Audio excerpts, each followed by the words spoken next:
Hello, and welcome to the Kongversation. I'm Hyle Russell. And I'm Jeff Onan.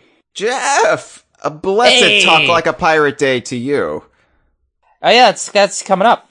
I'm not going to talk like a pirate today, but... That's today. That is today. The day the episode goes out is Talk Like a Pirate Day. And right. Of course, we record these live as you're hearing them. We're actually, don't break the immersion, Jeff. It's Talk Like a Pirate Day.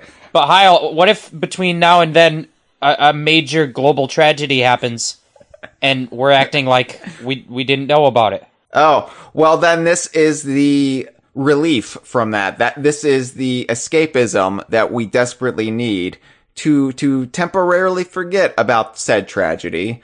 And it's just Talk Like a Pirate Day. And we're talking about Sea of Thieves. And it's the Kongversation. Yeah, talk about Pirates Day. Yeah, I mean, we're not going to actually talk like a pirate. We rarely do that on these Talk Like a Pirate Day episodes. And I know some of you might be thinking, well, you might be thinking, Hyle, what the fuck? I expected a unique Talk Like a Pirate Day episode, and you're just combining it with what would be your usual Sea of Thieves coverage on the Kongversation. This is bullshit. And to that I say, nobody's ever cared about our Talk Like a Pirate Days episodes, so get over it. This is honestly the biggest DKU thing that happened this summer, was the Pirate's Life. I mean, yeah, probably. I mean, the year's not over yet, but so far, sure.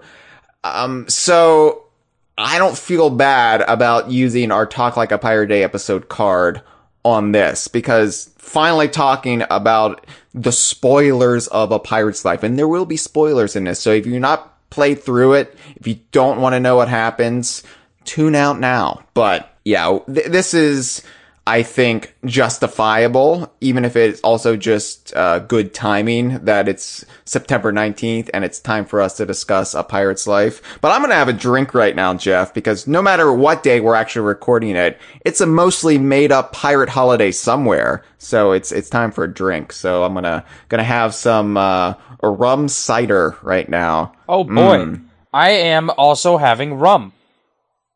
Oh wow, this is going to go well. It's not like we both got up, in before noon and started drinking. Yeah. That doesn't happen. No. Because if today is September 19th, and we're gonna lie, I mean, if we're gonna pretend that's true, we can pretend it's like 7 o'clock at night. Yeah, sure. We don't have a problem. This is socially acceptable. Look, it's all made up anyway. What does it matter?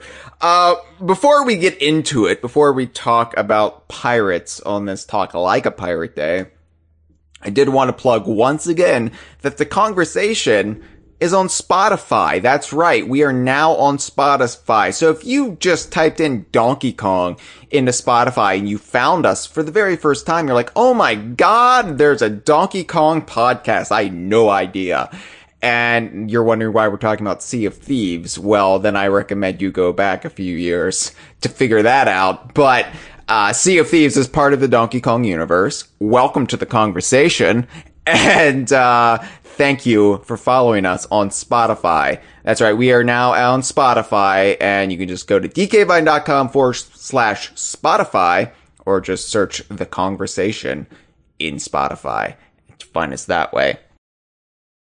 All right. Well, Jeff. Well. So this is, like you said, the biggest DKU event this year so far, and maybe this year in total. We don't know yet, but I was surprised. Look back at those E3 episodes we did. I was surprised when Jack Sparrow showed up in that trailer.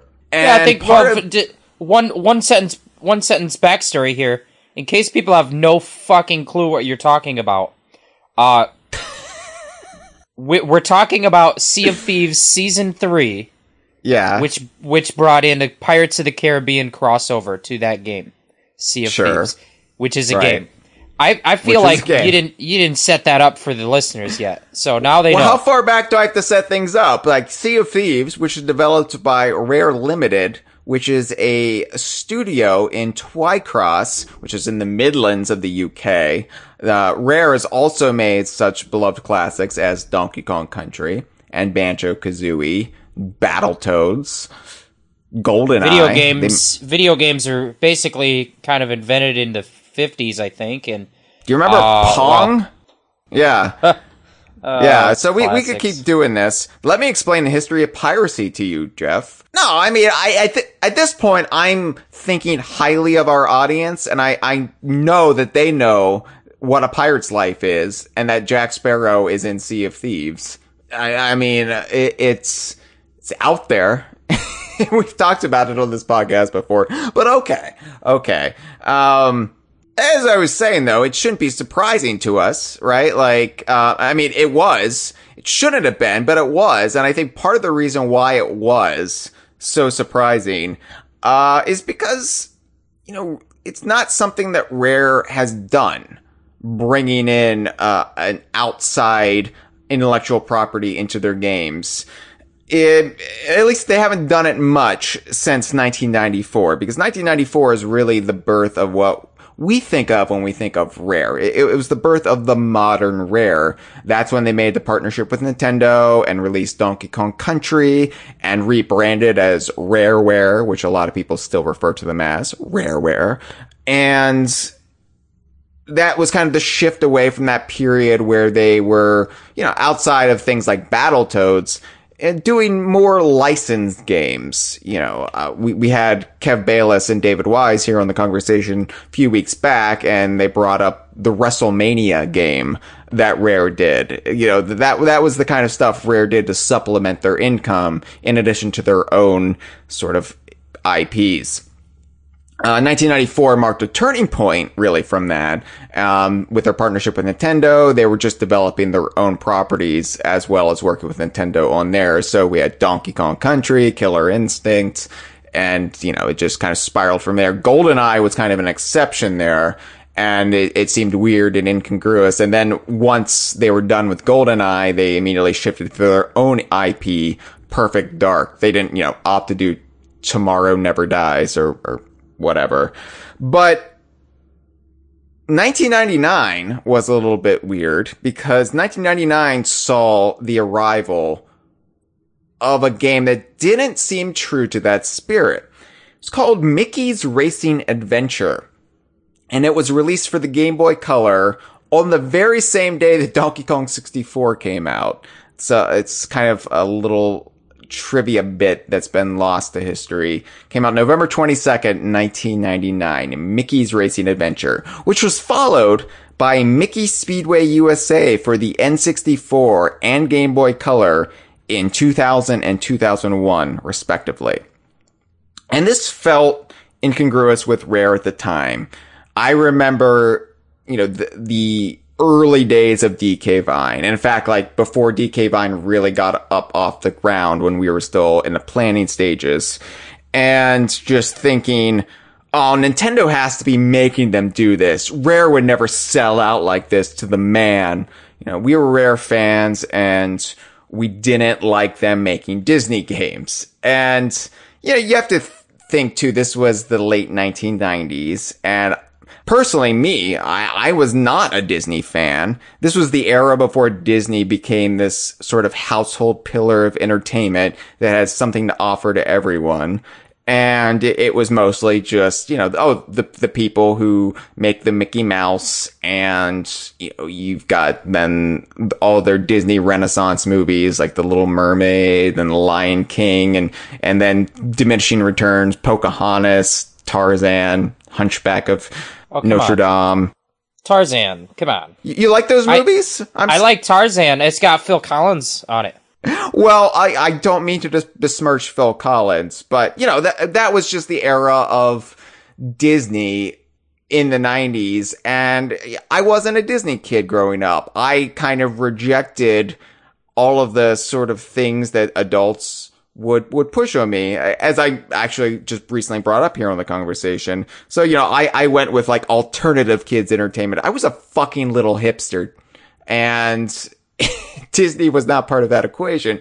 So to have my absolute favorite video game studio and in fact, my number one fandom in the world, make Disney games, it didn't make sense in my brain.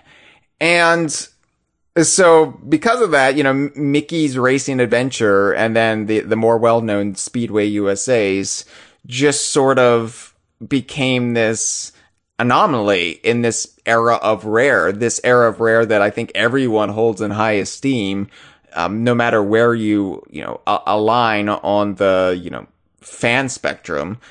Anyway, then, they released the Game Boy Color version of Speedway USA in 2001. 2002, they became part of the just formed Microsoft Studios, and that was the end of that story. That was their last little dalliance with Disney. So at E3, when they announced that Captain Jack Sparrow and elements of Disney's Pirates of the Caribbean franchise would be crossing over in Sea of Thieves, I was more receptive to it than I would have been 20 years ago. A lot has changed in my life with Disney and Disney's relationship to pop culture. And I guess I'm just more open-minded in general now. I probably would have hated this 20 years ago had they announced that, yes, I don't know, the Little Mermaid is crossing over with Banjo-Tooie. Donkey Kong 64 is going to have Tarzan in it with Phil Collins music. Yeah, I would have hated that, Jeff. I would have absolutely hated that because one, I didn't appreciate Phil Collins back then. And two, why are you messing up the thing I like with this thing that I have no interest in? Because the fear too is always that the thing I have no interest in is going to take importance over my own thing. Like you're basically selling out your own property in service to this greater thing.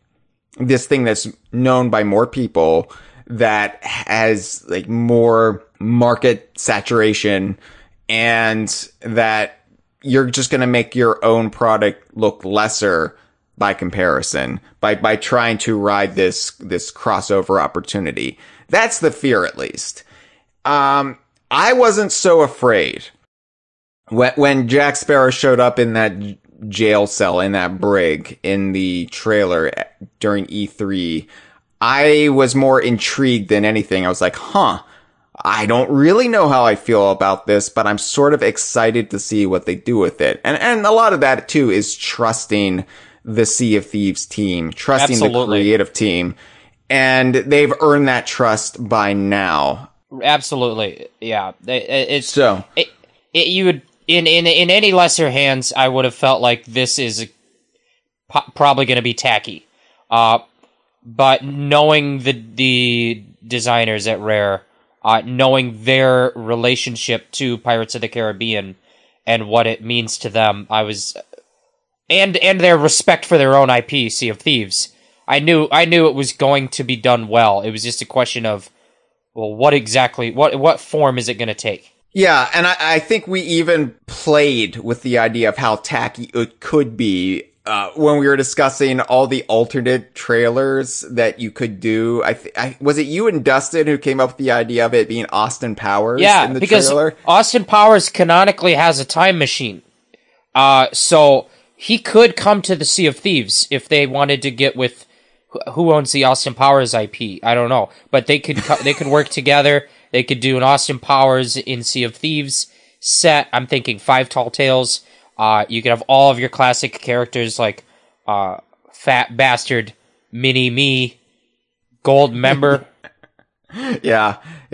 And because of that, like, one-to-one swap out with pretend this was Austin Powers instead of Pirates of the Caribbean, you could easily see how this would quickly turn to schlock if not carefully navigated. And so I think that's why I was kind of excited. Is like, one, I trust this team. I'm not emotionally invested in Pirates of the Caribbean. In fact, up until that point, I had not seen any of the movies except for a little bit of the first one. Having no connection to the property and trusting the team, it kind of put me in this neutral state of being. I was intrigued, but not personally invested yet. So I feel like for one of the first times in a long time in my fandom of Rare, I wasn't coming into this with any preconceived notions of this is going to be spectacular or, you know, I mean, I never come at this stuff as I'm going to hate this. I mean, the last time I did that, I was in a different point in my life, right? So, where I am now, it's much more rooted in positivity and trying to look at the bright side of everything. But yeah, this is pretty much as neutral as I could be going into something like this. Which was exciting for me, right? So it was more like an intellectual exercise than anything. I wasn't emotionally connected, but I wanted to see how they would pull this off. And that was what was so exciting to me because I had no idea. I couldn't even fathom how they would successfully pull this off. And so that somehow made this set of Tall Tales one of the most anticipated events in Sea of Thieves, probably since those early events in the game. I mean, I was excited when they brought the Tall Tales in for the anniversary update. That was huge, but you'd have to go back to the first year probably with the Hungering Deep and Cursed Sails for me to really have that same level. Skeleton Thrones. Well, no, I'm not counting those mini events. I'm talking about the big blockbuster events. Some of us like to sit in those skeleton thrones. Thank you. We got tired bones. You just got to sit down sometimes in a video game. Yeah, extreme sitting. There have been a lot of fun events in Sea of Thieves, like the extreme reading event. Yeah, they know what they're doing.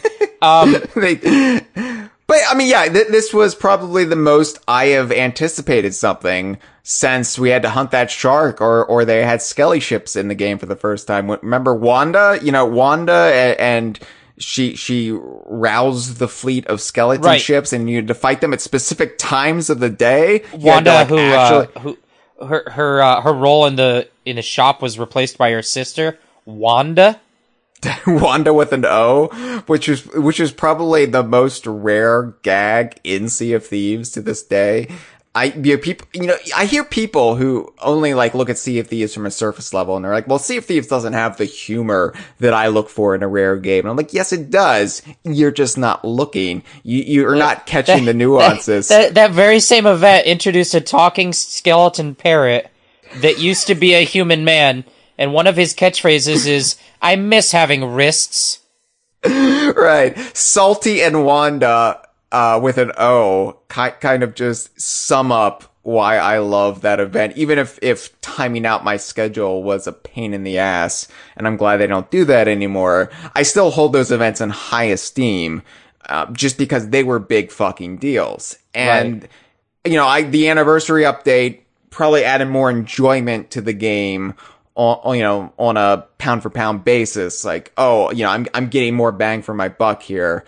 But I think this set of Tall Tales brought back that level of, oh, this is going to be nuts. I have no idea what's going to happen. Ooh, you know. Oh, yeah, and you know, that's a good point you bring up, too, because you got to think, whether or not, like, regardless of the Pirates of the Caribbean intellectual property here, which is a big deal, completely take that out of the equation, and the size and scope of the content, regardless of the IP that's attached, is huge. This is one of the biggest updates to Sea of Thieves ever, just in terms of size and scope. So, yeah, I mean, it definitely brings that excitement factor, even if you're not a fan of the Pirates of the Caribbean. Just the amount of content it adds to Sea of Thieves. We're like 3 years into the game, and they just added another 10-hour story campaign on top of all the new enemy types and all the other stuff they added. And I think because it also followed this really sort of, I don't want to say fallow period, because that sort of diminishes, you know, seasons 1 and seasons 2, but this period in time, which corresponded with the pandemic and Rare shifting to a work-at-home model, and, you know, the lockdown in the UK, and they were still able to churn out content and updates during that time, but it wasn't as ambitious as I know a lot of players wanted it to be. Well, it's because they were working on this. I mean, you're right. Nobody knew that at the time. Yeah, we didn't know, But while there were some months with lean content, they were working towards this massive drop of content. So, yeah. Yeah, and so that's why I was excited, mostly for the creative, intellectual exercise that it represented, but also because it was the most significant event in Sea of Thieves in a long, long time. And I am a huge Sea of Thieves fan, as are you, Jeff. Mr. Golden Sands blog post. I don't need to spell that out for anyone. So, yeah, that's where we were going into this. So I binged all 5 Pirates of the Caribbean movies. For more on that, check out the Kongversation mini Jeff and I did, although it's kind of a supersized mini, where we discussed all 5 Pirates of the Caribbean movies, got into some arguments, as Jeff and I are wont to do. And I did my homework, and then I came into this eager and ready, and I was so looking forward to this. And we're going to get into all 5 Tall Tales. Spoilers ahoy, my pirate mateys. Yeah, after that 30-minute intro, 30-minute preamble. I just talk like a pirate, Jeff, on Talk Like a Pirate Day. Did you catch it? Yeah. But season 3 did add or has incorporated other mini events and time limited things that we should probably touch upon before we get into the heart of the story. And I don't have much to say about these. That's part of the reason why initially we had planned to split out season 3 and the Pirate's Life discussion into 2 episodes. Ultimately, it didn't really make sense because the heart of season 3 is a pirate's life, and all of these events are kind of superfluous and don't really amount for a lot of good chat. So we're just going to give them sort of a passing glance before we get into why everyone is probably listening to this. So outside of the Tall Tales, the Pirates of the Caribbean crossover also came in the way of the cosmetics in the shops. Everyone can dress like Jack Sparrow now, but one thing I liked about that, it was like a whole crew set. Like, if you bought the costume, everyone in your crew could don a matching costume in this set, but it would make the captain Jack Sparrow, but one person could be Gibbs, one person could be Anna Maria, and one person could be Scrum. I guess you'd have everybody's favorite character, Scrum. Whichever person in your friend group that you actually hate, they have to be Scrum. And they have the dog. They have that dog with the keys in the mouth, the prison dog. Prison dog, yeah. Which is cool. I find it a little weird whenever they have a pet in the Emporium that feels like it's a single individual animal that everyone has a copy of, rather than feeling like a species. But I also thought it was weird they never did anything with Jack the Undead Monkey. Yeah, I thought that the second pet they were going to add to the second wave of Emporium items would be an undead monkey. Like that very specific curse from the first movie where you look normal, but then the moonlight shines on you and, you're skeletal. That would have been cool, but they didn't do that. They just had a monkey that was dressed as Davy Jones, which... Okay, that's not a thing, but okay. Yeah, the Davy Jones costume, a lot less cool to me. Because I think that if you're gonna go full Davy Jones, you have to give me some kind of nautical curse that actually... Like, it feels like the pirate is just wearing a costume and not transforming into a fish man, but that's fine. The ship sets are cool. You can have the Black Pearl ship, or you can have the Flying Dutchman ship. Although they're not called that. In the game, since these are not actually the Black Pearl, this is a design you can put onto your Sea of Thieves galleon or Sea of Thieves sloop or whatever. It is a ship design that the shipwrights have invented that is inspired by the Black Pearl and inspired by the Flying Dutchman. And now that those ships have been in Sea of Thieves and contributed to its history. So I think it was called maybe the Eternal Freedom set. And the other one was the Cursed Ferryman. Yeah. which kind of describes Davy Jones in more Sea of Thieves terminology. Part of me wondered if they didn't call them something else, as like the arrangement they worked out with Disney. I don't know. I don't know if there's any credence to that, because part of the fear of all this stuff coming into Sea of Thieves was, well, what happens if Disney says, all right, that's the end of the contract. It has to leave Sea of Thieves now. Because Mike Chapman has spoken to that just a bit. And so, I don't know, but, you know, it's fine. Because it really does just approximate kind of what the Black Pearl looks like, because obviously the shape of the Black Pearl is unlike anything in Sea of Thieves, at least except the Black Pearl, spoilers. But, you know, the shape of the ships in Sea of Thieves aren't the same as the Black Pearl. So you can have a similar figurehead and color scheme and sails, but you can't really make it look like the Black Pearl. So it's fine. I really like the Cursed Ferryman, capstan, which looks like that kind of Kraken summoning capstan, you know, from the ship in the movie, and it's got the like octopus face on it with all the tentacles. I like it a lot.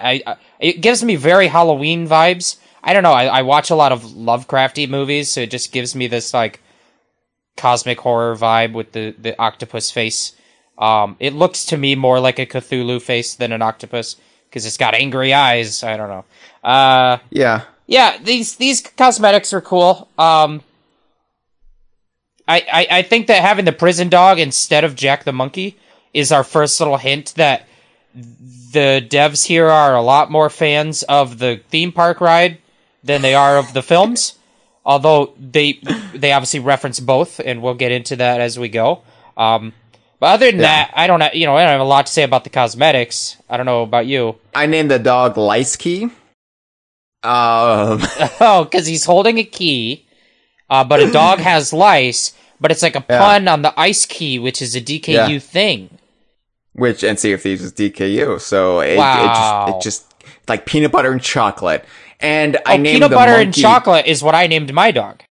Oh, okay. Well, I named the monkey Jeff, because the joke in that was that you weren't there on the stream where the monkey was introduced. And, you know, the Undead Monkey, which this monkey should have been, was named Jack, because they named the monkey Jack after they marooned Jack and exiled him from the crew. And you weren't there that week, so we named it Jeff. That was the joke there. Yeah. Funny, right? Funny. It's like TBS. It's very funny. But other than that, throughout this whole season, obviously, as all the time going in Sea of Thieves, they did these little events, to drive different kinds of engagement. Like, we have an event where you can do these challenges to earn these rewards. It just kind of keeps people playing.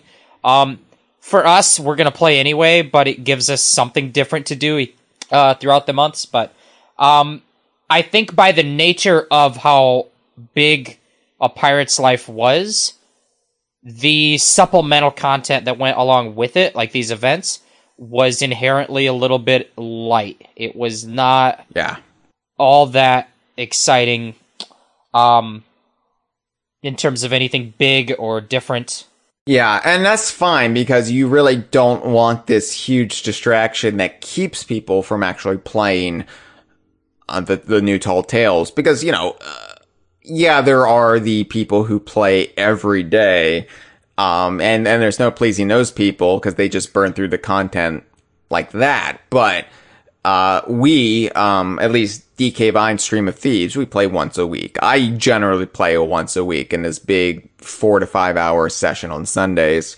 And so if you're going to have all these time limited things, like do A, B, and C to get this time limited reward that will only be featured in this event and will never come back again, then I've got to focus on that. I can't be focusing on this Tall Tale that will be in the game, for the foreseeable future, so long as the Disney deal is worked out. We don't know the specifics on that. So it is good that they didn't do so much of that, except maybe towards the end. That's when they really kind of indulged in this really grind-worthy sort of event. But, we had Flags of Friendship, the Plunder Games, the Making Mayhem event, and Jewels of the Deep. And I have to be honest, Jeff, I barely remember most of these. Yeah, we actually, right before we started recording, we were like, you asked me, like, wait, what is Flags of Friendship? We actually confused it with Reapers versus the World. Which was season 2, yeah. But yeah, I mean, so Flags of Friendship, yeah, I don't have anything to say about these other than it was pretty clear that most of their time and resources went into the Tall Tales and stuff like that, and that these side events were not given a whole lot of time or thought. The Plunder Games one especially, it was like there was no cosmetic reward for it, or title. Which is surprising, yeah. That one was kind of tied in with the Olympic Games that were happening in real life, but it was just like, here's a bunch of challenges that are vaguely athletic tied, and if you complete them, you get gold, which is kind of a pun, because in the Olympics you compete for the gold. I get it. That one was easy to ignore. They did the Borderlands crossover ship with the franchise Borderlands, and that event was fine, but it, like, you could do the entire thing in like an hour. We barely even tried to do that, and we were done with it, I think, in an hour. And considering I don't give a damn about Borderlands, fine. That's fine. I'm not, my mouth isn't watering over getting a Borderlands ship set, so good. You know, I'm glad that was almost like a non-event, right? Meanwhile, then we just did the Jewels of the Deep, which had the opposite problem. That one was balanced to not be completable by normal humans. Okay, so this is one of the few events where they kind of indulged in a lot of the bad ways of the olden days. So a lot of these Sea of Thieves events have been much more balanced since way back before the season structure. They would occasionally have these ridiculous criteria to meet. And like you said, no normal human would be able to do them without a lot of consideration or cheesing of the system. In fact, I said it was a long time ago, but I'm just thinking back to the Reapers versus the World event where we had to do a server takeover to turn in 20 flags to the Reapers or something ridiculous like that. And a lot of that is just based on luck, right? Like, you've got to be lucky to be on a server where people are actually being emissaries, and then you've actually got to sink that person and successfully turn in their flag. You've got to do that 20 times. And if you don't play to be an aggressive dick, then, and that's fine if you do, because any style of gameplay in Sea of Thieves is technically appropriate, because, you are the pirate you want to be. But if you're not, then that you really have to figure out a way to game the system. Anyway, that was season 2. Jewels of the Deep, though, to get the ruby eye patch, which is just a recolored eye patch that has been in the game already, as I think that the Sovereign eye patches, but they just tinted it red. That's all it is. No, I think it's new. I think it's new because they just added in a Sapphire and an Emerald one, and then the Ruby, and those are in the shops. And then the Ruby one was locked behind this event. Okay, but they were all added in together. There was already one in the game that was a yellow stone, and it was called the Sovereign Eye Patch. And this is basically just a recolor of that. Okay. Which the only reason I know that is because I bought it at some point, and I was looking in my inventory to make sure the Ruby one activated on Sunday when I got all 100 gems turned in, and I was like, oh wait, this was just a recolor of that. Okay, don't I feel like a perfect mark? But I still needed it. I still wanted it. I don't care that it's just a recolor because I am an obsessive completionist. I am a whale. Anyway, this one, the Jewels of the Deep event really played with a lot of the new enemy classes that came into the game, specifically sirens and ocean crawlers. And phantoms, I guess, played a part in it too, maybe, for renown at least. I don't know. I don't remember. Because favor. Not renown. Favor. Not favor. Okay. Not to favor, not to be confused with renown, not to be confused with reputation. which I think those are all essentially synonyms. Whoever supplies the sources to Rare definitely deserves a Christmas card this year, because they have gone above and beyond. No, favor is something you had to earn with the build rats, and then you would unlock cosmetics during the Jewels of the Deep event, like tattoos and scars. And how you earn scars as a reward, I don't know. That seems a bit off to me, but you could earn makeup. And then if you turned in 100 merfolk or siren gems to any of the trading companies, then you would get this ruby eye patch that wouldn't be available anywhere else. The sapphire and emerald ones are available in the shop, but the ruby one you would have to earn. And for those of you who don't play Sea of Thieves or don't play it as religiously as we do, let me just tell you, 100 gems is an absurd amount. It is not something that can easily be done, and we only had 2 weeks to do this. So how long would you say that, in terms of hours, would you say this took like 15 hours, 20 hours? 13 to 15. 13 to 15 hours, and you completed it. I didn't even complete it, because I didn't have the time to spend 13 hours in this one game for over a 2-week period. And I'm like the Sea of Thieves guy. I still didn't have the time. You are like, out of the DK Vine staff, there's a reason you're on the Sea of Thieves episode, Jeff. You are the Sea of Thieves guy. You run Golden Sands blog posts with our friend Dre. You are the go-to expert when it comes to all Sea of Thieves knowledge. If we have a question, we go to you, which annoys you sometimes, but I'm sorry, but that is your role. You've been pigeonholed as any tradesman who's excelled at their craft is. You know, if I need a shoe made, I go to a cobbler. If I have a Sea of Thieves question, I go to Jeff Onan. Mostly because I don't want to annoy Amir. No, but yeah, this is one of those imbalanced things that feels like a tossed off idea that they didn't carefully consider. And it's fine. Like, it's doable. Cameron and I both did it. I think we're the only ones of the staff who did it. Gibbon and Idaho crew member Dustin, they both partaked in it, just a bit, but they didn't get all 100. And I don't think Dre got all 100. I might have to ask them, but it was just this thing. There's a very specific way you could do it, but it would still be time intensive.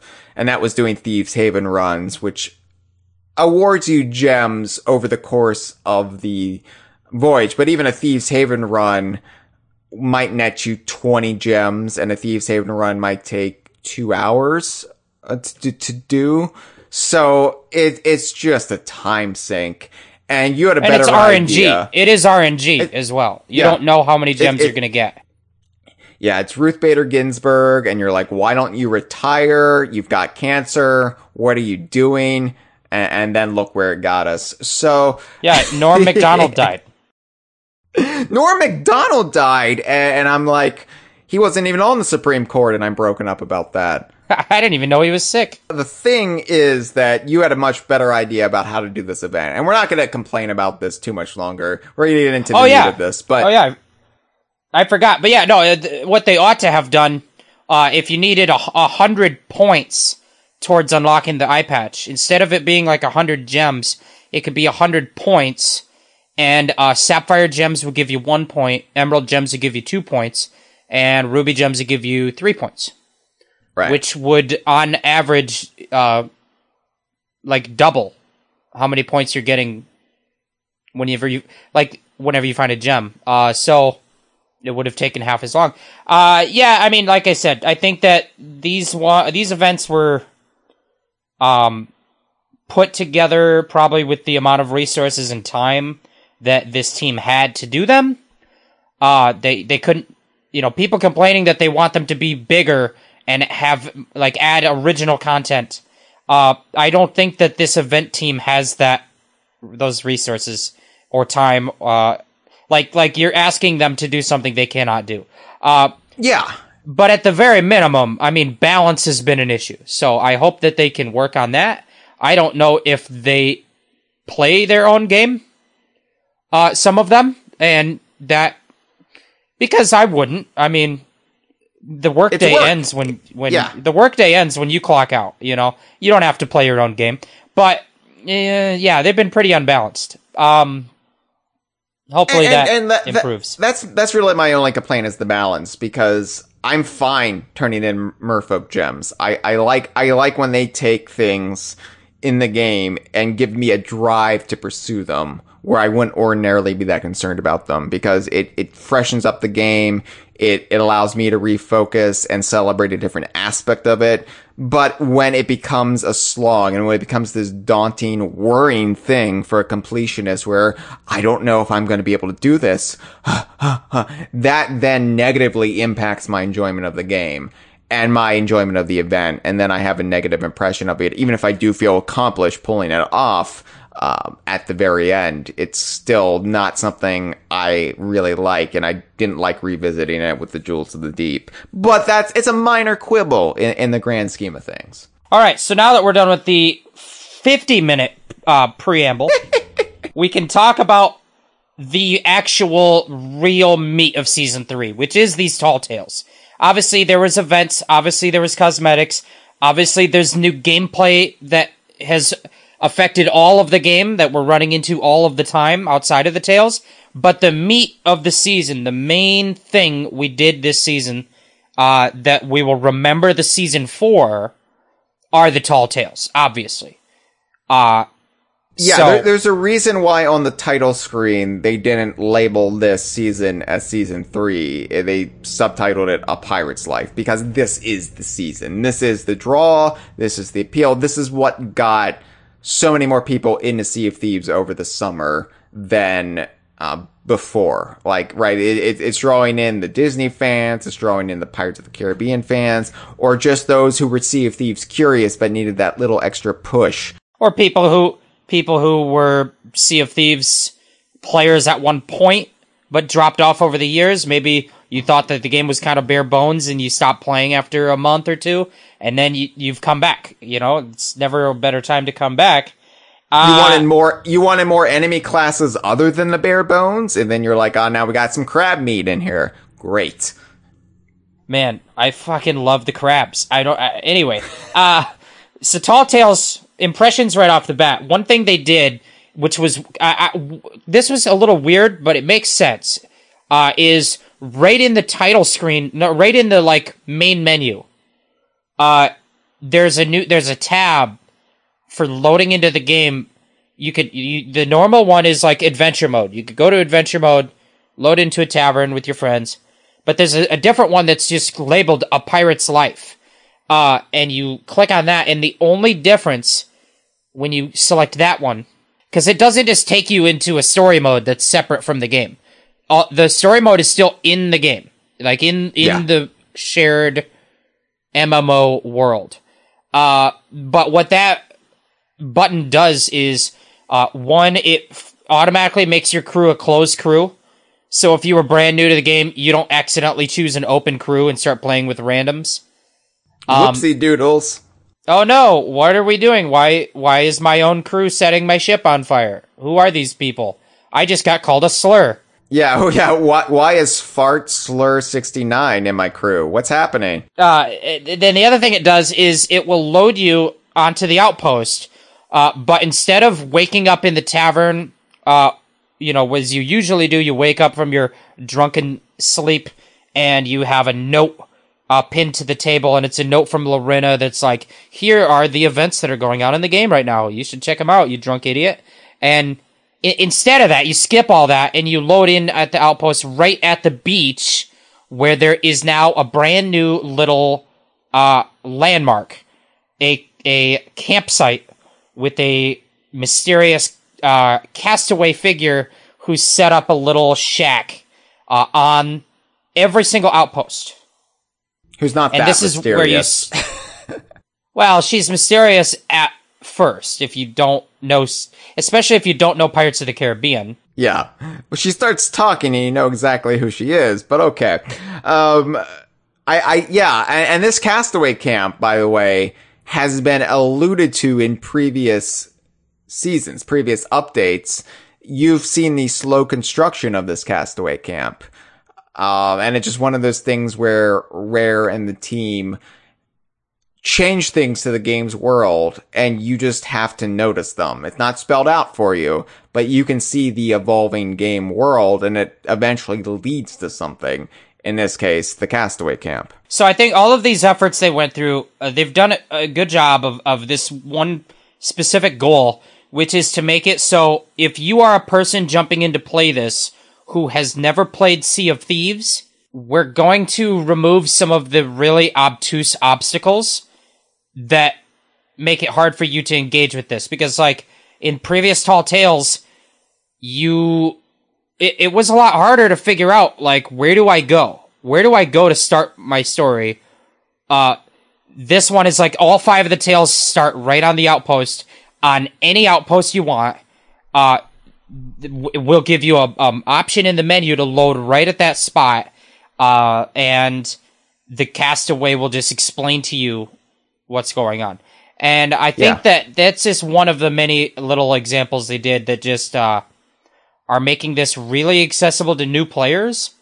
Obviously, I still think if you've never played Sea of Thieves for a minute in your life, you might have a hard time with some of the mechanics. Like, you're getting really thrown into the deep end, but they put a couple little floaties on you, so you're not really being thrown into the deep end. Now, here's my question, Jeff, because I have no way of really knowing this.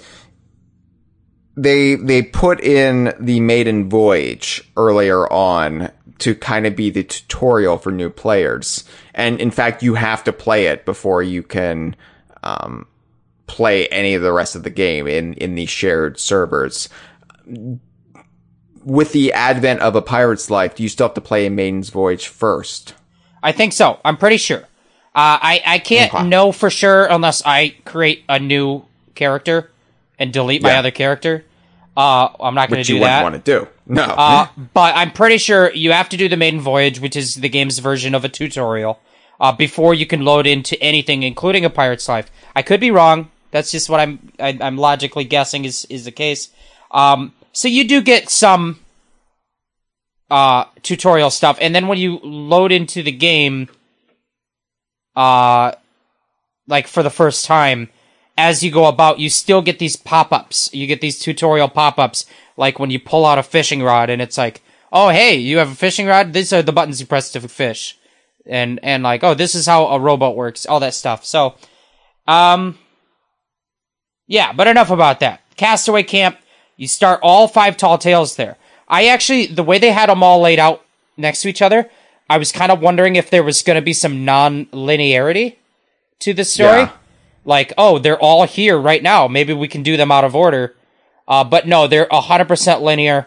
You cannot do Tall Tale number 2 until you have completed number 1, etc., etc.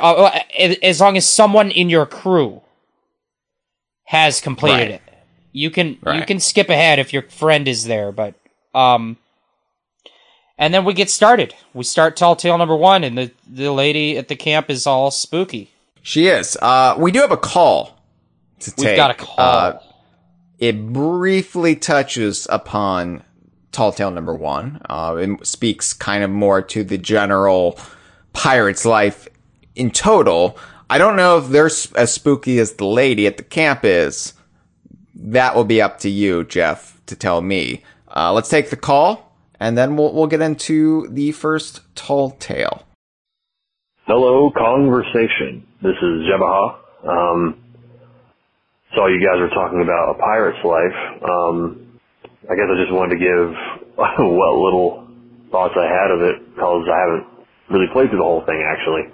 I've only played through the first part, what do you call it? First mission, first story, first tale of A Pirate's Life, and I decided I wanted to stop after that one because I wanted to play through it with a crew or a couple buddies of mine, and time hasn't really lined up because of busy life schedules. But From what I've played of it, I absolutely love what they did with it, just based on the first one, and I've been really looking forward to playing the rest of them.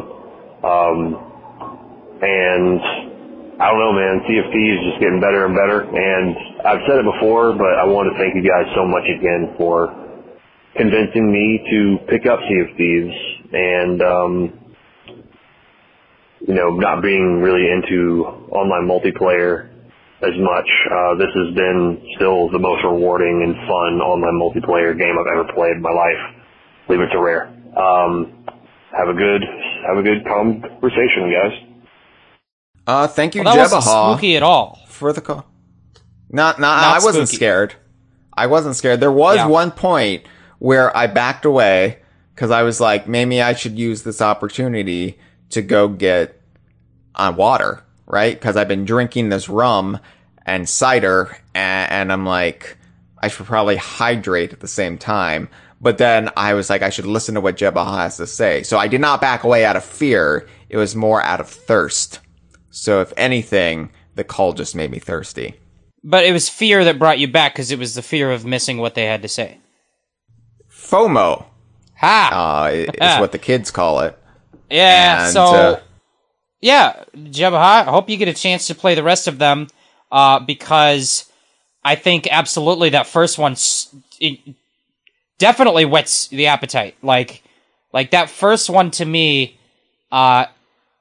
is one of the most complete feeling experiences in Sea of Thieves. It's like, it's one of the only times where it feels like they've just created one big wide open area to explore that feels that is structured around a mission. Like, it feels almost like a 3D platformer world.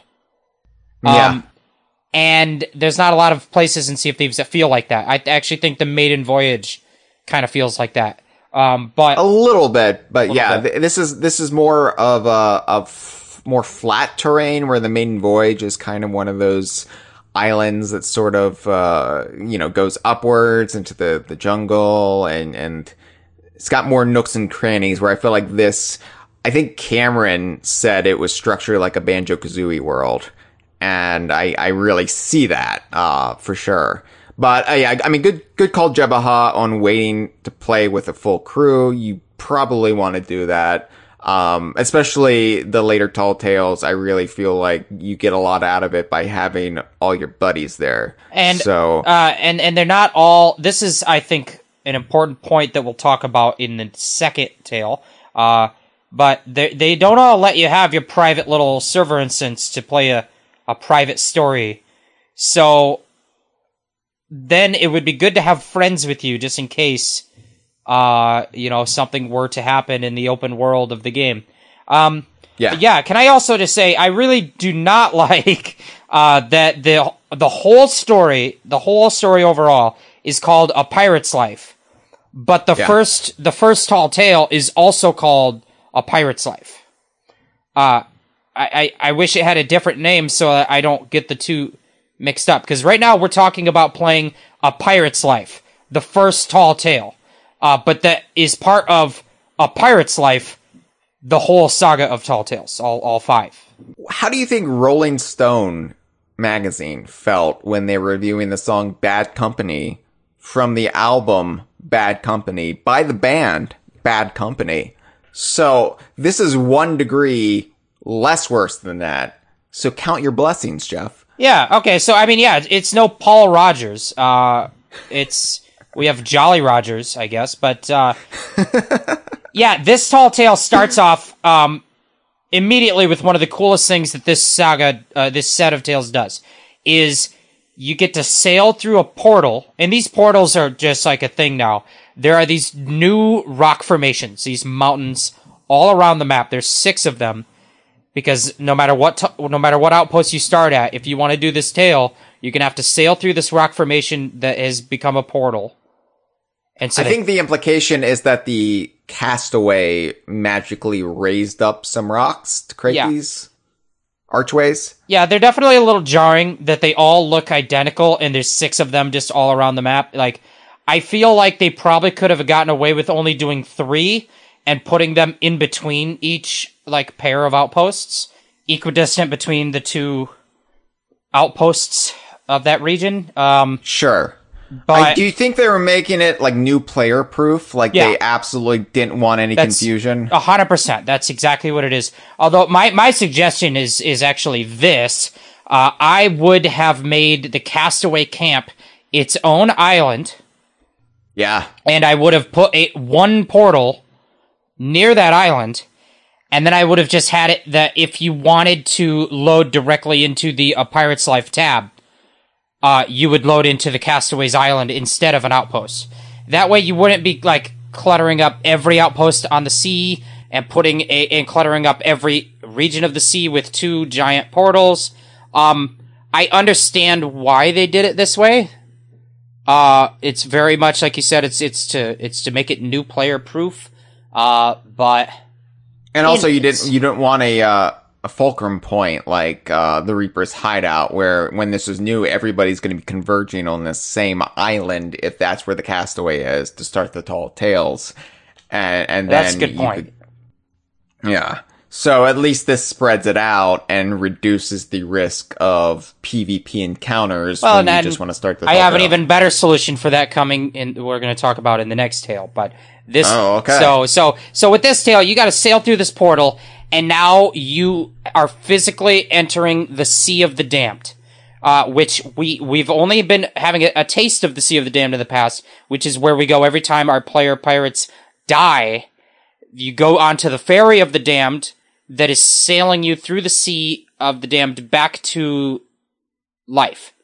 It is ferrying you back to the Sea of Thieves, so you can respawn. It's an elaborate lore backstory to explain a game mechanic that everyone takes for granted, which is respawning. And now we actually can sail into the Sea of the Damned and arrive at an island because we are in search of this mysterious prisoner that is contained within the Sea of the Damned, which it's not so mysterious. We all know who it's going to be, but this first tale's setting that up. I love this tale, like, right off the bat for this reason.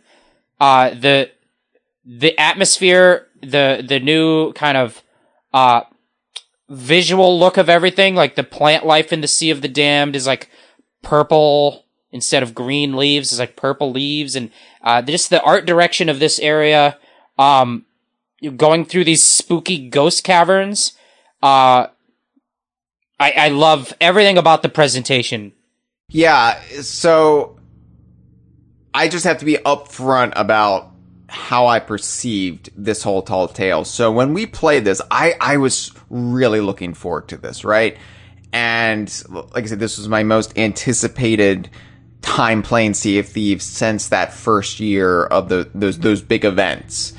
And unfortunately, this coincided with a severe period of insomnia for me. Back in June, I was going through this thing where I just could not sleep. I wasn't getting enough sleep, and when I was sleeping, I wasn't getting quality sleep. So I was kind of frayed, right? I was at wit's end. And then to make matters worse, when we started to set up this Tall Tale, this stream we were doing, we were having technical difficulties. We were having trouble getting Andrew. It was Andrew with us. And we were having trouble getting them into the game. And then basically, long story short, it took about an hour for us to get going. And, I was already like at wit's end. And so I think that severely impacted my enjoyment. I was kind of crabby and just rude to everyone that day. And so I didn't really have the best experience, which was entirely on my end. It wasn't the game. It wasn't like the presentation. So I would be keen at some point to revisit this Tall Tale. Unfortunately, there's nothing in it really to justify replaying it. Like we got all the combinations done that day, so there's no incentive for me to revisit it except for curiosity's sake. That being said, I'm going to try to disengage how I was feeling that day from the actual events of the Tall Tale. And you're right, like, there's a lot of cool things in this one, specifically getting to explore the Sea of the Damned to a much greater extent. Not just, like, elsewhere in the Sea of the Damned, but also the Ferry of the Damned, ultimately. Getting to see so much more of it, it's kind of like scratching that itch that you've always had when you're on the Ferry of the Damned and you're looking out on the horizon. And you know nothing's out there. You know they haven't coded anything, but it still makes you feel like a kid when you're wanting to, like, get just beyond the horizon, just beyond the barrier, wondering what's out there. It kind of lets you have that fun, that little part of your brain that's always wondered what is out there. Yeah, it's a lot like, it feels like when you're in a 3D platformer level that you've explored a million times, like, you know, inside and out, and there's just that, like, one room there that has, like, a door that doesn't go to anything. You can't open the door. It's just a decorative, it's a decorative part of the wall. And, when you're a kid, you're like, man, wouldn't it be cool to be able to open that door? I wonder what's in that room. Like, that's what it's like when you finally get to go into the depths of the ferry, and explore it breaks down that, like, adult logic center of your brain where you're like, well, I know nothing's back there because they wouldn't code anything back there. It is just nothing, right? In fact, the Ferry of the Damned is just actually taking place underneath the Sea of Thieves because that's where they physically have put it. It's not you know, stuff like that I feel like when you get so clinical about it, scientific about it, it harms the magic of the experience itself. So it is kind of like taking you back to childhood where we're playing Banjo-Kazooie and we're like, what's behind that door? How do I get there? Stop and swap. There must be this chain of events that opens up an entirely new world right behind there. This actually lets you have that feeling where you get to see much more of the Sea of the Damned and the Ferry of the Damned. And it does it also in a way that marries it with immediately Pirates of the Caribbean lore and broader Disney lore too. Because when you're sailing into the Sea of the Damned, like the mysterious castaway, she opens up this portal, which are the same kind of portals roughly that the ships of the damned that you fight in ghost ship battles or the Flameheart battles, that the portals they come through, it's the same kind of portal you're going through, but you get to sail your physical ship through there. In our case, the galleon, the Dreadfully Evil. We sailed it through the portal, and then we're sailing the Dreadfully Evil on the Sea of the Damned for the first time. And as we're doing that, we see all of these rowboats on the sea, which is a direct callback to the Pirates of the Caribbean movies when they are on what's ostensibly the Sea of the Damned. They don't call it as such there, but for example, Keira Knightley sees her father, Elizabeth Swann sees her father there, and that's how she knows her father has died or been murdered or executed, is she sees him on this rowboat on the Sea of the Damned. And so bringing those in immediately connects those two worlds, and you're like, okay, that is like a direct link between the two. Here we go. Which I think was kind of important too, because for anyone playing for that Disney content, it's not going to be immediately apparent in this first Tall Tale. It's kind of a slow burn. Yeah, definitely. And then you get to the island and you start exploring in the kind of caverns and tunnels of which is called the Dead Man's Grotto, and audio from the Disneyland theme park attraction, Pirates of the Caribbean, which the films are based off of. These Tall Tales reference those films, but they also heavily reference the theme park attraction. And we have audio, like original 1960s audio from the ride, that is kind of like if you were on the ride, like in the queue, kind of getting loaded and stuff. There's like a spooky voiceover that's like, telling you to keep your hands in the ride and watch out for stowaways, and it's all thematic, and it's all spooky, but they put that audio right in the game, and so, this is another cool thing, because it's like what we just said, the childlike, desire when you're in a game to be able to go beyond the boundaries, and see what's there, even though, logically, there is nothing there. There's the same kind of feeling on a theme park ride, which is that you are forced to be on rails and only see what is presented to you on the rails of the ride. But what you really want to do is go off the rails and go explore off the path. And so this is like you're in the ride, but you have full range of motion. You can run around, and you've got these ghosts, and the dead men tell no tales. And they say that about 10,000 times. Yeah, you hear that about 10,000 times. And Jeff, you and I never rode the Pirates of the Caribbean ride. I've never been to any Disney theme park in my life. When I was a kid, my grandparents lived in Florida, just like a little bit out of Orlando, right? So they lived there for 3 years. So I visited Florida 3 summers in a row, and I always had a choice. Do you want to go to Disney World? And I, being the fucking little hipster that I was, said no, it's beneath me. So we went to Universal Studios. I got to visit Nickelodeon Studios. I saw Mark Summers in his makeup chair, host of Double Dare, Jeff. It was the coolest thing in my little life at that point. I don't regret. I did go to Disney World when I was 3 years old, which is not the best time in your life to go to a Disney park. No, you can't appreciate anything. And also, we were financially a lot worse off,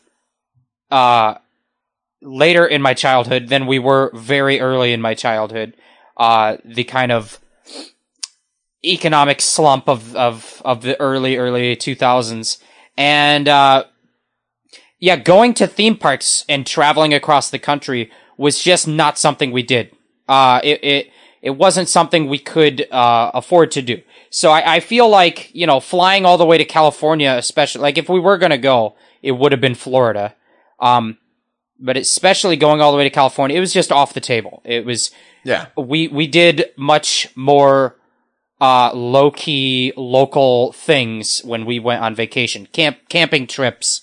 And I feel like, so I know that the devs at Rare, a lot of them, love the theme park ride, and super attached to it, super inspired by it. And I just didn't have that experience as a kid. And it cracks me up that we are 2 Americans who have never ridden the Pirates of the Caribbean ride, and yet all of these people in the UK are like, yeah, it's an important part of my childhood. Yeah, I've never been across the ocean, so that's just it's a totally. You've been underneath the ocean, though. I've been underneath the ocean on the Ferry of the Damned. Because the Ferry of the Damned is underneath the ocean, that's where they put it in the geometry. Anyway, no, so I think that if I had been on the ride as a kid, I feel like I would be as obsessed with it as everyone else seems to be. I feel like I would have bought right in.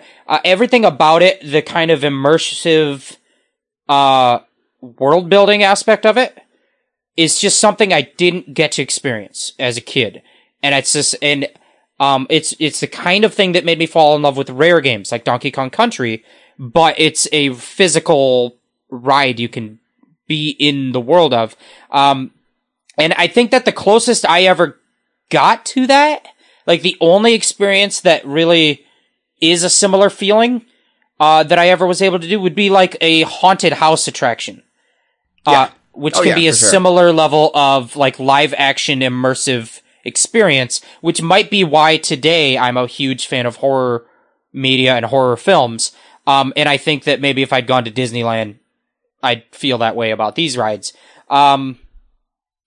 But for me, a lot of this is like I get to experience the ride a little bit like secondhand by playing it in Sea of Thieves. Yeah. And so I didn't realize that at first that a lot of this First Tall Tale was a direct homage to the ride. I figured it out due to the incessant spamming of the Dead Man Tell No Tales audio clip, because I was like, that audio clip, and I said this on the stream, I said, is that from the ride? Because that has the cadence of a Californian man in the 1960s. It did. It did not sound like anything else in Sea of Thieves. It had that kind of sort of hacky. I'm an actor, man. I've just had 3 martinis and now I'm going to the recording booth.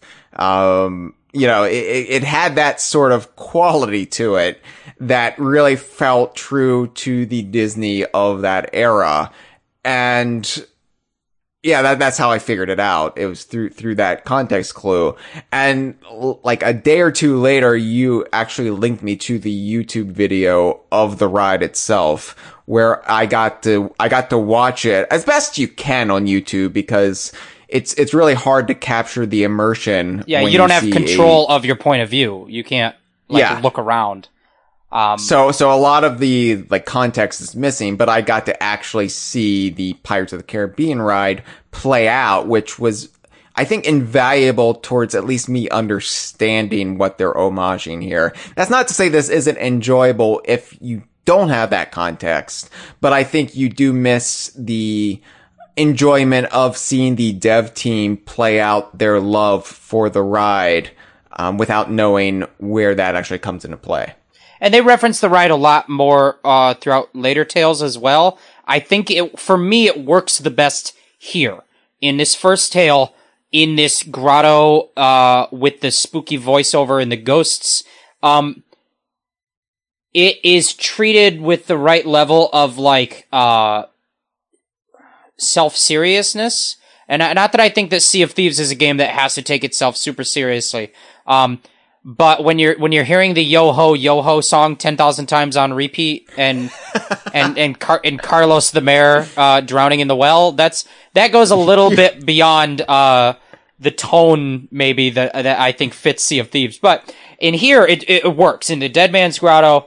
And you mentioned that the voiceover guy, another thing that was really cool is that they actually have some new lines that they recorded in these areas. And they recorded them on vintage 1960s hardware, like microphones. Yeah. So that it had the same, like, audio quality to it and tone. But you go through the grotto, and as you go through, you pass through, like, the giant pile of treasure, which is a famous set piece from the ride. But the ghosts that you're seeing along the way are kind of telling this story. This crew, has stolen this treasure and is, like, lugging it through the caverns until they eventually pile it up in this pile. And at each step of the way, the crew is dwindling one by one as the captain betrays and kills off members of his own crew until he's like the last one standing and he's just a skeleton on a throne on a pile of gold. It's really good environmental or like subtle storytelling. It's like a story you can totally miss if you're not just like soaking up every detail as you go like we do.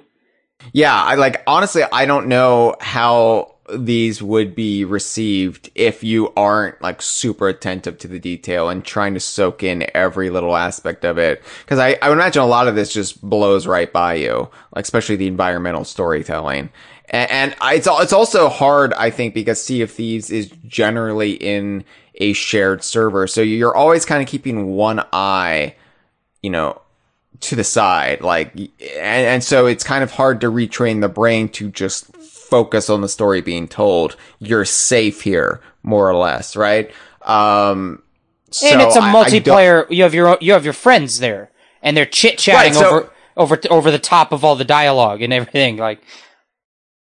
Yeah, I remember Andrew kept playing with the skull or something, which was eventually I was like, stop! I can't pay attention if you keep clanging that thing.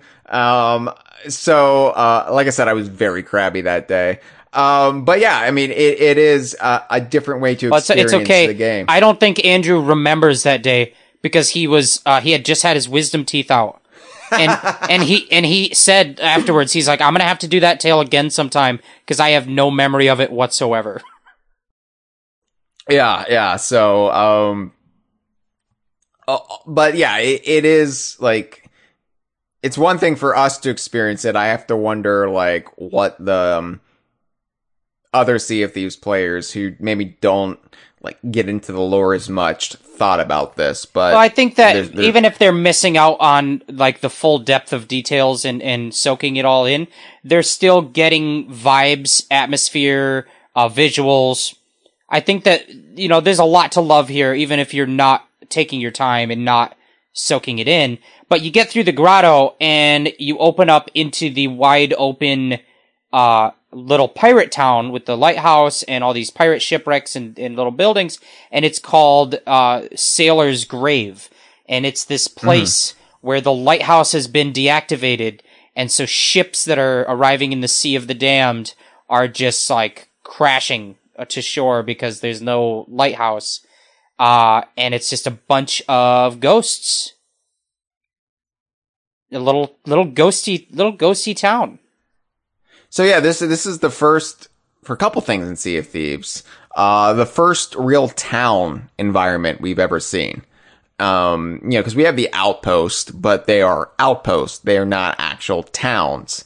This is kind of the first time we have seen little seaside village, and you've got a lighthouse there too. First time we've ever had a lighthouse in Sea of Thieves, which seems surprising when you consider that it is a game set on the ocean going from island to island. But I mean, there's no need for a lighthouse, you know. So why would you have it? Well, now there's a chance to play with all of that. Which was quite fun. I did really like the lighthouse and the town and the cursed captain, who is at this point just a talking skull. Yes, the cursed captain is great because, so you find this skull that's like up in a cage and he's like, you know, get up here and let me out. And so you do. It takes a little bit of platforming, to get up there, a little bit of maybe puzzle solving with moving around these pulleys to like make the platforms move. And then you get there and you get them, and now you can carry the skull around in your hand that just talks to you and says funny lines, and it will kind of react to everywhere you go. You take it to different places in this little town, and it tells little stories or reacts to everything, and it's like a little comedy man. He's a little comedy skull boy man. and he's great. And he also is just this really like over the top pirate, like a piratey pirate, in a way that Sea of Thieves shies away from. Sea of Thieves, they rarely go like full piratey pirate, like Captain Barbossa, because if you had to listen to that kind of dialogue all the time, that would be the most annoying person in the world. If every pirate talked like that all the time, it would be unbearable. Most people in Sea of Thieves just talk with a kind of normal-ish British accent, slight accent. But like, this works because it's like the first and only character that is giving us this over-the-top pirate caricature. Well, there's a reason that a lot of people initially think this is Barbossa, the character from the Pirates of the Caribbean movies, because he is a lot in the same mold as that very traditional cartoon You insisted pirate. He was Barbossa the whole time we were playing. You're just like, oh, this is Barbossa. You're just like, when are they going to tell us this is Barbossa? It's obviously Barbossa. And I'm like, yeah, because they also weren't telling us his name. He was just the cursed captain, which is usually a way, to kind of sort of not sounds like very they're hiding gracefully. Something. Yeah, it's like the castaway was obviously clearly hiding another Pirates of the Caribbean character. So it's like, this is Barbossa, right? It turns out, no, it's not. But it's nobody. It's the cursed captain. That's all it is. Yeah, which was surprising that they just didn't give him a name then. It was just the Cursed Cow. But okay, whatever. So the goal here then is you've got to light the lighthouse, because that is going to allow the ferryman on the ferry of the dam to find this place. And when he arrives, when the light is lit, all of the ghosts can finally get on board. And you can kind of go ahead and do this. But what makes this tale so great is there's this elaborate side quest. This is, I think, one of my favorite innovations of these tall tales that they've done compared to previous tall tales. And this tale does it the best. It almost sets you up for disappointment, because the rest of the tales don't have anything this cool. But it is, instead of an arbitrary commendation that is rewarding you for repeating a tale, which all the previous tales have done. You had to do the tale 5 times to get the commendation, or you had to do the tale 3 times. These tales don't do that, which is great. They encourage repetition more naturally, because they have the hidden journals. Which, unless you're sailing with me, you're gonna probably struggle to find them all, because I found them all and I just was able to show you, this is a journal, don't miss it. But if you were playing by yourself, like, you'd probably have to do the tale 2 or 3 times, to find all the journals, and also to do these side quests that they've put in here. Little side challenges and things you need to complete. And, the one in this tale is amazing, because it is just a series of puzzles that take you around exploring the different little nooks and crannies of this town. And, you have to dig up, poor Dougie, this like talking skeleton who, is hilarious. I don't know how to describe him. I think that the people, they probably want you to think of the Cursed Captain as like the breakout character of this tale, but for me, it's poor Dougie. For me, it's Sticklicker Steve. Oh my god, I forgot about Sticklicker Steven. Oh, yeah, so in the tavern on Sailor's Grave, one of the NPCs is this guy. It's a ghost. They're all ghosts. And there's this ghost who's just like sitting at the table, like, I think he's supposed to maybe be picking his teeth with a stick, but it looks like he's just licking the stick. He's got just putting like it in his mouth. Wooden stick, and he's just licking a stick. And we're like, what? And we like the stream stopped at that point, and we just all stood around trying to figure out what this guy was doing. So we called him Sticklicker Steven. And then the rest of the stream just became about Sticklicker Steven at that point. And what's great is you once you've like latched on to one of these ghost NPCs, cause I didn't even notice this at first until Sticklicker Steven became this like character we recognized, is that throughout the tale from that point on, every time you hit a like little set piece where all the ghosts are doing something, it's actually all the same ghosts, because we would see Sticklicker Steven in this new set of ghosts, and we're like, oh, hey, he went from the tavern, but now he's standing at the ship, and oh, now he's on the ferry of the damned. He's gonna come back to life. Sticklicker Steven lives. And like, we're just following this guy. We're like, that's Sticklicker Steven. We all just would go nuts, like, he's still here. Oh, man, I forgot all about that. How could you forget about that? It was like the Beatles on the Ed Sullivan Show, except it was a guy licking a stick. We were just the teenage girls in the crowd screaming. Yeah, Steven Mania. So you go around, you dig up poor Dougie, you're looking for a medallion, you're looking for a hidden key to open a chest, blah, blah, blah, blah, blah. You do a bunch of stuff. And these little set pieces around the town are also reenactments of scenes from the ride. You have the old, like, skeleton man lying in the bed, in, like, the bed chamber. You have, like, the 2 skeletons playing chess. And that brings us into another great point, because it turns out that one of the skeletons playing chess is Captain Bones of Sea of Thieves and Battletoads fame.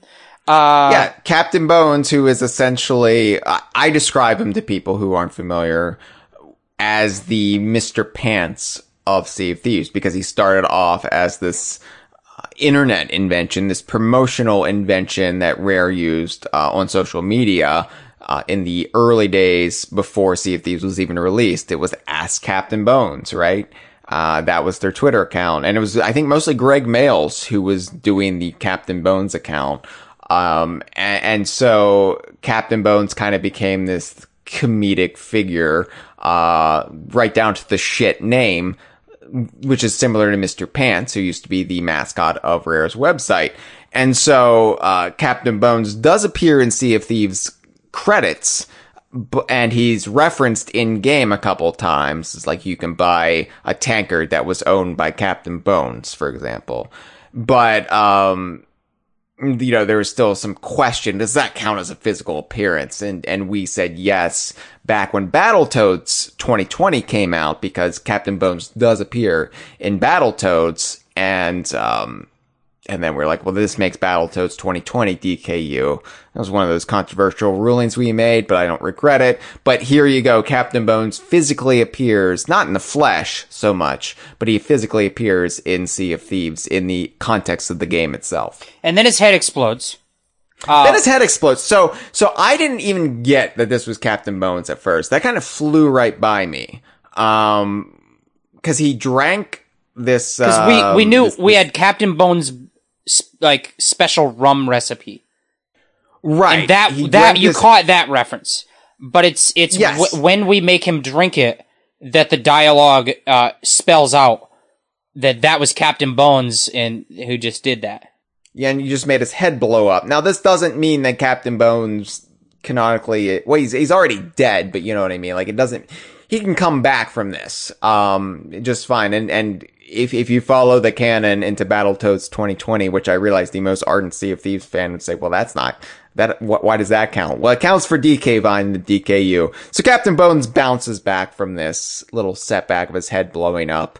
But considering he is in the Sea of the Damned anyway, it's all very malleable, you know. We see Stick Licker Steven come back. And we see other characters come back from the dead later on in the series of Tall Tales. So Captain Bones can make his way back. So what I like about this side quest of these they're really just kind of ambient puzzles. As you're going around, you could discover these little things and you're like, oh, what? There's like this special rum here. What is that going to be used for? Oh, whoa, this character's reading a map. I wonder if I go dig up that X, what am I going to find there? Oh, okay. Like you're finding these things, and as you're kind of exploring the environment and like just observing things, you start to realize how these various pieces of inventory like link to one another, and you do it all in, you sequence it all together to complete it. It feels a lot like a classic point and click adventure where you're juggling inventory. You're picking up these random items, and then you're like, well, I found the watermelon. I wonder what a watermelon will be used for later. And like you're just kind of talking to dialogue, you're getting dialogue and observing things, trying to piece together what you're meant to do with these inventory items. And it is very apropos that it is evoking the feeling of a point and click adventure, because the ultimate payoff for completing this side quest is you open up a secret path to a little island with an Easter egg on it, referencing the Secret of Monkey Island franchise, the old LucasArts point-and-click adventures.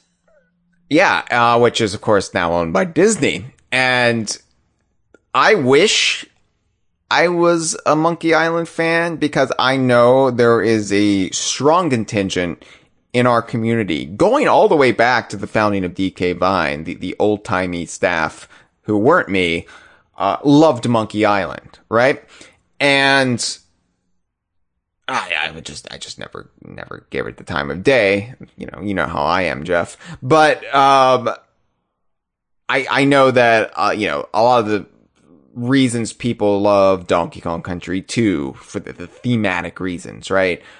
Is present and accounted for in the Monkey Island games. So for a DKU game to finally explicitly reference and revel in Monkey Island, even in this little like corner of this tall tale, is a huge deal for a lot of people. And while I couldn't personally experience that, just like I couldn't personally experience the nostalgia for the ride, for example, it is cool to see people who are fans of that kind of get theirs, you know? I always take joy in seeing other fans of things kind of get to nerd out a little bit. And so that was definitely special.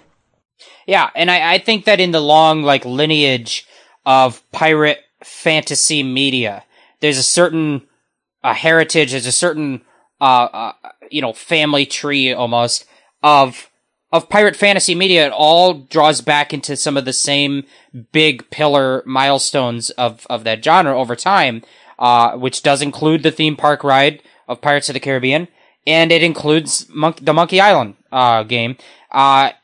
It includes the Pirates of the Caribbean films, and I would say very definitively that Sea of Thieves is now a milestone in that lineage. But for it to be able to cross-pollinate with these things that are such heavy influences on it, that are such big pillars of that history of pirate media, it's cool. And you get Robin Beanland doing a remix of the theme song.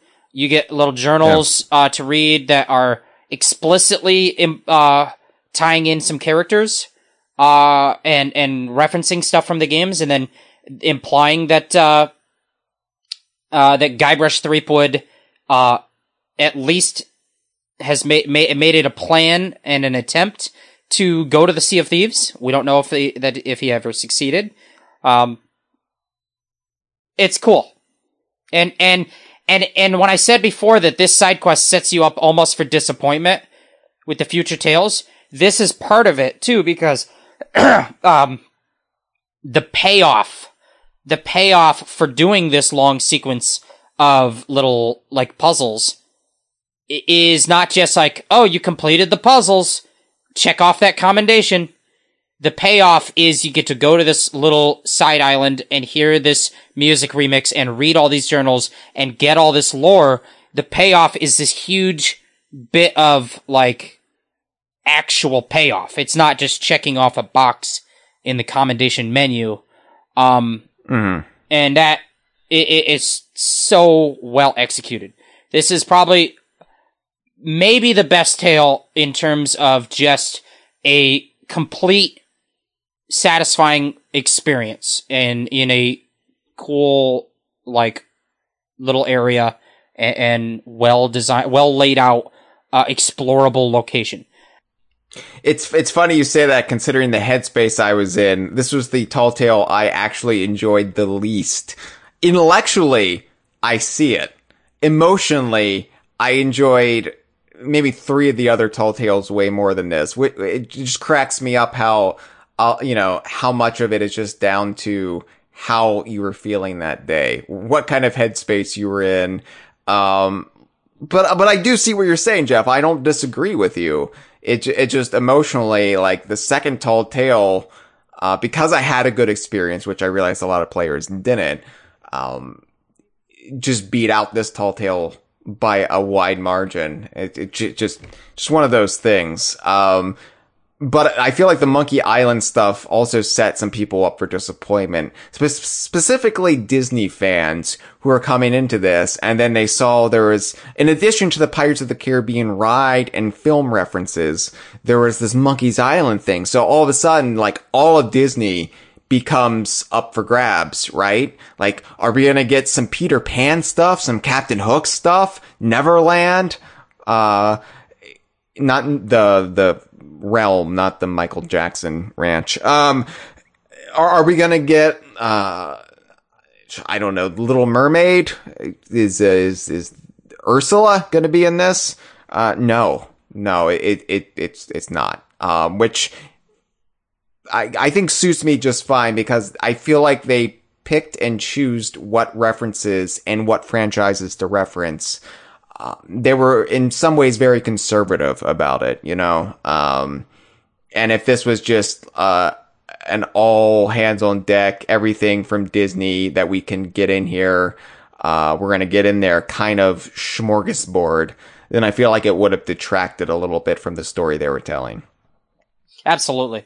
Yeah, so I think that it is a less is more approach, and that works for this, because obviously the focus needs to be front and center on the Pirates of the Caribbean. How do we make that feel natural with the Sea of Thieves lore and the Sea of Thieves story that we're trying to tell? Because the story involves, it deeply, intricately is tied into Sea of Thieves characters and lore. It's not all just a Pirates of the Caribbean story that's happening in Sea of Thieves. And so that had to be where the focus was. And having this Monkey Island thing, it feels more like, well, we had the opportunity and we love it, and we know our fans love it, and we had to take our chance to include this, but it is not meant to be the focus. It's not meant to distract from what else is happening. It is a purely fan service present to ourselves, the dev team, and to the fans. Like, it's for, you know, and that's how I feel like they approached it. Like, they're just like, this is something everyone's gonna love, but it's not going to distract from what our focus is on the story we're trying to tell. I think by literally having it be a side island, it really helped communicate that, like, oh, you know, it allowed the fan service to be there without it being distracting or to completely cause the story to kind of come to a halt. So yeah. So then, yeah, you light the lighthouse. The ferryman comes. The ferry of the damned comes. All the ghosts in the village are finally like, yeah, we can finally pass on. We can board the ship. But we cannot board the ship. We as players cannot board the ship because we are not ghosts. We are physical fleshies that have entered the Sea of the Damned through a portal. And so we have to find a way to sneak on. We're gonna, like, stow away on the Ferry of the Damned by rowboating up from behind. And, but if you're, like, if you don't just jump ahead and go right for the finish line, you can actually go down to the dock and interact with a, spooky wraith. The wraiths that are, like, I guess the bureaucrats of the Sea of the Damned, like they work for the ferryman. We've seen these characters kind of in insignias and in sculptures, but we've never seen a wraith in Sea of Thieves. They look like Grim Reapers.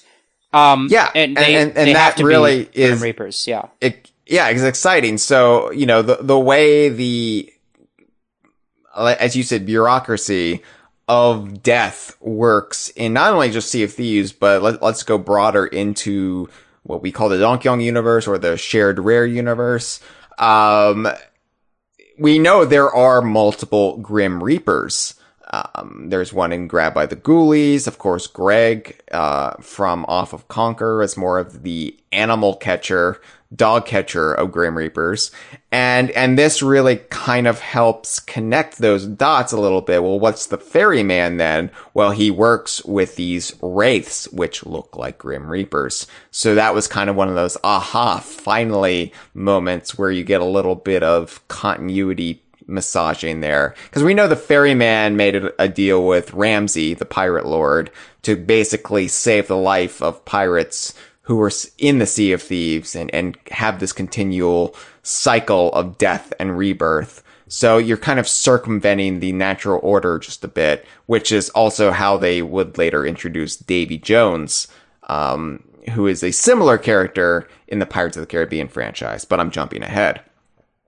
Right. So we board the ferry, and we are able to, because we've picked up this Lantern of Souls or flame, the Flame of Souls, and we use it to, like, light lanterns throughout the tale. I think.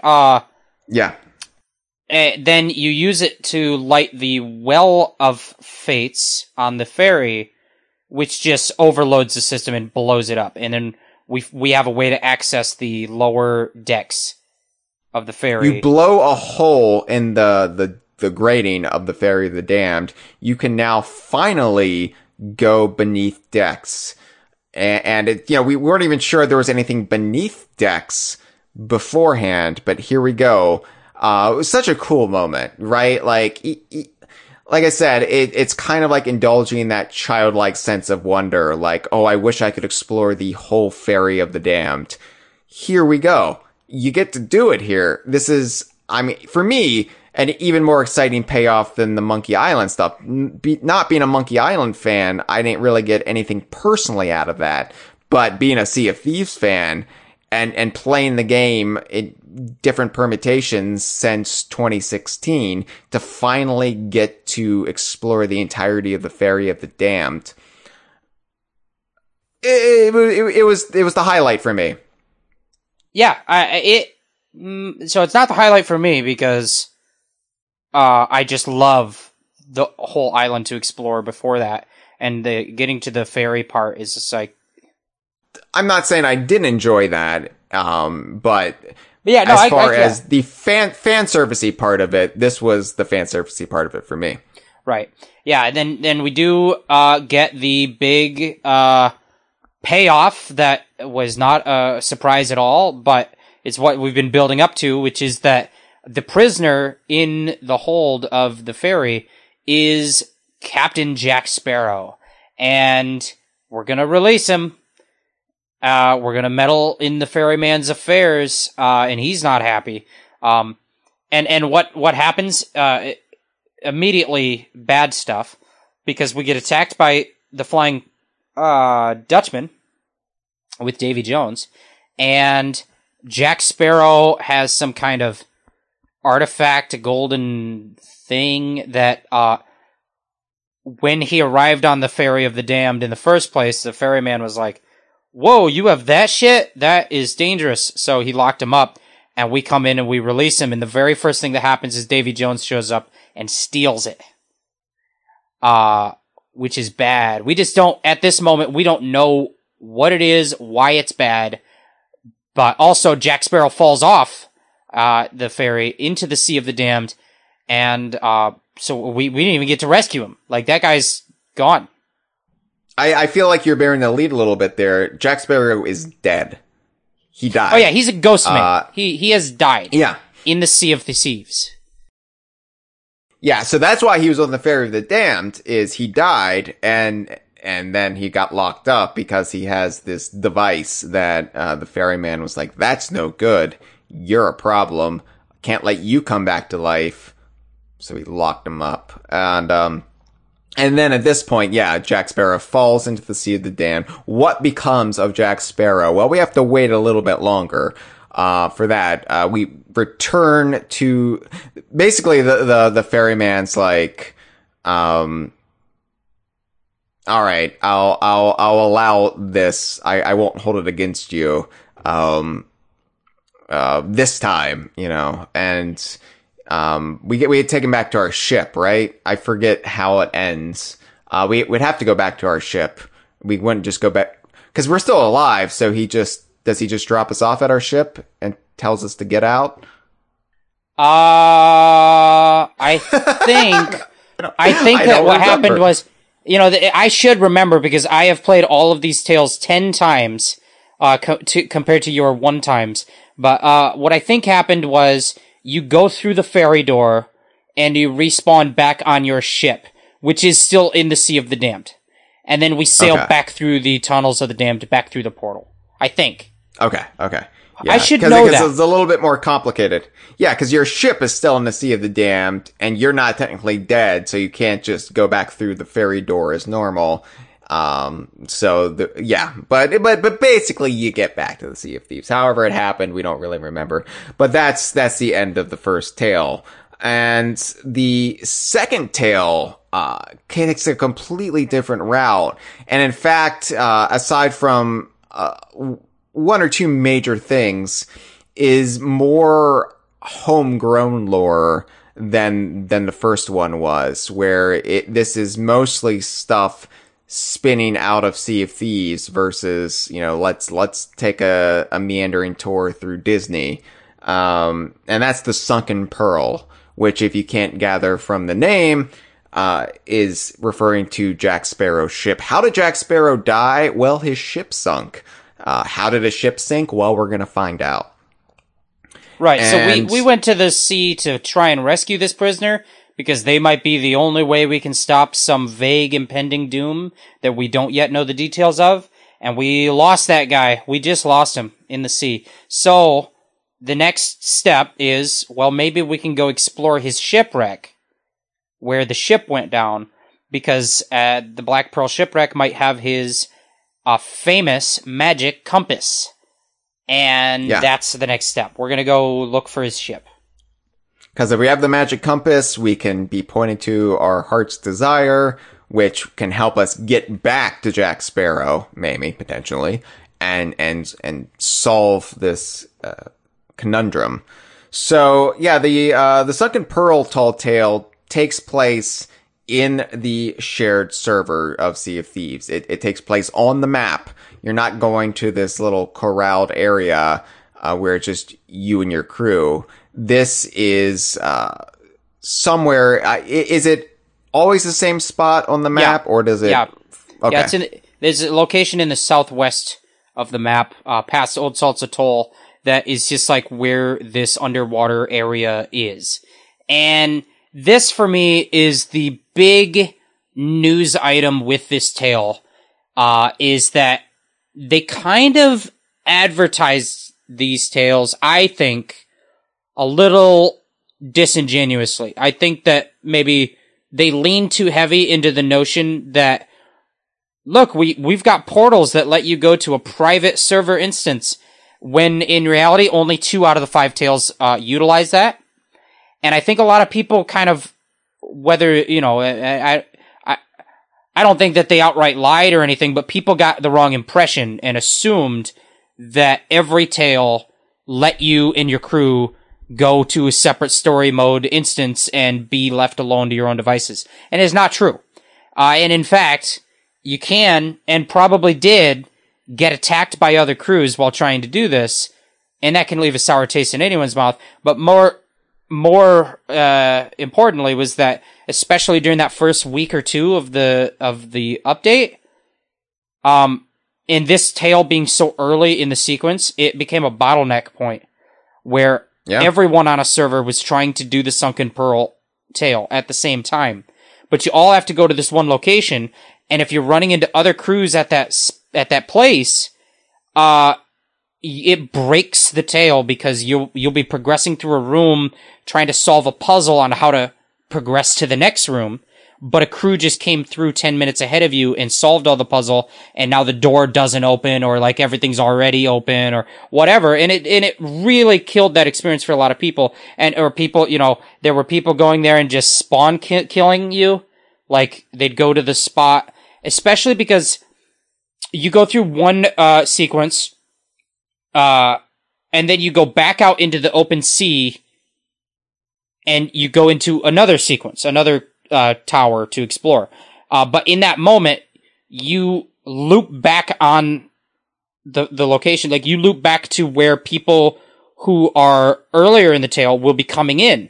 And so there's this moment where the tale even forces you to be in the same place as someone else who's in that tale. Like, you loop back on your own path and run into other players.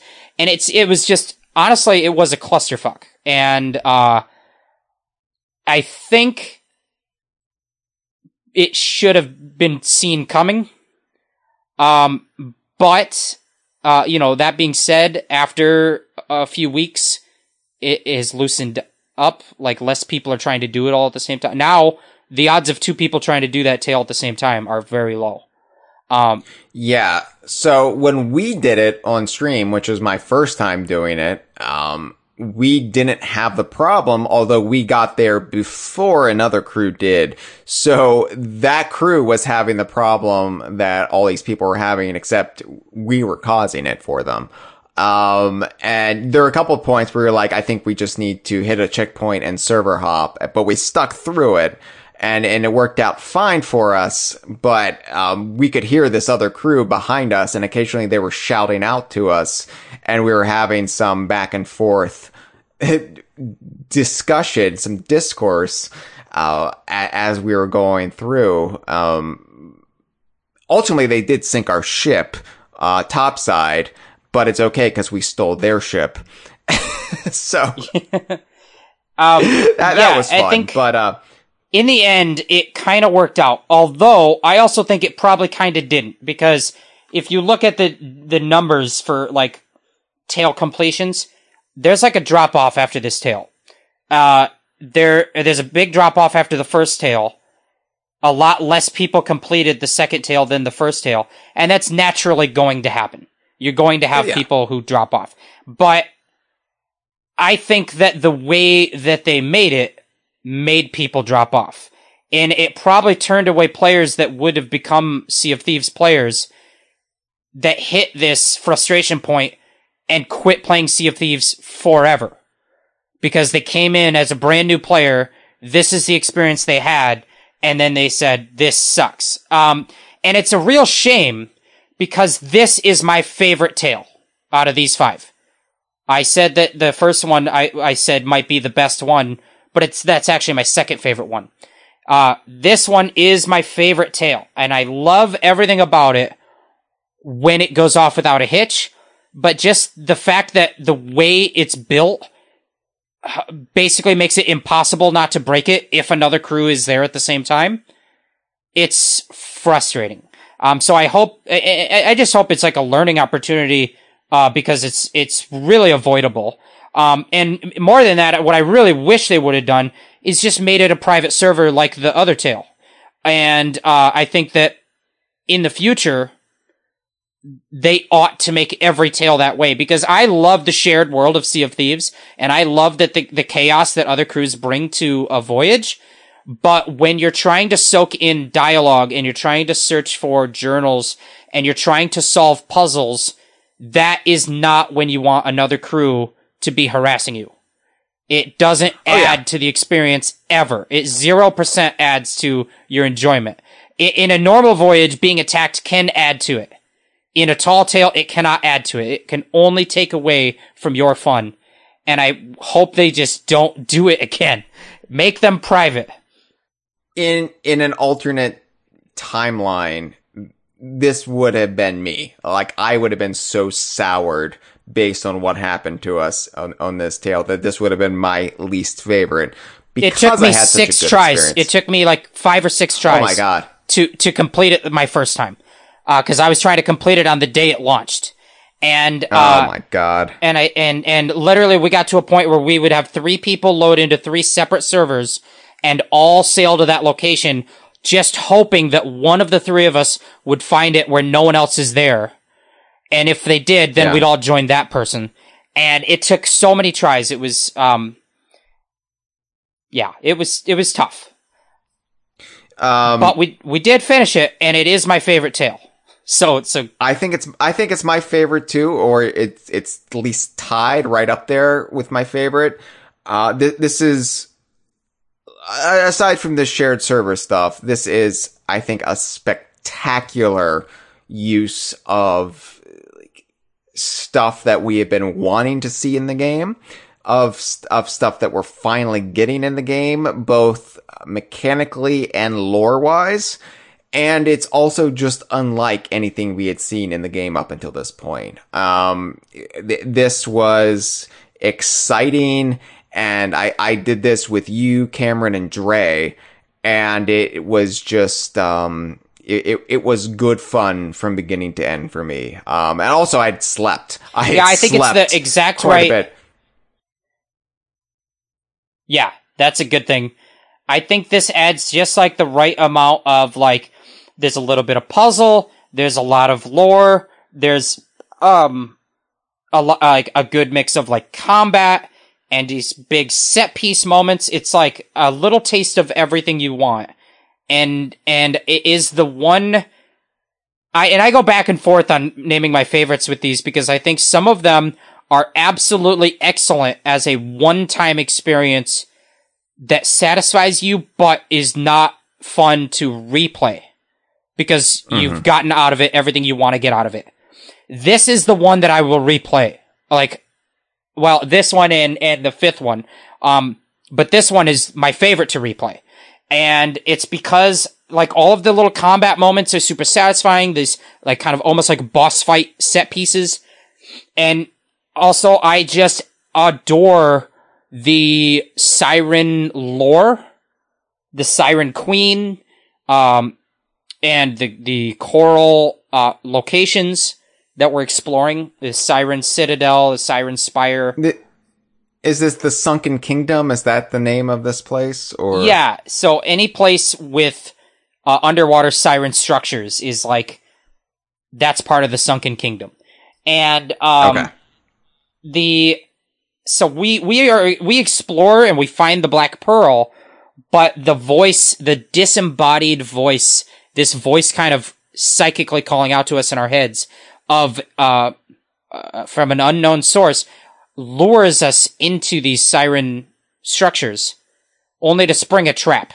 And we find out it is this malicious siren queen that is the sirens take shipwrecks like the Black Pearl, and they take them in and they make it a part of their structures. They build these ships into their buildings and things, and this pays off a little lore element that had been building in the months previous, where we had all of these merchant ships that were being taken out, and this is where the what are the voyages called? Lost shipments. Lost shipments, right? Something was sinking these merchant ships, and come to find out, it was the sirens. Yeah, so the sirens have been awoken after having, for the most part, been like dormant in the Sea of Thieves, and presumably what woke them is maybe the arrival of Davy Jones. We're not really sure, I think, but they are working with Davy Jones. I don't know if we even really know this at this point in the story, but essentially, I don't think we do. We've been pulled into their trap, and we've got to fight for our lives. And we climb the spire doing these puzzles where they've got these merfolk statues, and there's like 3 statues in the room. One of them is holding a chain. One of them is holding like a little ball in their hand, like a gem or a ball, and one of them is holding this like squiggly coral thing. And just to save, and they do this puzzle a million times throughout this tale and another tale, which is that somewhere in the room is a mural on the wall showing each of those statues with their other arm positioned in one of 3 positions, up, down, or middle. And then you have to go around and interact with the statue to set it to where it matches the mural. And when everything matches the mural, it's kind of like putting in a code, like on your, luggage or whatever. And then you hit this statue with a horn, a shell horn, and it blows the horn, and it activates something magic that, the room will fill with water, and you can progress up to a higher ledge now because the water raised. It's a very Zelda-y kind of puzzle.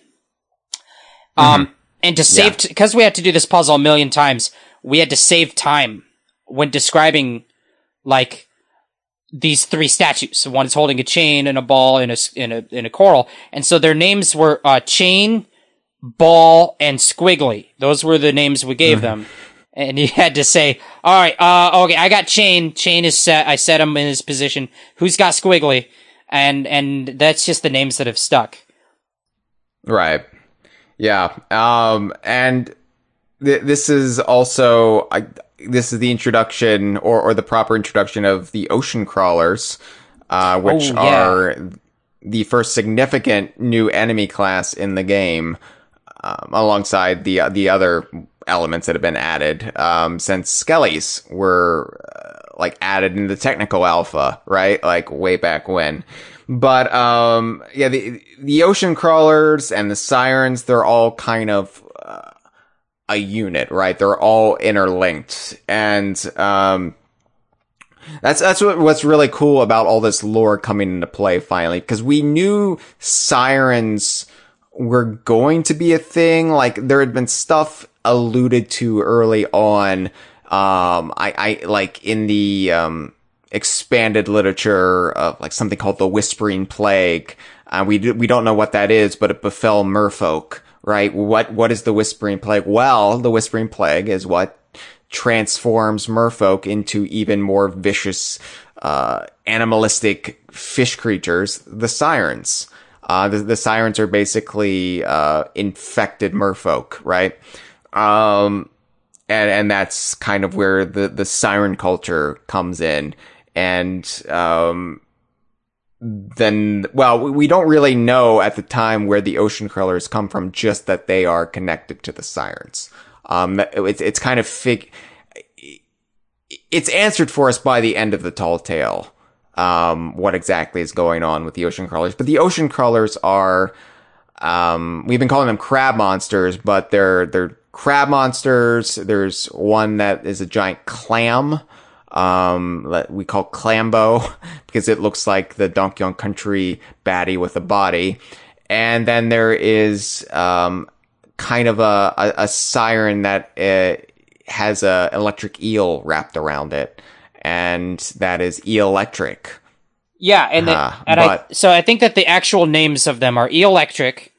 The clam one is called Hermit, and then the crab one I think is just called Crab. And before great name, before release, I had made up my own names for them just as like shorthand. I called it the Crabbernaut, the Clamhead, and the Murwalker, because it's like a siren person, but they're walking on two legs and they have the whip. I still think Crabbernaut is a better name, but I usually actually just call them Crabos though. Oh shit, there's a Crabbo. Like, yeah. Anyway, they all have their own kind of attacks and behavior. This is a great thing. It's not like you have your weak one, your medium one, and your tough one. They're all different. The clams can burrow under the ground and then rise up underneath you and attack, and they also spit these green clouds of poison around them. And then obviously the electric ones they fire balls of electricity, and if they have an electricity shot charged up and you attack them, it will emit a field of electricity, so you don't want to melee them, you want to hit them from range. And then the Crabos just like, they just pound the ground really hard and kill you almost in one hit. So all three of them, they're fun because they kind of require ranged attacks for the most part, which makes them way different than the Phantoms that we'll talk about later, which I tend to do melee attacks. But it's just much needed variety to land encounters. Yeah, Skellies, as much as I love the Skellies, they tend to get old, especially when you have an entire company based around killing them, and they just appear, even when you're not on an Order of Souls voyage, they will just appear on the islands, and it's just like, all right, Skellies. So yeah, this has been something that I think we've been clamoring for for quite a while. And it's nice to finally see, even if I feel like they appear too frequently, even after they dialed them back a little bit. They're still everywhere, except when you need them to drop gems.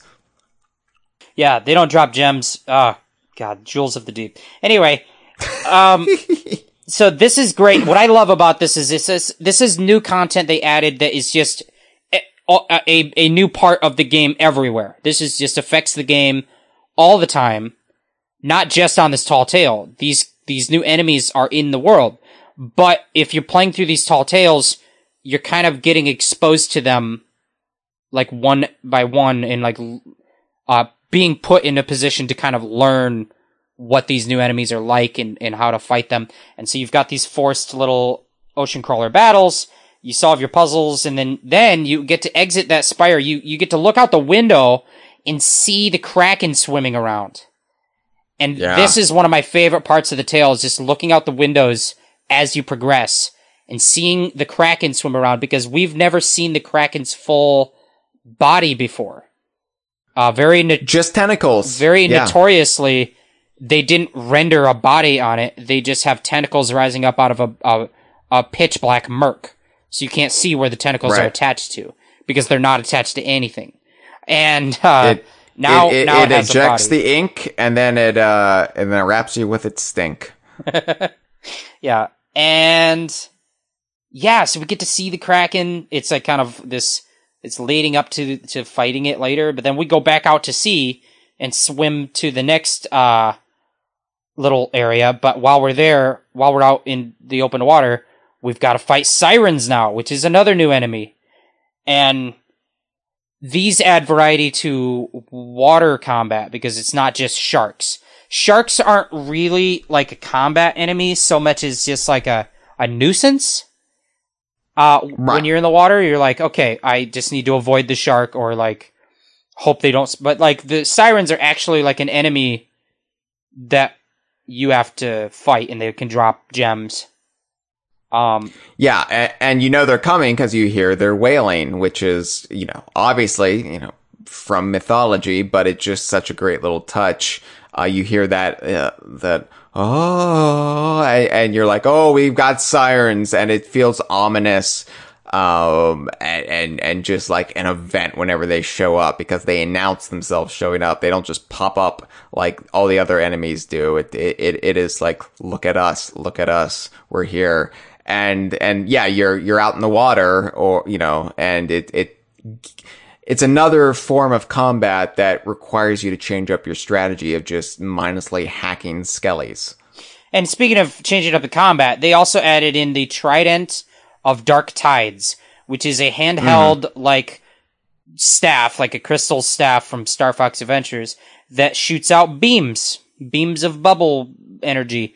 And this is interesting. I thought that this was really going to change up combat in the game, and I find that it's great in PvE. It's great against AI enemies like skeletons and crabs and sirens, and it's essentially useless in PvP.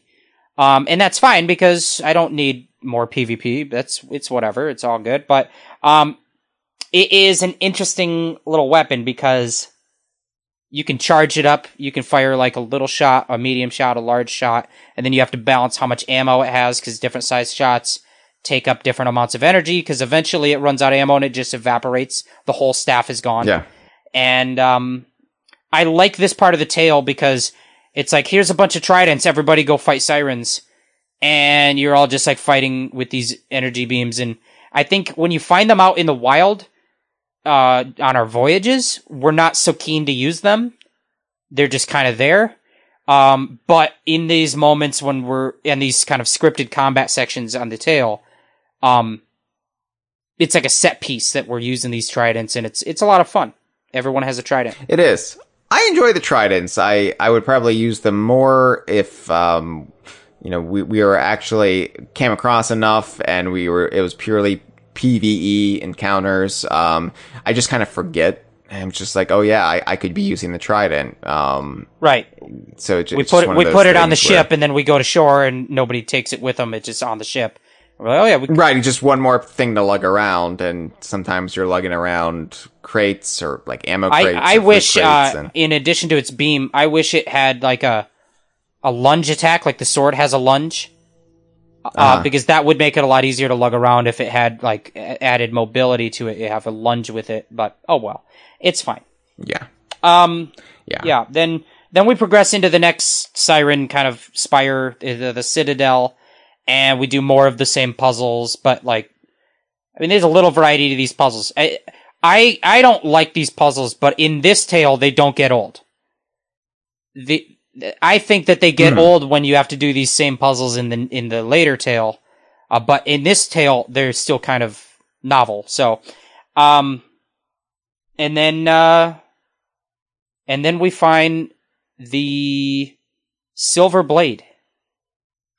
What is the Silver Blade, Jeff? Well, the Silver Blade is the Millennium Falcon of Sea of Thieves. No, I'm just kidding. No, so the Silver Blade is the ship that was name dropped in the Tales from the Sea of Thieves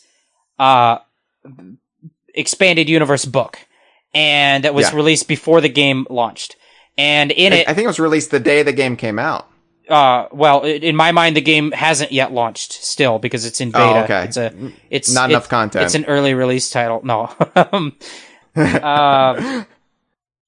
And yeah, so in that book, we have Flameheart Jr., the son of Flameheart, who is now, the Flameheart Senior is a spooky man in the sky, who yells at you, and you sure your supplies are dwindling by now, and they're not. Anyway, And Flameheart Jr. sailed aboard the Silver Blade, and then it sank, and he became a skeleton because he's not a very important character that everyone needs to obsess about.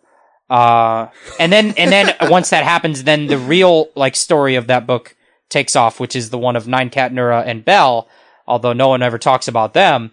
Yeah, the ship sank, and now we've got kind of the epilogue story to that ship, because it wasn't the end of that ship's story. It is the end of Flameheart Jr.'s story for now, and I don't care about his story. That's fine.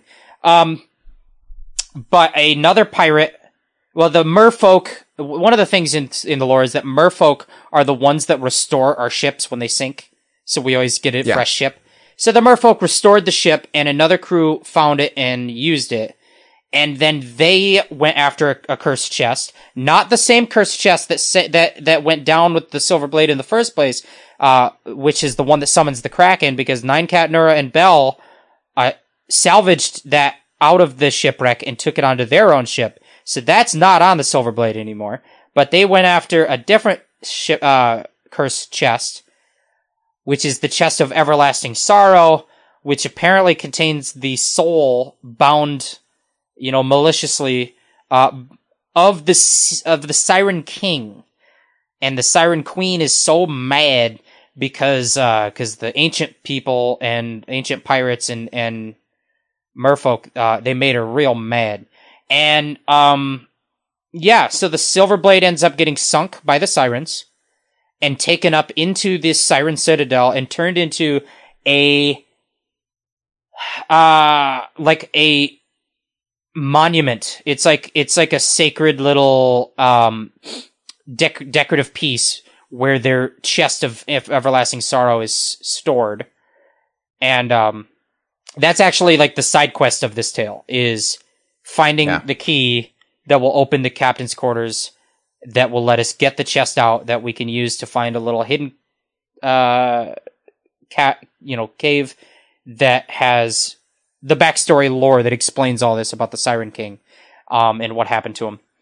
And but anyway, we board the Silver Blade, but now it is all coral encrusted and wrecked, and it is turned into you can use the capstan to raise it up through the air with these chains like an elevator, and then use the cannons to fire at ocean crawlers, and eventually we get to fight the fucking Kraken. Fight it head on. Yeah, it's great. And I love that the Kraken, its head still looks like the Kraken skulls we've seen a couple times throughout the game. Everything is consistent. This is just the first time we've actually seen a living Kraken outside of the inky murk on the surface, where it's just tentacles attacking you. So it's this great triumphant moment. Again, it's like scratching an itch that players might have had. I wish I could get underneath the surface and fight the Kraken down there. Well, here we are. We're in this underwater kingdom, and there's the Kraken. And we're on this sunken ship that's been turned into an elevator, as befitting the Millennium Falcon of Sea of Thieves. And yeah, it's just, this is such a memorable moment of the Tall Tale. And I think this is what really boosts the Tall Tale for me, is this little fight with the Kraken. It's unlike anything else in the game. It's absolutely thrilling set piece. And it's fun to repeat. It's not like a set piece where you're that was so cool, but I got my fill. It's not cool the second time. It's not one of those kind. It is the kind that just stays cool, because the Kraken is just so, satisfying to look at. I just like looking at it. It's so ugly and cool. And I like giant monsters. I don't know. I think it's awesome. I like the little nod to the fans who are in the know with putting up the name drop of the Silver Blade, and continuing that story. And it's also a great way to play too, with the merfolk restore the ships, the sirens keep them permanently sunk. Exactly. Right? That's the reason the great dichotomy. Yeah, exactly.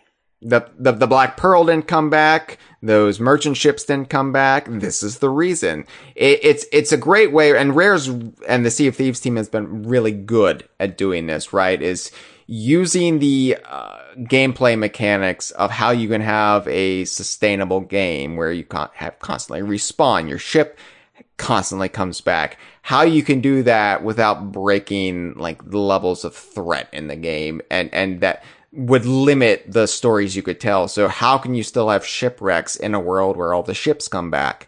How can you have this permanence of death in story where the characters keep coming back? There's always these little workarounds that just enrich the game and add to the tapestry.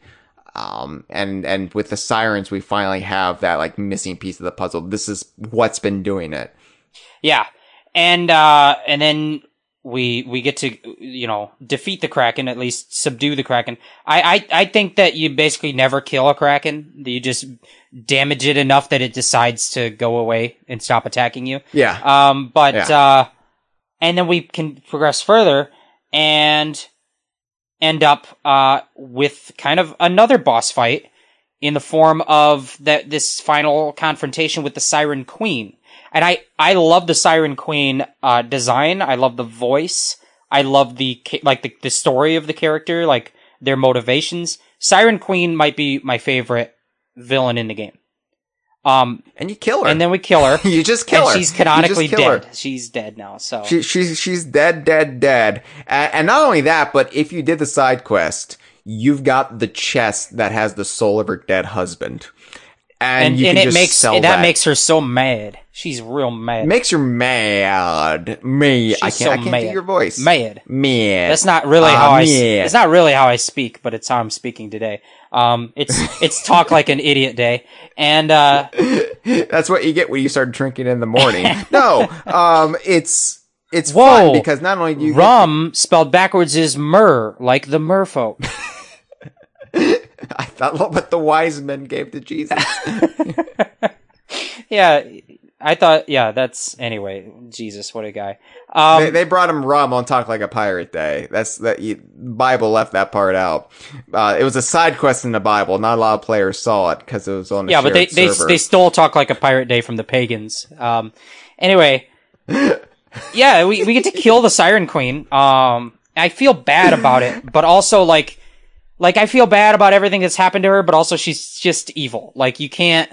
Like any good villain, she has a bit of a tragic backstory, right? But my hands are tied. You're trying to kill me, and you're clearly evil. Like my hands are tied.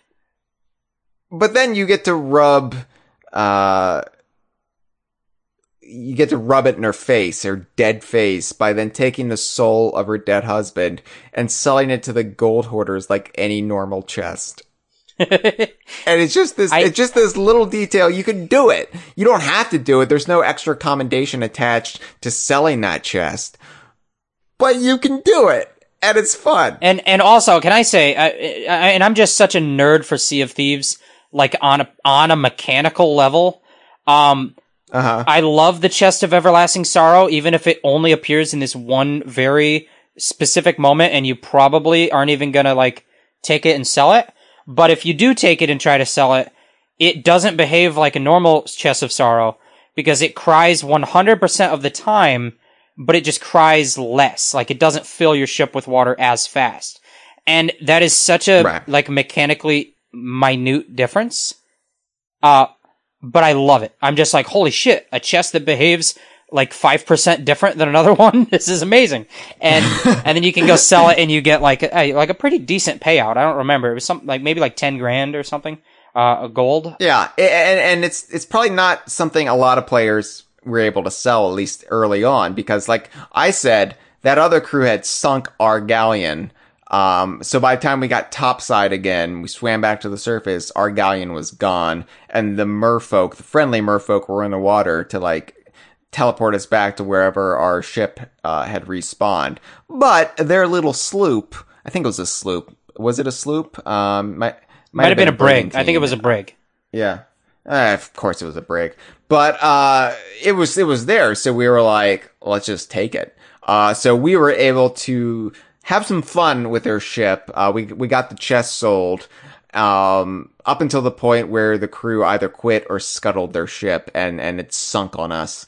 but we got some decent mileage out of that. So yeah, and we were chit-chatting the whole time about how we were glad they made the crew of Jack, Gibbs, Anna Maria, and Scrum, rather than just having like Rizzoli and Isles or whatever those guys' names are. And so we get to rescue that crew at the end. We obviously we got the compass already, and then we get kind of pulled into this whole siren attack story. But at the end, we find Jack's crew encrusted in merfolk statues. Yeah. They're entombed in the statues that have been in the game for 3 years going on. But we never knew their purpose before. We never knew their origin. And now we kind of know that the sirens can entrap you in one of these statues, and they can just hold you there forever, or they can transform you into an ocean crawler. It's like a This is where the ocean crawlers come from. The merfolk statues that we've seen since the what was it, the drowned curse? The Sunken Curse, not to be confused Sunken Curse. with the Sunken Pearl. I actually was typing up his notes, and instead of Sunken Pearl, I called it the Sunken Curse, and then I had to Google it. That is and there's a great joke later on in these tall tales where they actually make fun of just the way the names in Sea of Thieves trip over themselves at times, because they just use the same terms and just remix them. But yeah, this is since the Sunken Curse, like, because that was a big thing. It was like out of left field. Like, now there's all these merfolk statues around the islands, and they're kind of ominous, but we don't have any explanation as to what they are, where they came from. And it wasn't explained for the longest time. It was just like this little tangent the game went on, but it added a new element that's been in the game ever since. And you had a theory, that you actually got to pitch to Mike Chapman, when you went to E3 at E3 2019. We were all, sitting there at this little thing they were doing, the Sea of Thieves team. It was a Q&A. Mike Chapman. Yeah. Yeah, I think Joe Neat. Adam Park was Adam there. and Pete and Joe and Mike, and also someone from Xbox maybe that was like kind of facilitating it. I don't remember really. But yeah, this little Q&A that was not streamed or televised, that we just had to kind of know was happening and show up at the right time. And a little audience of like 12 of us. I think Amir was there, and Marky from Rare Thief, but. Yeah, and then they did, or as they called it, the disciples. And so I asked a question about the merfolk statues, and I pitched that I thought they were cocoons, that when a human transforms into a merfolk, they go into these cocoons, but since we don't know what they are, we just kill them. We just slash them to pieces. Because that's what Duke considers to be an adventurous thing to do. And Mike, I felt, was maybe a little horrified by that. He said it was dark. You could see his jaw drop just a bit, like, oh, I've got one of them in the crowd. But you weren't that far off, Jeff. Yeah, it seems basically accurate. These things are, essentially the siren version of a curse, of the mechanism by which a transformation happens, which usually for pirates, it's a curse. You can have the gold curse, you can have the skeletal curse, you can have the ashen curse, and it'll transform you. In this instance, as far as sirens go, their mechanism is not just curses, it is this, like, transformation module. This you go in, you get encrusted in a statue, which I just like to imagine that you get swarmed by sirens and they all just start like spitting up like mud. They just start spitting up mud and like covering you in mud, and it like encrusts into the statue, like, because it has to come from somewhere. So they're like termites spitting up to make their mound. And so yeah, they're spitting up mud and trapping you inside, and then you transform through magical means into what they want you to become. And pretty gross, but I like it. Yeah. And it turns out we've been killing people this entire time. We're still doing it. We know what they are now, but we're like, oh, we need to get these gems. But we're saving them, because if they die, they can go to the Ferry of the Damned. If they're trapped in a statue forever, they're trapped in a statue forever. Or they become an ocean crawler or whatever. They become an ocean crawler, which is a fate much worse than temporary death, for sure. Well, it's not as bad as temporary secretary, but... That song is considered a classic now. I don't understand it myself, but people love that song. It's big in the club scene. But look, Paul McCartney aside, it was exciting to, that actually ties a little bit into Paul McCartney vis-a-vis Elton John, because Scrum is one of the people in Jack Sparrow's crew that you rescue. Scrum is one of the lesser characters in the franchise because he is only from, I think, the 4th and 5th movie. So he's not really like a beloved character from the movies, but Scrum was played by the same actor who played, I think, Dick James in Rocket Man. And of course, Dick James, has both financial ties to the Beatles and Elton John. So, well, there you go. Little bit of knowledge. But yeah, I loved, it was Gibbs, Scrum, and Zoe Saldana's character, Anna Maria. Anna Maria. I know it's Anna, but I'm like Anna Pinta, Santa Maria. No, those are the ships from the Thanksgiving, I think. But I don't know. But it's a great mix of characters, right? Because you gotta have Gibbs there. He's the favorite. He's the favorite of the bunch. Yeah, you know him well. And you know him well. Anna Maria is like this character that was only in the first movie. And that's why I absolutely love having her here, because it implies that she has, continued being around in the world, even if she wasn't journeying with Jack Sparrow all that time. But then she comes back and she's part of his crew again in the future. She was in the first movie, played by what's now a beloved actor, but she wasn't well known at the time. The experience was terrible. Either she chose not to come back, or she wasn't invited back for the second one. And then she became, this huge star, with all these other big franchises. And, we don't know what happened to her. And in fact, when I was binge watching the movies, I wondered if her character was eaten by the cannibals in the second one. And that's why we didn't see her. Cause Gibbs says that, the cages made out of bones were made from some of the members of the crew. And I was like, oh God, I hope that's not Zoe Saldana. But, nope, here she is. She's back. Great choice. And it allows, I think, Rare to do something with that character that really got underserved with the movies, which is the benefit of doing something that's not live action. And then Scrum represents the 4th and 5th movies, which not a lot of people like, but I'm glad they didn't shy away from them. Right. And say, well, we don't want to reference them because people don't like them. No, we're going to have a character from them. And you're absolutely right. It's much better than the eyeball goon and his idiot friend. Or the other duo. Remember the other duo that were like, they were naval men who ended up becoming pirates, and they stuck around through like all the sequels.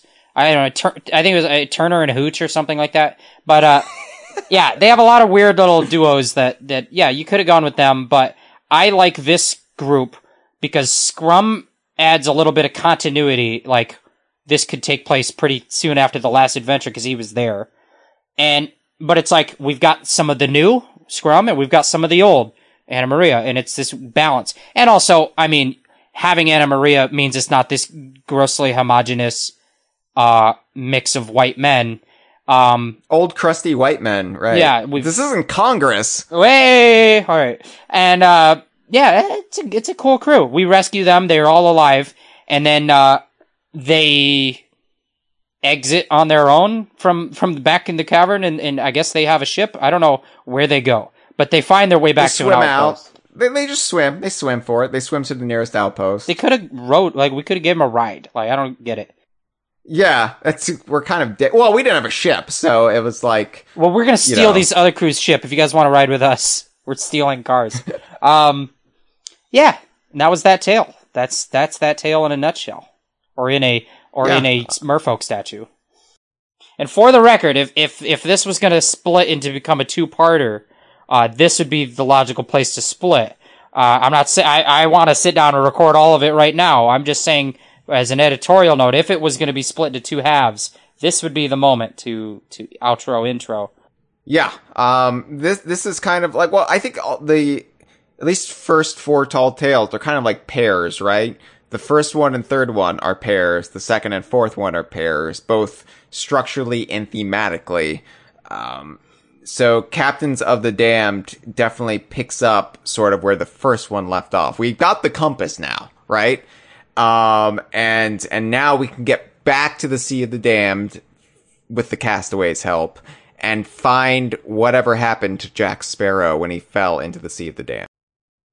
Right. So, the story it goes one direction, it goes a different direction, goes one direction. So now we're back on that kind of first quest, that first goal of we have to get Jack because he's the guy that can help us to stop this impending calamity. So we go to the Sea of the Damned, but this time, it is less of a kind of singular, unique new location, and it is more, we are visiting recreations of Jack's memories. And this is where we really start to understand kind of the metaphysical structure of what the Sea of the Damned is and what happens to us while we're there.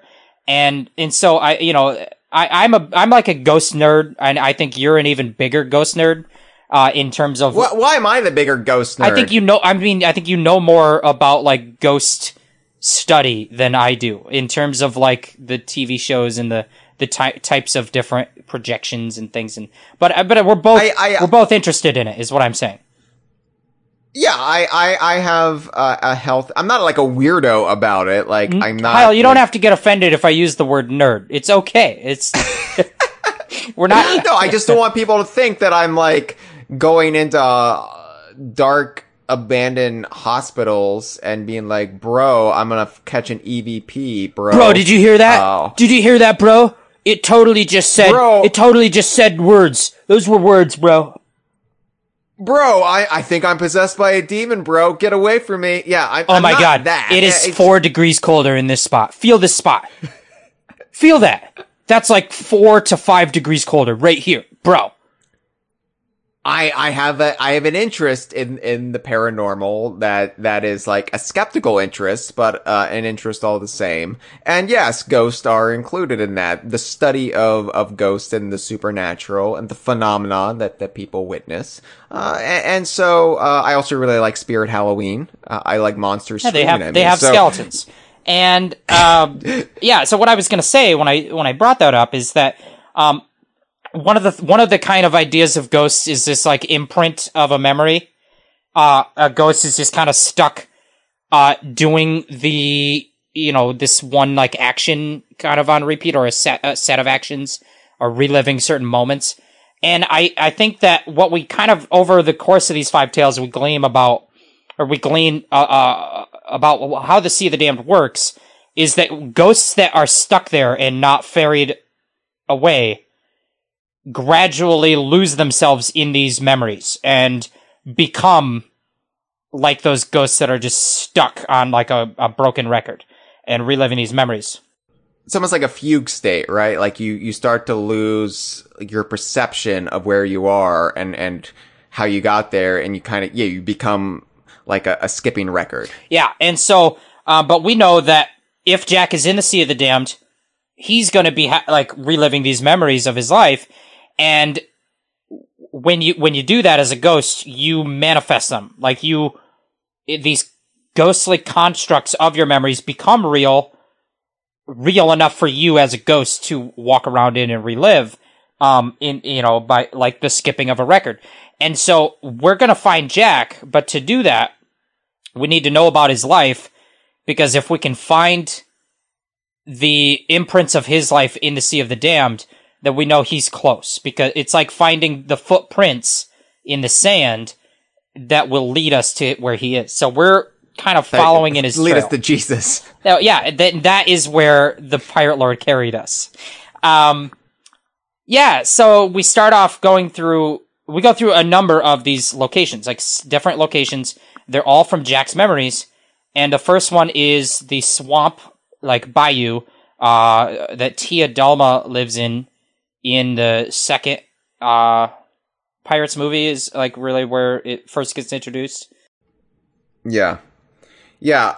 So I thought this was going to be just a way to like, structurally have all these set pieces from the movies play out in the game, like going through Jack's memories, right? So we're gonna have our pirates kind of interact with these ghostly facsimiles of what happened in the movies. That's not really what happened. This is really more of them indulging, I think, in the theme park than and the theme park ride versus the movies themselves. Tia Dalma's swamp is in the movies, but the Pirates of the Caribbean ride does start in the bayou. So yeah, there's a shipwreck in that swamp in the game that is called I think it's called the Blue Bayou or something Bayou. Mm-hmm. And I guess that is the name of a restaurant in the New Orleans Square area of the park where the ride is. Like the way the park works is you're in this like New Orleans Square themed area, and then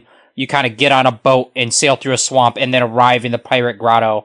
So you transition from like New Orleans down into the Caribbean, I guess. It's a very quick transition. You crossed like I was gonna crossed the whole Gulf. Yeah, and so the swamp. I know a lot of people adore this tale. I like it. I don't love it, and one of the things that I don't love necessarily about it is apparent right off the bat is that we have these areas to explore, but unlike the first tale, it's so big and mostly empty. The swamp area, like to start with, there are some journals hidden. There's only there's 3 hidden here. There's 2 hidden in the next area, and then there's 5 hidden in the town area and the final area. And even just like they probably should have put 5 journals in each area just to give us more, just to fill in the space with a reason to explore. And, like, cause I love the swamp. I love the aesthetics of the swamp, and I love being in a swamp. I love the kind of narrow channels that you kind of slowly sail through. I love the ghostly atmosphere, but there's not a lot of reason to explore. There's a couple journals to find, and that's about it. And it just feels like a really big space that could have been used for something cool, like an Easter egg, like something to find, something to discover or interact with. And it's mostly just empty, and it's mostly just there for the visual flair and the atmosphere. And then you move on quickly. Yeah. Yeah, this whole thing felt more like set pieces than the first one did. And yeah, because when you're initially in this swamp, you're thinking it's going to be like the town in the first one, Sailor's Grave, and it's not. It's a lot of emptiness. Which, you know, it's not a real criticism because I liked this tall tale. Intellectually, I probably like the first one more, but I was in a better headspace when I played this one, so I still enjoyed my time with this more. But, yeah, it's just you light a bunch of candles, and for the most part, it's a storytelling set piece more than it is a gameplay thing. There's not a whole lot to do, and it's kind of just progressing you on a story, and that's fine. Yeah.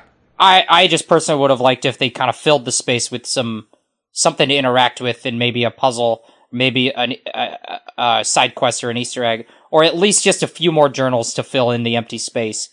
The journals were pretty hard to find. They were. They took me a few tries. You found them all, so I didn't have that problem. But even like when you showed us where a journal was, it was like, wow, that's obtuse. Yeah. Like, by the time I played with you, I had done every tale at least 5 times. So I knew the journals, and I guided you, so you didn't have to come back and just, like, mindlessly look around for journals. Because, yeah, some of them are pretty obtuse. I did like the gimmick in this one, which was that you had to light a candle to make the journal appear. It was like a ghost journal. Mm-hmm. That's cool. Yeah.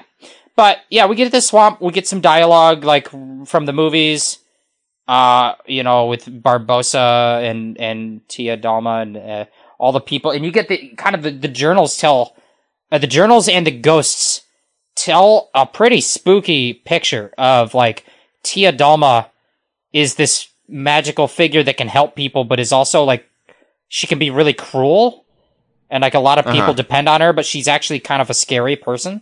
That's a cool side of her to see. But, yeah, it's mostly atmosphere in this area. It's mostly aesthetic, that I like, but... Yeah, I mean... Honestly, like, for me, the most memorable part of this tall tale was when we got to the fort. Oh, yeah, so that's the next... And everything after that. So we leave the swamp, you go to the fort. This, like, Spanish fort. It's a Spanish fort. It's weird because it's surreal to be in Sea of Thieves and have, like, structures made of stone and brick. And it's... Because you're so used to everything being made of wood. Right, and especially, just like things made of salvaged wreckage and scrap pieces of wood.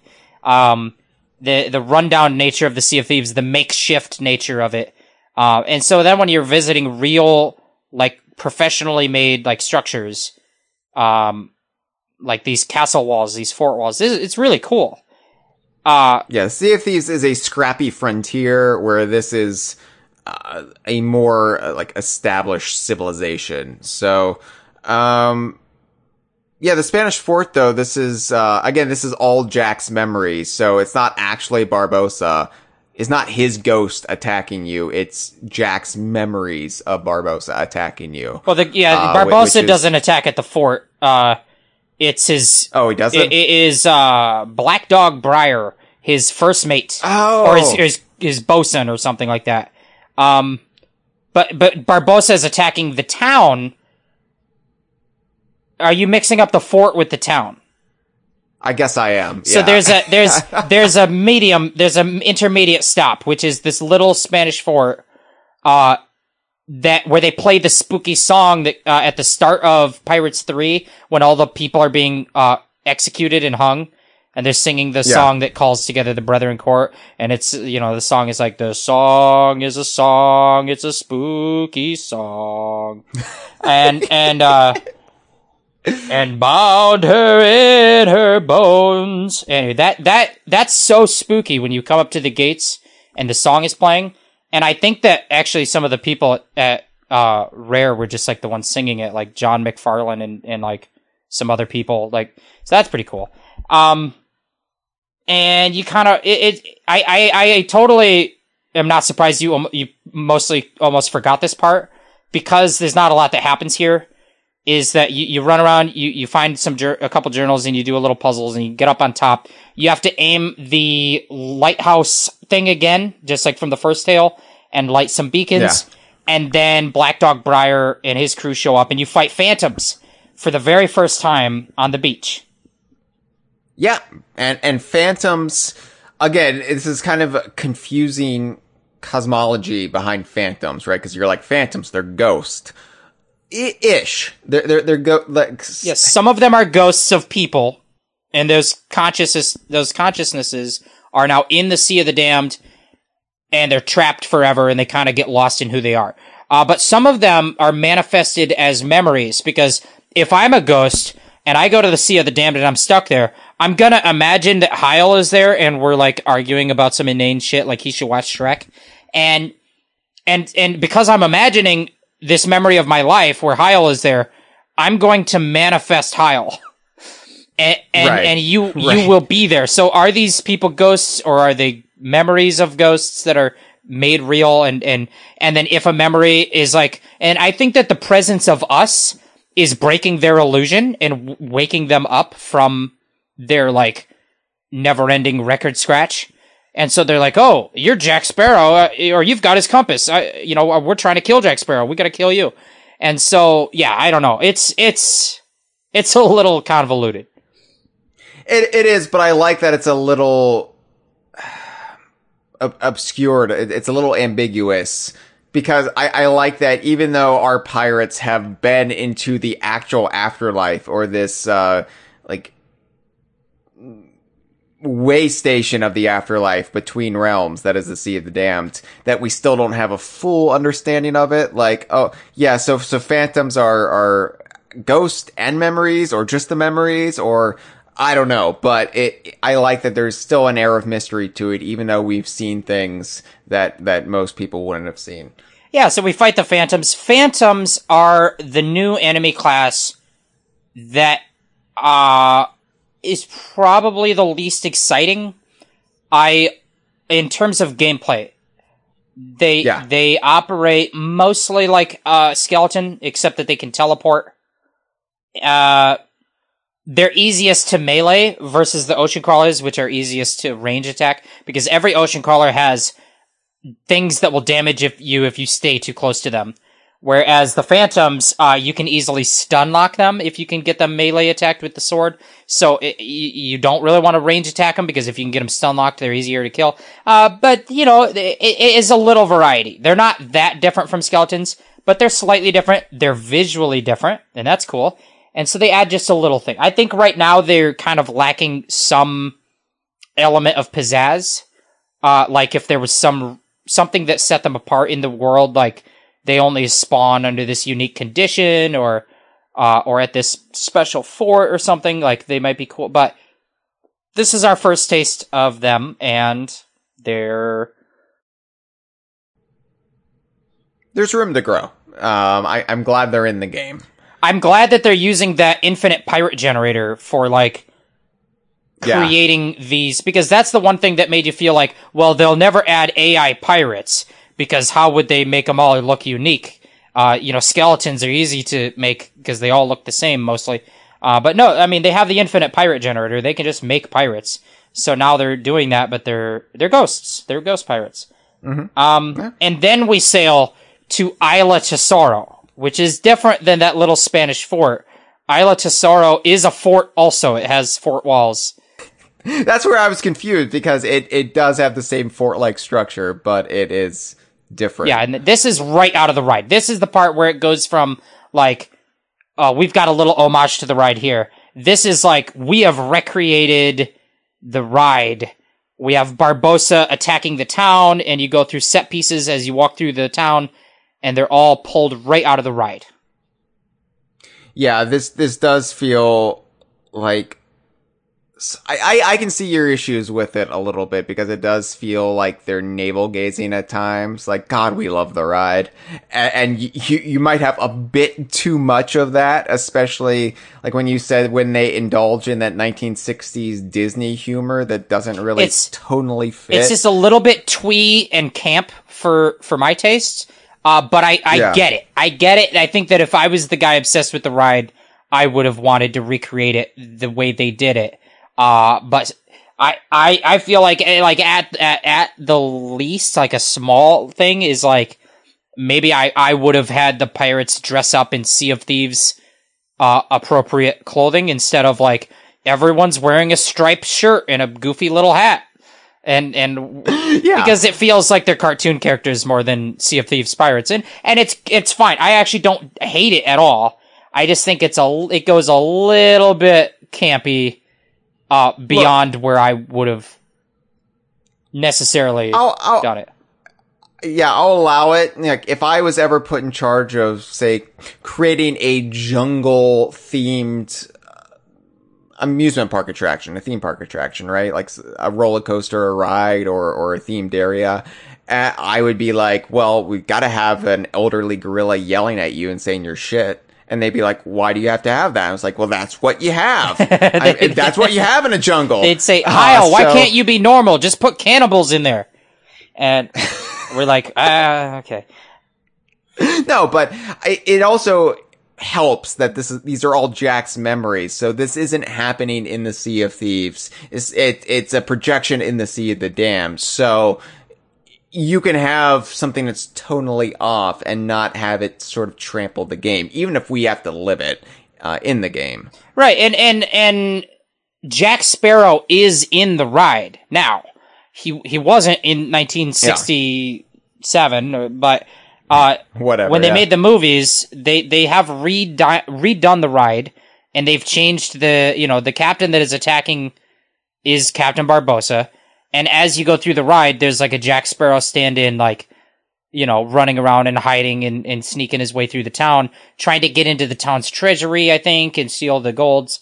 And so you go through the set pieces. You go through Carlos the mayor being drowned by being tortured by the pirates, and his fun, potentially racist accent, and then you go through to the auction scene where they're auctioning off a bunch of stuff, and you have my crush, the red-haired pirate lady.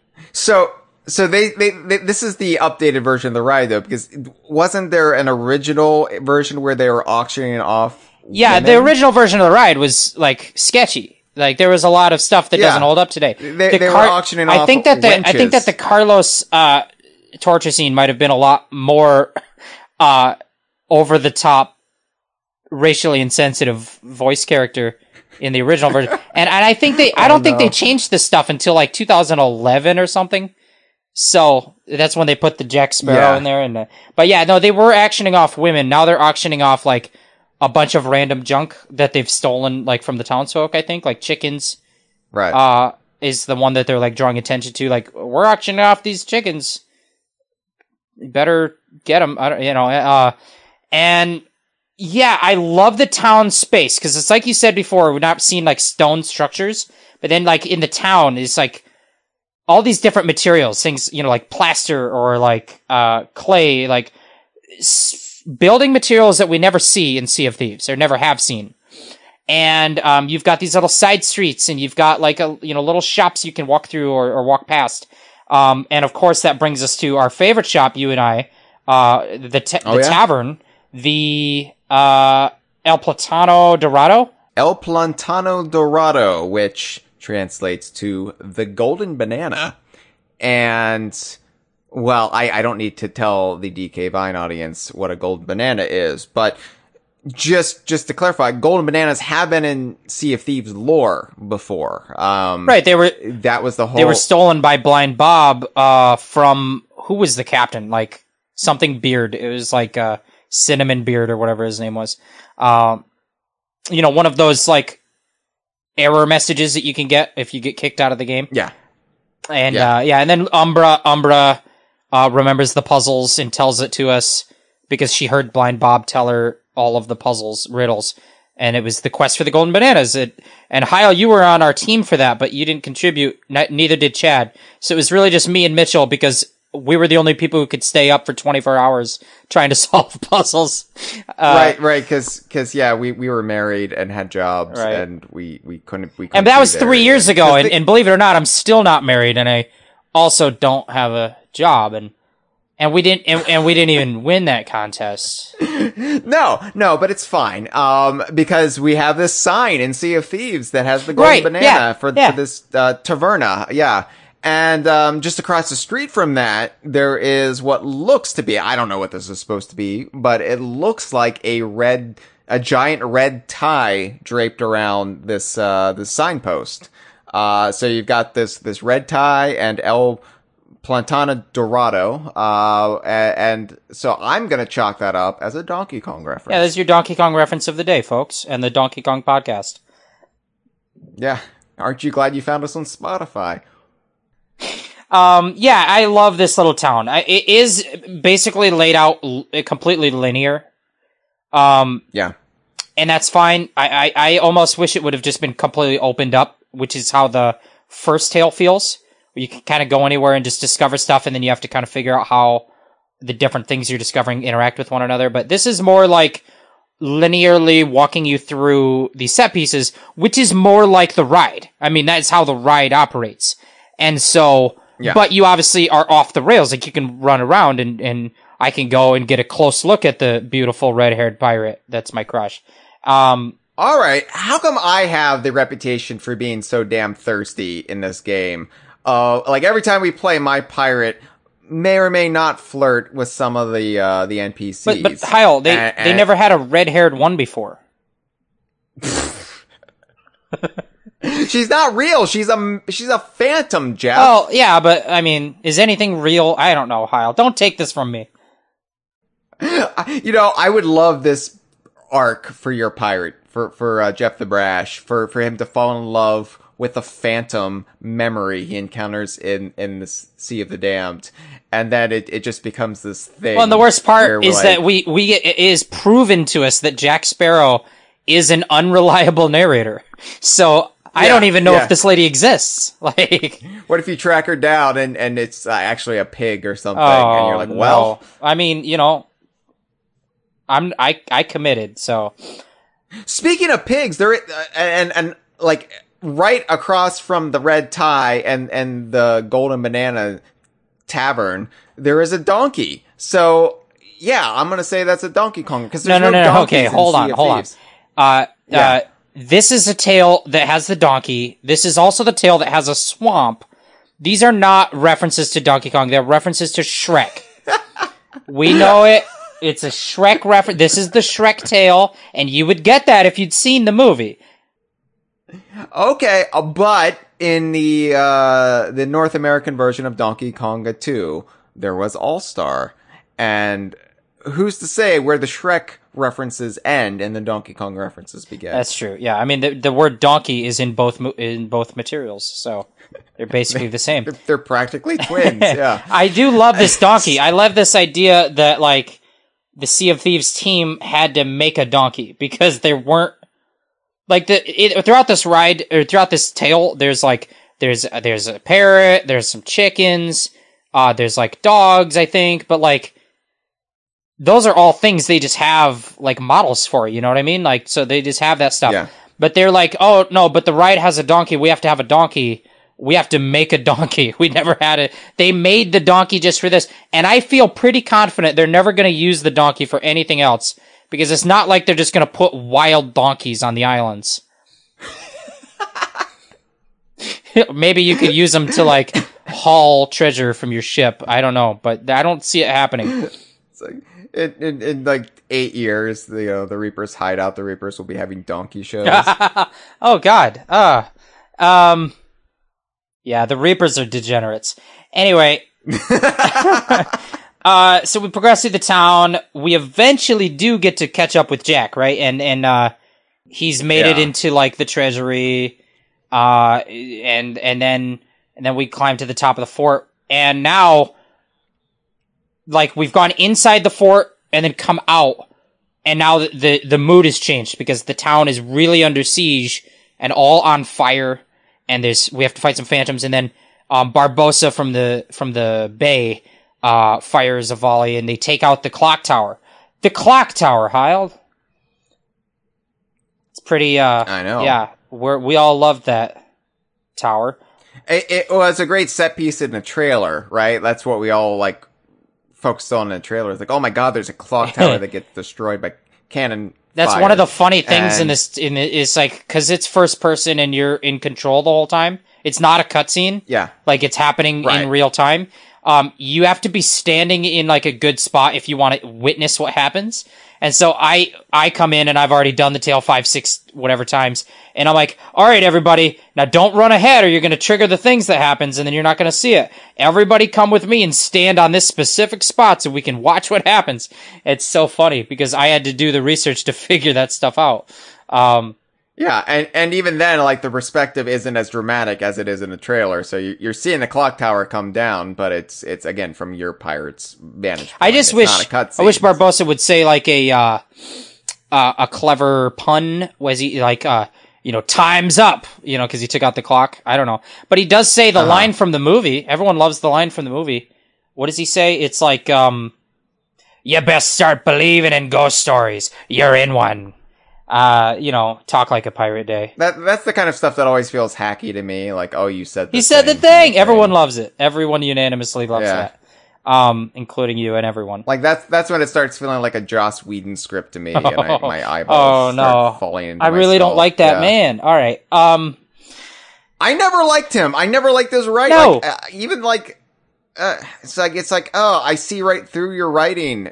Like, you think you're so clever. And stop it. And also he's like basically a sex pest. So. Well, there's that too. But But you didn't know that at the time. You thought, whoa. I didn't know he would be at the Reaper's hideout for the donkey you show. Thought he made Buffy? He must be a feminist.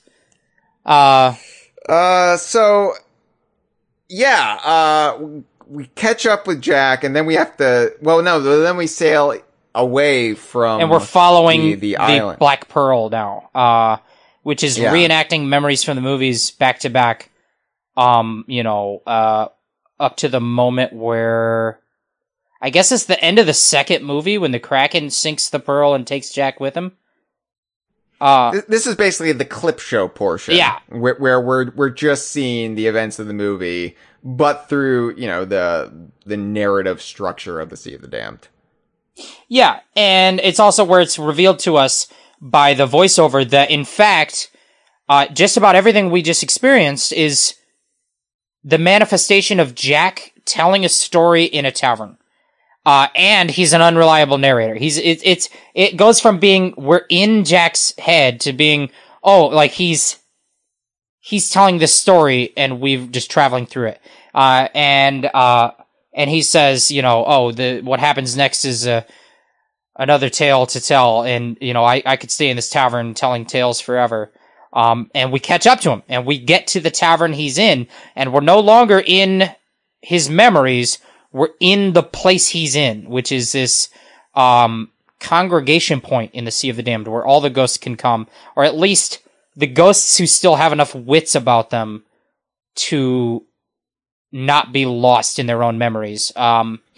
It's an actual physical, or I guess metaphysical, location in the Sea of the Damned, not created by memories. It's actually there. Anybody can visit it. So long as, you're not stuck in that loop. It's the Tavern of the Damned, I guess is the name. Yeah. I mean, and this, Jeff, in my opinion, is the emotional high point of all 5 Tall Tales. This is where not only do they tie it all together, Pirates of the Caribbean, Sea of Thieves, but also they really get to the heart of what Sea of Thieves is about, at least from the, heroic viewpoint, from the viewpoint of Rare. Cause you got all these people who play the game, right? And they're like, the game is about PvP, the game is about attacking each other, sinking each other, killing each other. But that's really not what characters like Ramsey espouse.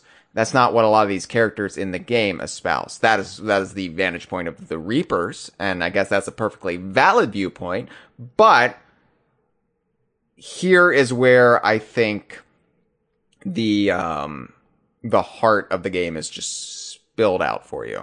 Yeah. And it's done in a way where it's Rare characters lecturing this big Disney, intellectual property, which I kind of love. It's, my biggest fear going into this was that they were going to let the Pirates of the Caribbean characters, and especially Jack Sparrow, sort of trample everything else. It's more important, let it run wild. Here, it's the Rare characters setting him straight and basically talking some sense into him. Yeah, and with that, one thing I like is that, up to this point in the story, we have barely interacted with Jack Sparrow at all. We've had references to the rides and stuff like that, and we've had references to this thing and that thing, but the story that we're actually living through is purely our pirate's story. We are on an adventure that kind of almost has nothing to do with the Pirates of the Caribbean, other than those are the elements that kickstart this story in action.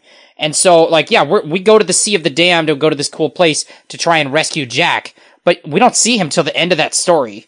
And up to that point, we're at this cool location in the Sea of the Damned. And then we're like, okay, we found his shipwreck, but then we get absorbed into this siren attack storyline that has nothing to do with the Pirates of the Caribbean.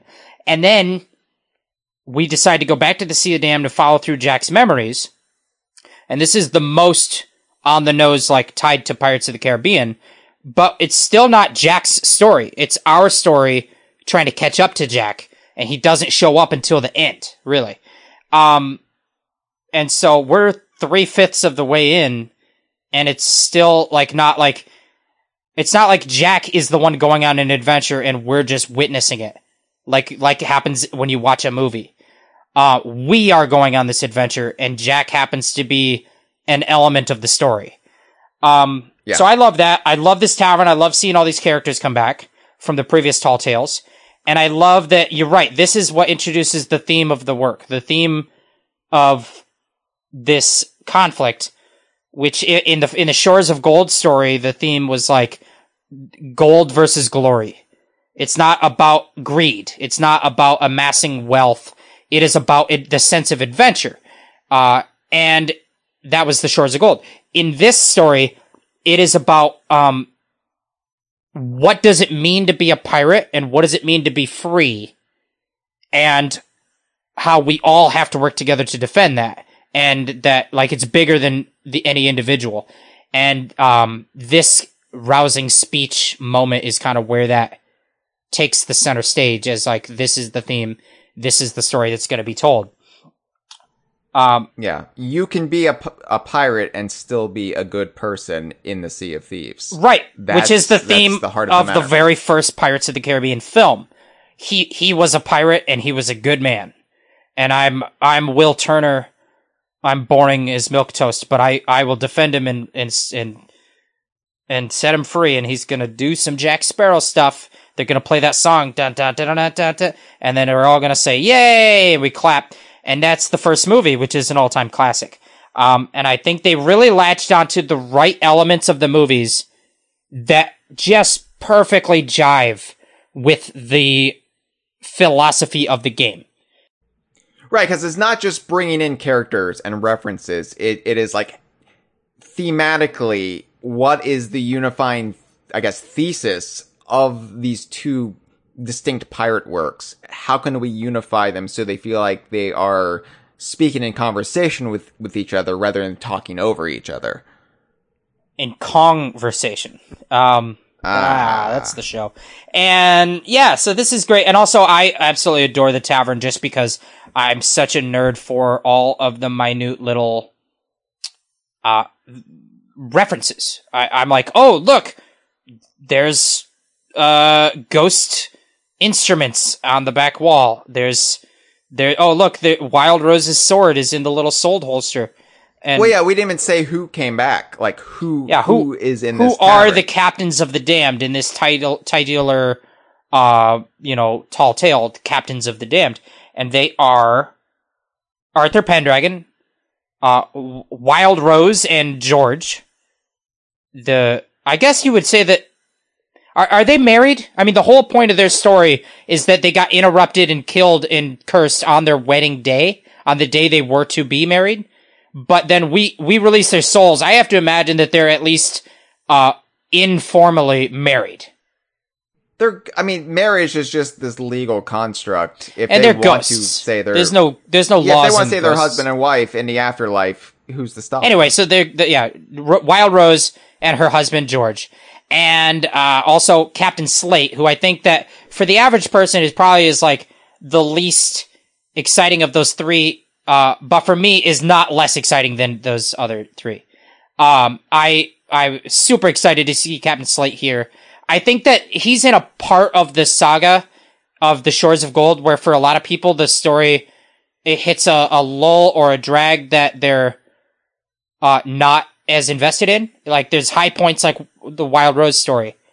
And obviously the ending, the Shores of Gold, is a high point. And I feel like the Morningstar bit is where a lot of people are like kind of just trying to get through it. And I still love the characters and love the story. I love Captain Slate. Especially if you go back and read Athena's Fortune, the novel, Eli Slate really, I think, you get to know him there a bit more. Because he's still a supporting character there, but you get a sense that, he is also a good man. You know? Yes.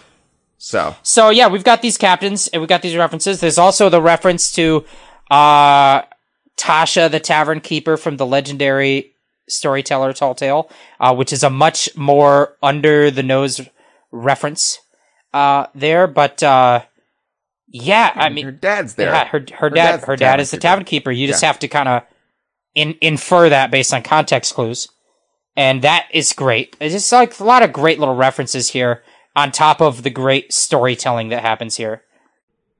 I think this was the first moment, maybe releasing Gibbs and everyone else at the end of the second tale was like, whoa, that's cool. My pirate is interacting with Gibbs. But this was the moment where I actually got a little bit of chills, where it's just like, Arthur Pendragon from the Ultimate Play the Game era of Rare is lecturing Jack Sparrow while my pirate and my crewmates are watching, and Pendragon is talking about us and to Jack Sparrow, and that was like making me feel the things that I think Rare, especially somebody like Mike Chapman, would want me to feel, right? So like this, I think this is why this Tall Tale was really pulled up for me with this whole ending sequence, which is just dialogue, and it just like the immersion of getting to experience this, but it works. It works so well. This is a story high point, and there's a lot of like stuff to see and stuff to experience, like as a story.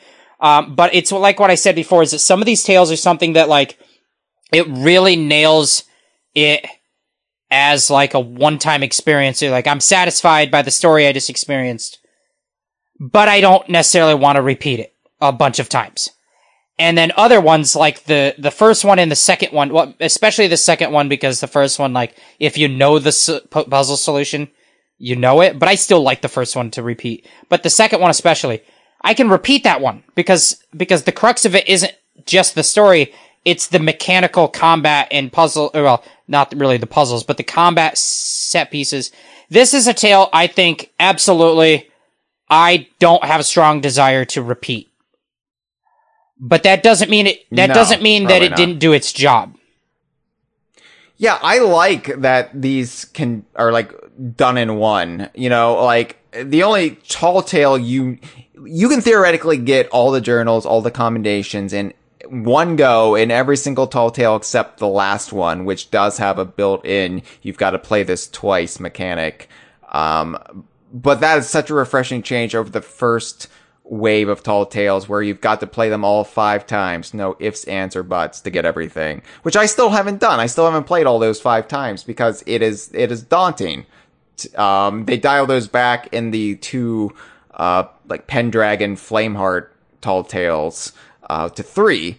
And I think they made it work really well with the second one where they gave you 3 different routes to go. But, I appreciate that these are done in one for the most part, because I feel like you get your bang for your buck, but there's not arbitrary padding to just go back and do them again. You can if you want to. But I think that the average person, if you didn't have a guide to help you, would need to do these more than once. If you wanted to find every journal and find where those hidden Easter eggs or like side quests are, you would maybe not all of them, but definitely maybe most of them would require more than one time through, especially because, personally speaking, I do not think that people should spend a half an hour looking for a journal their first time through a tale, because it's going to really like slow down the pacing of the storytelling. So I think ignore the journals your first time through, just experience the story at the pace that the story moves, and then repeat it and look for journals. Now, when you and I do it together, I know where the journals are, so I can just say, all right, before we move on, let's come read this journal. So I recommend getting a Jeff. That's an option, yeah. But yeah, and then we sail back to the Sea of Thieves, out of the Sea of the Damned, and Jack, who is now a ghost, still, he's a ghost, this is a dead person. Yeah, because he didn't come back through the ferry door, He just came back through the portal. So he is a ghost. He is a ghost man walking around. But he's like, well, wow, I'm a ghost. This is wild. I'm gonna have to go like explore this and figure out what's, you know, he's basically turned around to our cause by the speech that Pendragon gives. But he's still like figuring some stuff out. So he's not like with us right now. And then we have to like, you know, however much time passes, then we can continue the story with the Tale 4. It's pretty daring, right? To make this deal with Disney and be like, all right, we got this great idea. What if we take Pirates of the Caribbean, but we make it the movie Ghost Dad? Because that's not something you would say in your pitch, right? Because one, that movie starred Bill Cosby. Ugh. But two, that's ridiculous. But I love that Jack Sparrow is basically dead throughout this whole adventure. Yeah. It's not something I expected, even watching that trailer. Right. Well, and you know, you said before about going into this feeling neutral or like ready to experience what it is, but not knowing what it's going to be. Not going in negative, not going in pessimistic, like this is a cash grab, this is going to be tacky, but going in not really knowing what form is this going to take, and hoping that it's pretty respectful to Sea of Thieves and doesn't like undermine it and make it a lesser, and all these things, and you have all these thoughts. And then when you actually play it, what I love is that it's still a Sea of Thieves story up to this point, and beyond this point. It's still a Sea of Thieves story. It's not a Pirates of the Caribbean story. It's a Sea of Thieves story that is ignited by Pirates of the Caribbean characters being there. Yeah. And they are the instigators, but it's also interweaving with things that were already happening in the Sea of Thieves. Exactly. And then one of the things that I was worried about is building up to the release of it. We're hearing like, oh, when you go to the Sea of the Damned, you'll be able to revisit Jack's memories. And I'm sitting here thinking like, okay, we're just going to be revisiting set pieces from the films. That's like what the whole saga is going to be. It's like, oh, Jack Sparrow comes to Sea of Thieves. We relive set pieces from all 5 films, and they just recreate the movies in the game. That is not what I wanted, and that is not what they did. They created a fully original story that moves the Sea of Thieves world forward, and it happens to effortlessly and perfectly tie in these characters from this other universe that are come here and are part of it. So yeah, I love that, because this tale could have been way more tacky. This could have just been, hey, remember when this happened in the movie? Remember this part in the movie? And we're just reliving scenes. And that's not what we remember want. Carlos from the ride? It's Carlos, everyone. He's the mayor. No, but I think, you know, we do know, from chats we've had that this whole tavern scene was the first thing they wrote. In all 5 Tall Tales. And I think it is the most critically important scene in all 5. And because they made that work, everything else kind of worked as a result. Because at this point I was on board with Jack Sparrow, as he was on board with us, haha. But, you know, I was like, all right, I'm sold on wherever this story goes from this point on. I'm no longer worried about the Pirates of the Caribbean stuff overshadowing the Rare stuff. I feel like they're working in concert with each other. Let's do this. And I think that's important for the last 2 Tall Tales, because you don't want to have that kind of hanging over you. As a hardcore Sea of Thieves fan, you just want to enjoy the story as it reaches its climax. Right. So at this point, now we've fully called the hero to action, and we've understood where he's at and what needs to be done. But now it's time to get into the villain and what is the nature of this impending doom that we need to prevent. What is the nature of the plot and the villain's motivation, and what has Davy Jones been doing all this time that we need to interfere with? And that is tale number 4, The Dark Brethren. This is where shit gets real. Yeah, and this is where Jack finally comes aboard our ship. But before he does that, we get the reveal that the castaway is actually Shock, Tia Dalma, Shock, Calypso. And Shock. Yeah, Shock. Calypso's here. and Jack joins the ship, right? So, this is cool because this is the thing you alluded to before. Jack goes around our ship just commenting on stuff and kind of being like a little shit. And, yeah, it's kind of like the Greek chorus where Rare gets to take the piss out of themselves with this character from another property, right? So it's kind of like having an outsider come in to sort of point out how nonsensical your world is, which I love.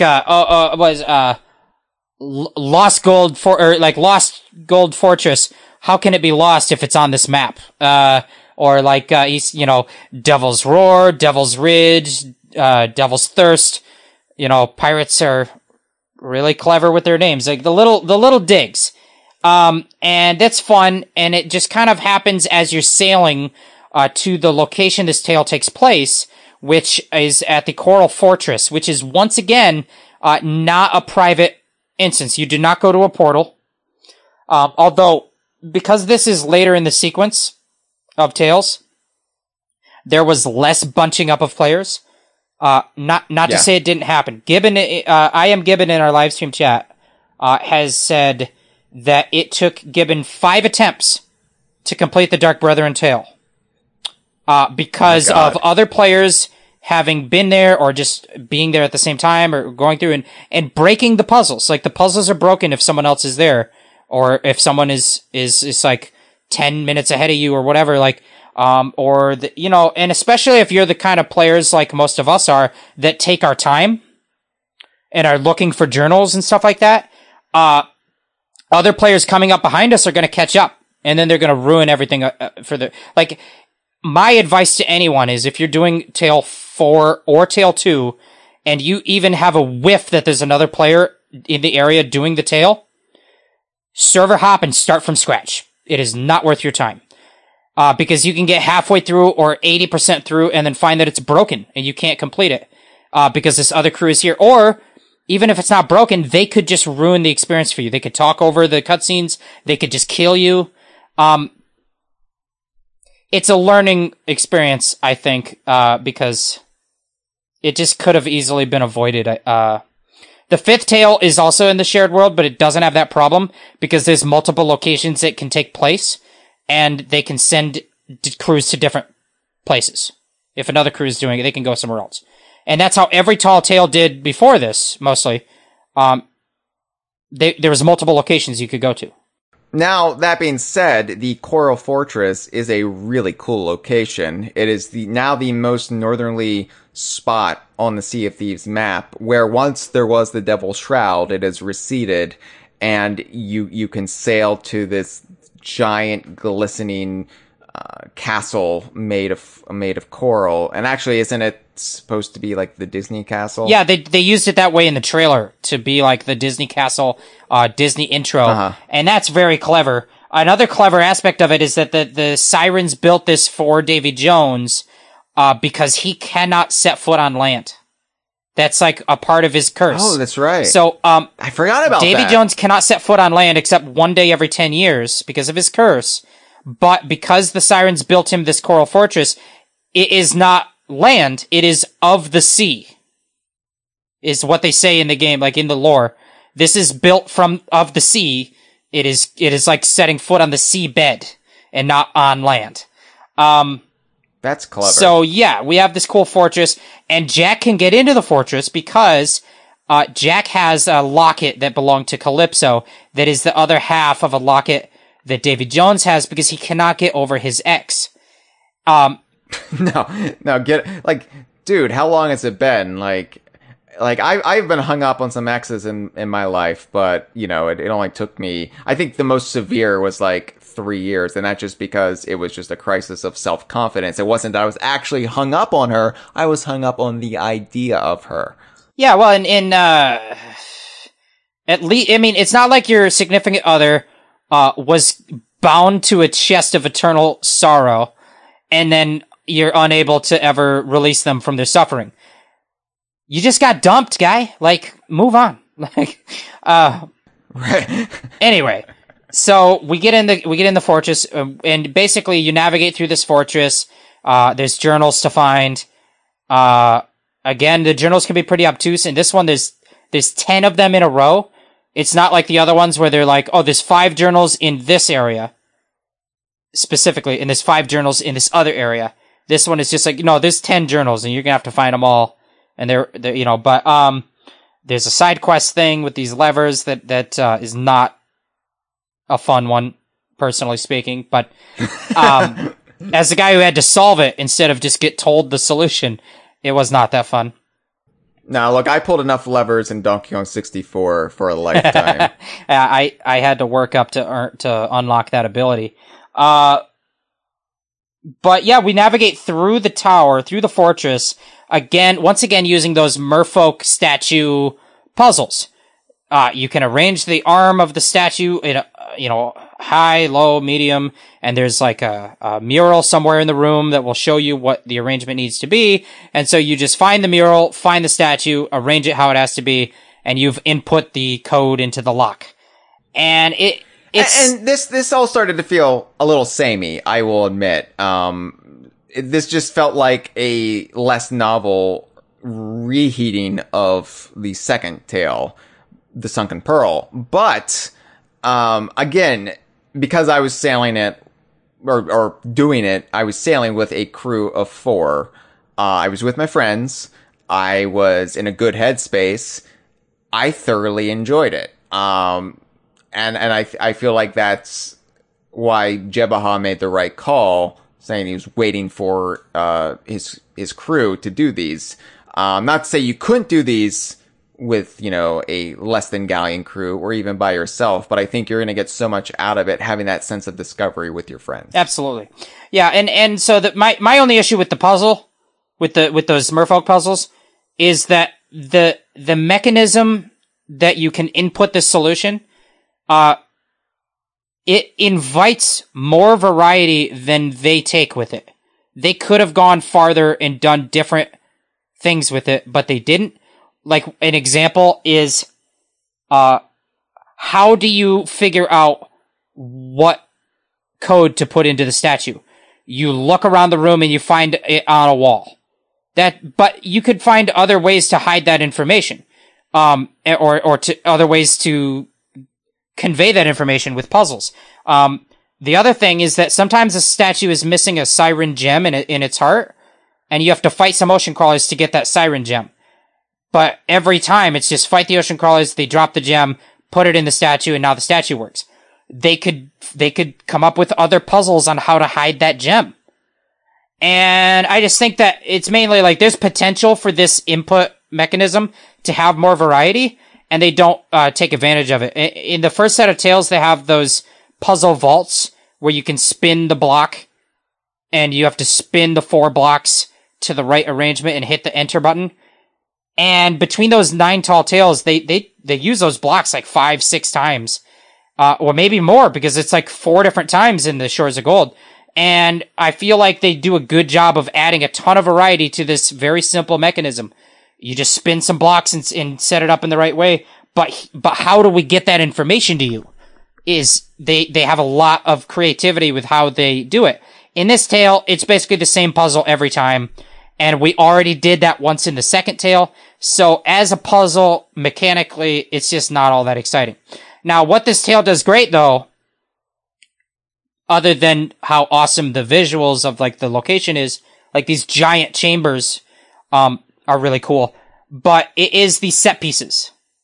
Yeah. When you fall down like the water slide, and then you open up into the chamber with the Flying Dutchman.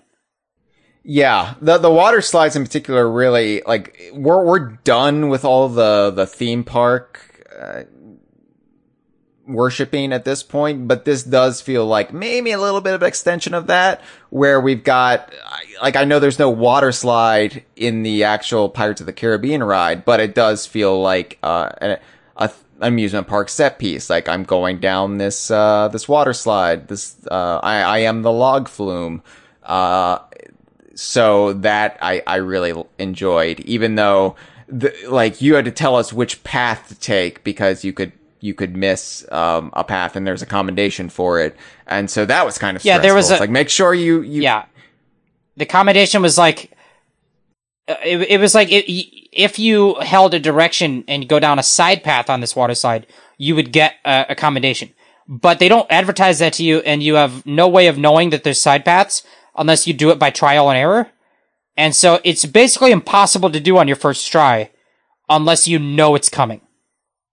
Unless you have a Jeff. And this tale is one that's definitely not fun to repeat. So this is the one that I think if you don't have a guide, this is the one that takes the most repetition to figure out, because the side quest is really tricky puzzle and the journals are really hard to find. So I think that this is the one that would definitely take 3-ish tries to complete if you didn't have a guide. It's a great tale one time through. I don't know if it's super fun to just go through 3 times through just trying to find that last journal. Or whatever. But yeah, the water slide, and you said the water slide, like, kind of like a theme park thing. I think of it like a Goonies reference, an homage. And I think that is so quintessentially Sea of Thieves to be building these set piece moments and being like evoking the Goonies. Because what happens? You go through a water slide, you end up in a chamber with this big reveal of a pirate ship. And also on that same pirate ship is an organ piano puzzle, which is also one of the puzzles that happens in Goonies. All of this happens in quick succession, and they all happen in the Goonies movie. So I like to think it's probably an intentional homage. But either way, I mean, if you're evoking the Goonies, you're doing something right in Sea of Thieves. If I can argue that thing was a Donkey Kong reference in the last tale, this is absolutely a Goonies reference in this tale. Right, and I love that. I really like just being able to board the Flying Dutchman and walk around. It's something... And that's one of those itches that you want scratched, right? You want Jack Sparrow to sail on your ship, in this case, the Dreadfully Evil. You want to explore some familiar architecture from those movies, like the Black Pearl, which is sunk at this point, or the Flying Dutchman, because they are so unlike the ships we are used to in Sea of Thieves that it is just so much fun getting to traipse about them. Yeah, and the Flying Dutchman has such intricate architecture. And, there's the big organ room. There's the giant, like, statues and, sculpture work and things. And it is just, like, gorgeous and overloaded with amazing, intricate details. They did an amazing job, on that. And you get to go on board, you get to solve the little organ puzzle, and then you get to fight some ocean crawlers using the ship's cannons. You have that, like, whole, creepy chant, part of the ship, part of the crew, part of the ship, part of the crew, and then you fight some ocean crawlers, which are, I guess, the Sea of Thieves analog of Jones' cursed nautical crew. Yeah, just a couple degrees removed from that. Different curses, different ways of creating them, but still. Yeah, it's still crab people. And, I think this architecturally is awesome. I think mechanically, it's not as cool as, like, the Kraken fight when you're fighting ocean crawlers on the Silver Blade. But, like, in a lot of ways, this tale feels like we're retreading some of what the second tale did, but with different skins, different set pieces. But I mean, yeah, that's almost like a childhood, like, satisfying thing, is like being able to just walk around and look at the Flying Dutchman. Like if you could pause the movie and just walk around the set, you know what I mean? And you finally get to do that. So that's great. If you could walk around the Millennium Falcon, and you can't do that with the Silver Blade because they just use it as an elevator, so it's not quite the same. Right. We're gonna stop hammering home that joke. Nobody even knows what that joke is. Yeah, but then, you progress through the tower, you do puzzles with the merfolk statues. I really like climbing these large caverns. I like these big, gigantic open rooms. 'Cause I feel like, I'm just now thinking off the top of my head, I don't feel like there's a lot of locations in Sea of Thieves that are these gigantic open caverns like this. And they're beautiful, they're full of these squirrels and merfolk things and, siren things. It's cool. But then, we get to that moment, you get to, near the end, and, the real payoff of this tale, the real like satisfying thing that sets this tale apart from every other tale is a cutscene. A really, really interesting cutscene. We say it's a cutscene, but it's like everything else in the game. It's from our pirate's perspective. So it's possible you can miss this entirely. You can progress too far and they will stop talking. They'll just poof out of there. So you have to be a sneaky sneak, and you can't just be rushing in, guns a-blazing. But if you take your time and you creep and you get in the right position, you will see the titular Dark Brethren, which they're basically the Legion of supervillains in Justice League, whatever, of Sea of Thieves. This is a union of evil. And it's not just, oh, here's all these villainous characters from throughout the history of the game thus far. There's also a little bit of a heartbreak in there where we see one character has finally broken bad. Duke. Duke. Yeah. And we knew this was coming. Like, it wasn't like out of left field, like a pro wrestling heel turn. This has been built up to throughout the months. I mean, it's been a year at this point, right? Like Duke's slow turn to darkness. I mean, more than a year. He's been through some shit. This Duke has. He's been traumatized as he's been investigating what we now know as the arrival of Davy Jones and his machinations to rule the Sea of Thieves and basically the uprising of the Sirens. Duke has been investigating this, and he's kind of been worn down by it, and he's kind of come to Davy Jones' side. And something I love about this, what I love about this part of the story, this assemblage of the Dark Brethren, is that the arc of this story of like what is Davy Jones' plan? What is he doing at any given moment? It is dynamic. It is reactive. It is, I think that in a lot of games, the villain will explain their plot at the start of the game, and then they will sit in their castle and wait for you to go through the game so you can stop their plot at the end. Like that's it. Like the plot is set up at the beginning and it doesn't change. They're just like, okay, now you go through the whole game while they sit and wait in their castle for you to come kill them.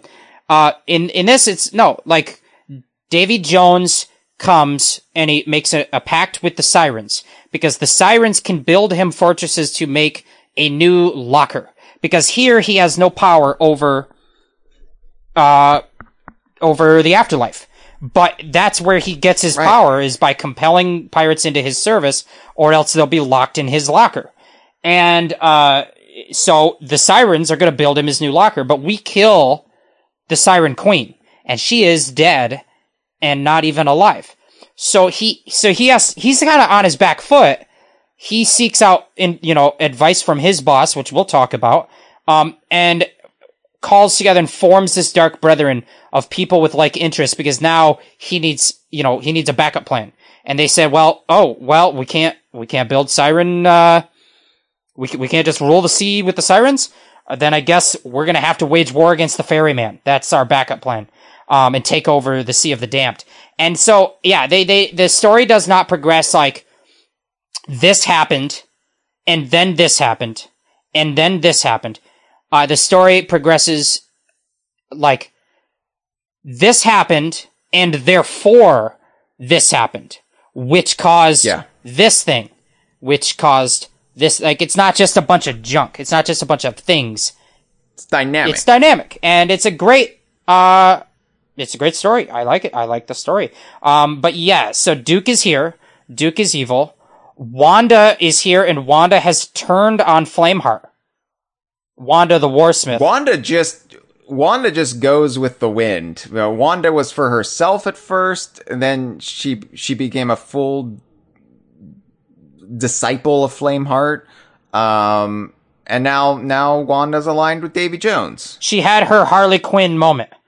And And so that's dynamic. That's an evolution, a progression of our story so far. Then we have the Gold Hoarder has returned.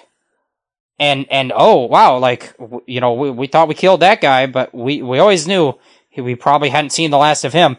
And here he is, but he's all coral infested. And it kind of maybe opens the imagination of, like, what happened to him? Like, has he been transformed in some way by the sirens? Like, what's his... But he's still obsessed with gold, as always.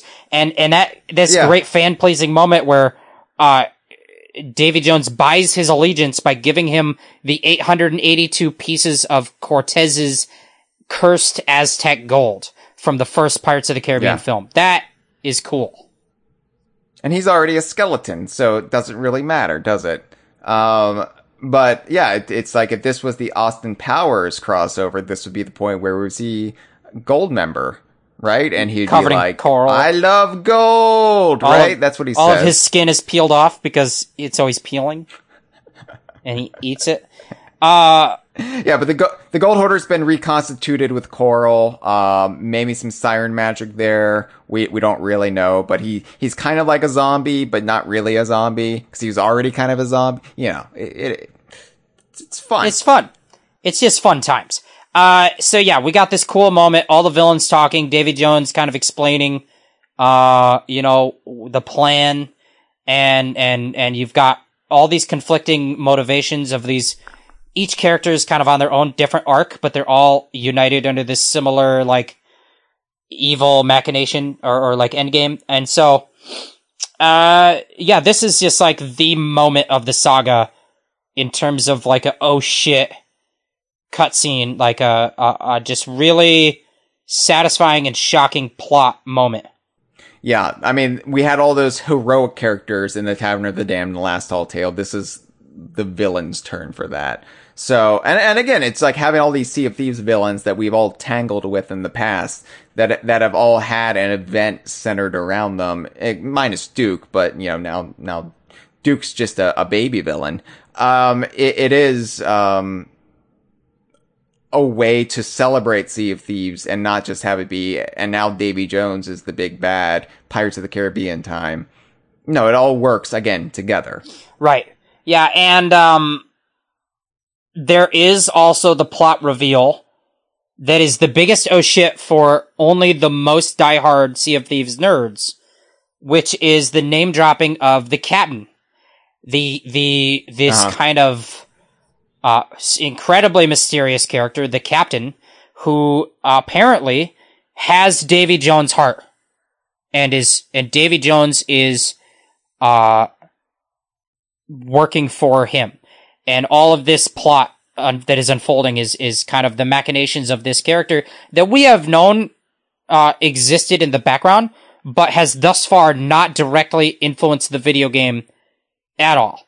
But they appeared in the Tales from the Sea of Thieves novel. They were the one that cursed Flameheart Jr., because the whole point of the Flameheart Jr. and the Silver Blade arc was to set up the captain and to transition the story over to Nine Cat, Nura, and Bell.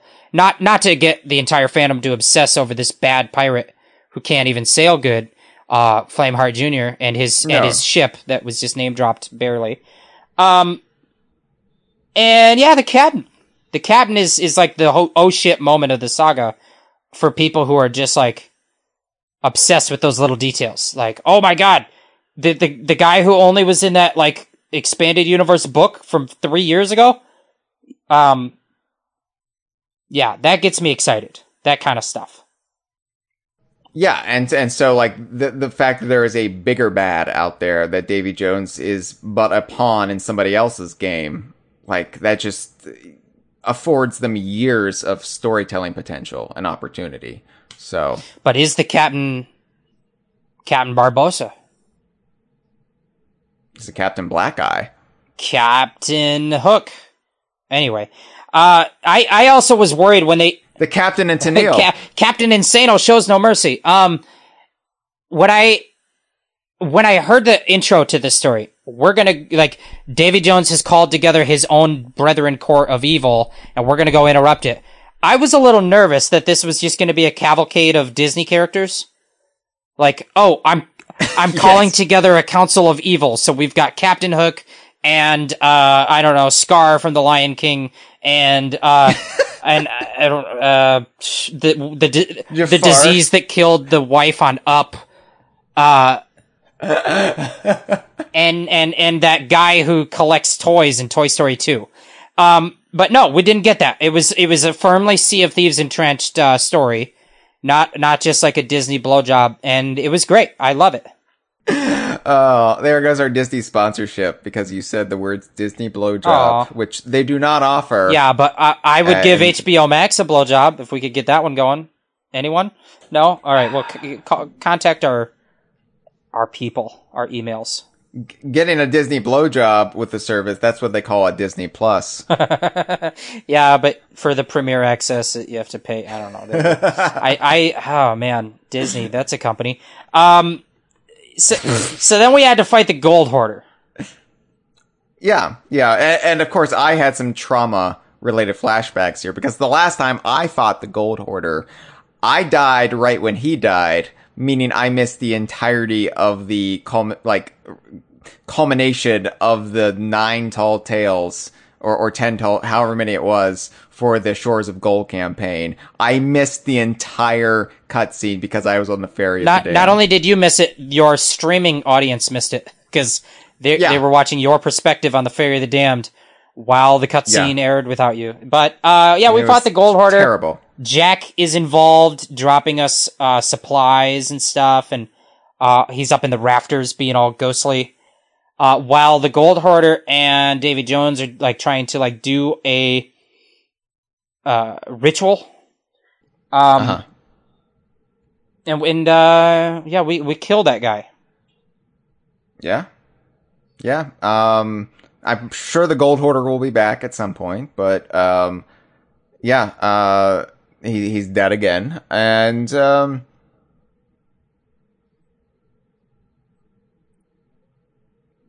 then what? Well, then we return to our ship and return to Outpost, because Calypso speaks to us in her disembodied voice, and she's getting more and more powerful over time.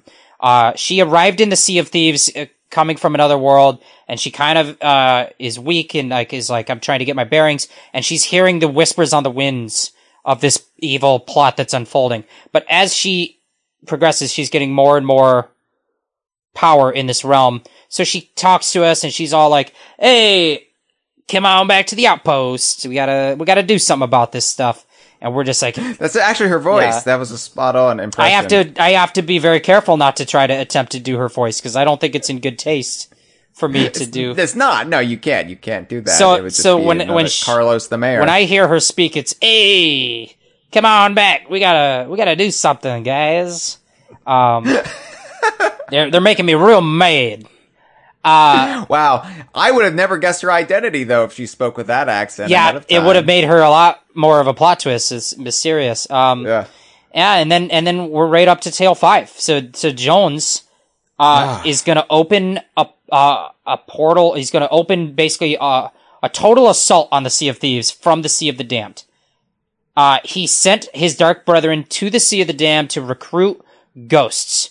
And their recruiting pitch is pretty good, because these ghosts have basically been forsaken by the ferryman for violating the pirate code. They just don't get to respawn. And they're all out there just like stuck in repetitious hell. So I hadn't considered it. Are these supposed to be representative of all banned players in Sea of Thieves? I mean, essentially, yeah, because the ferryman is just like a stand-in for that. Like he doesn't let you respawn if you violate the pirate code. So yeah, I guess these are the cheaters and idiots. And but like, if you're one of them and you are stuck in never-ending purgatory, and then a man with a beard named Duke comes in and says, "Well, do you want to join our army and take over the Sea of Thieves?" You're going to be like, "Yeah, I got nothing else going on in all of eternity."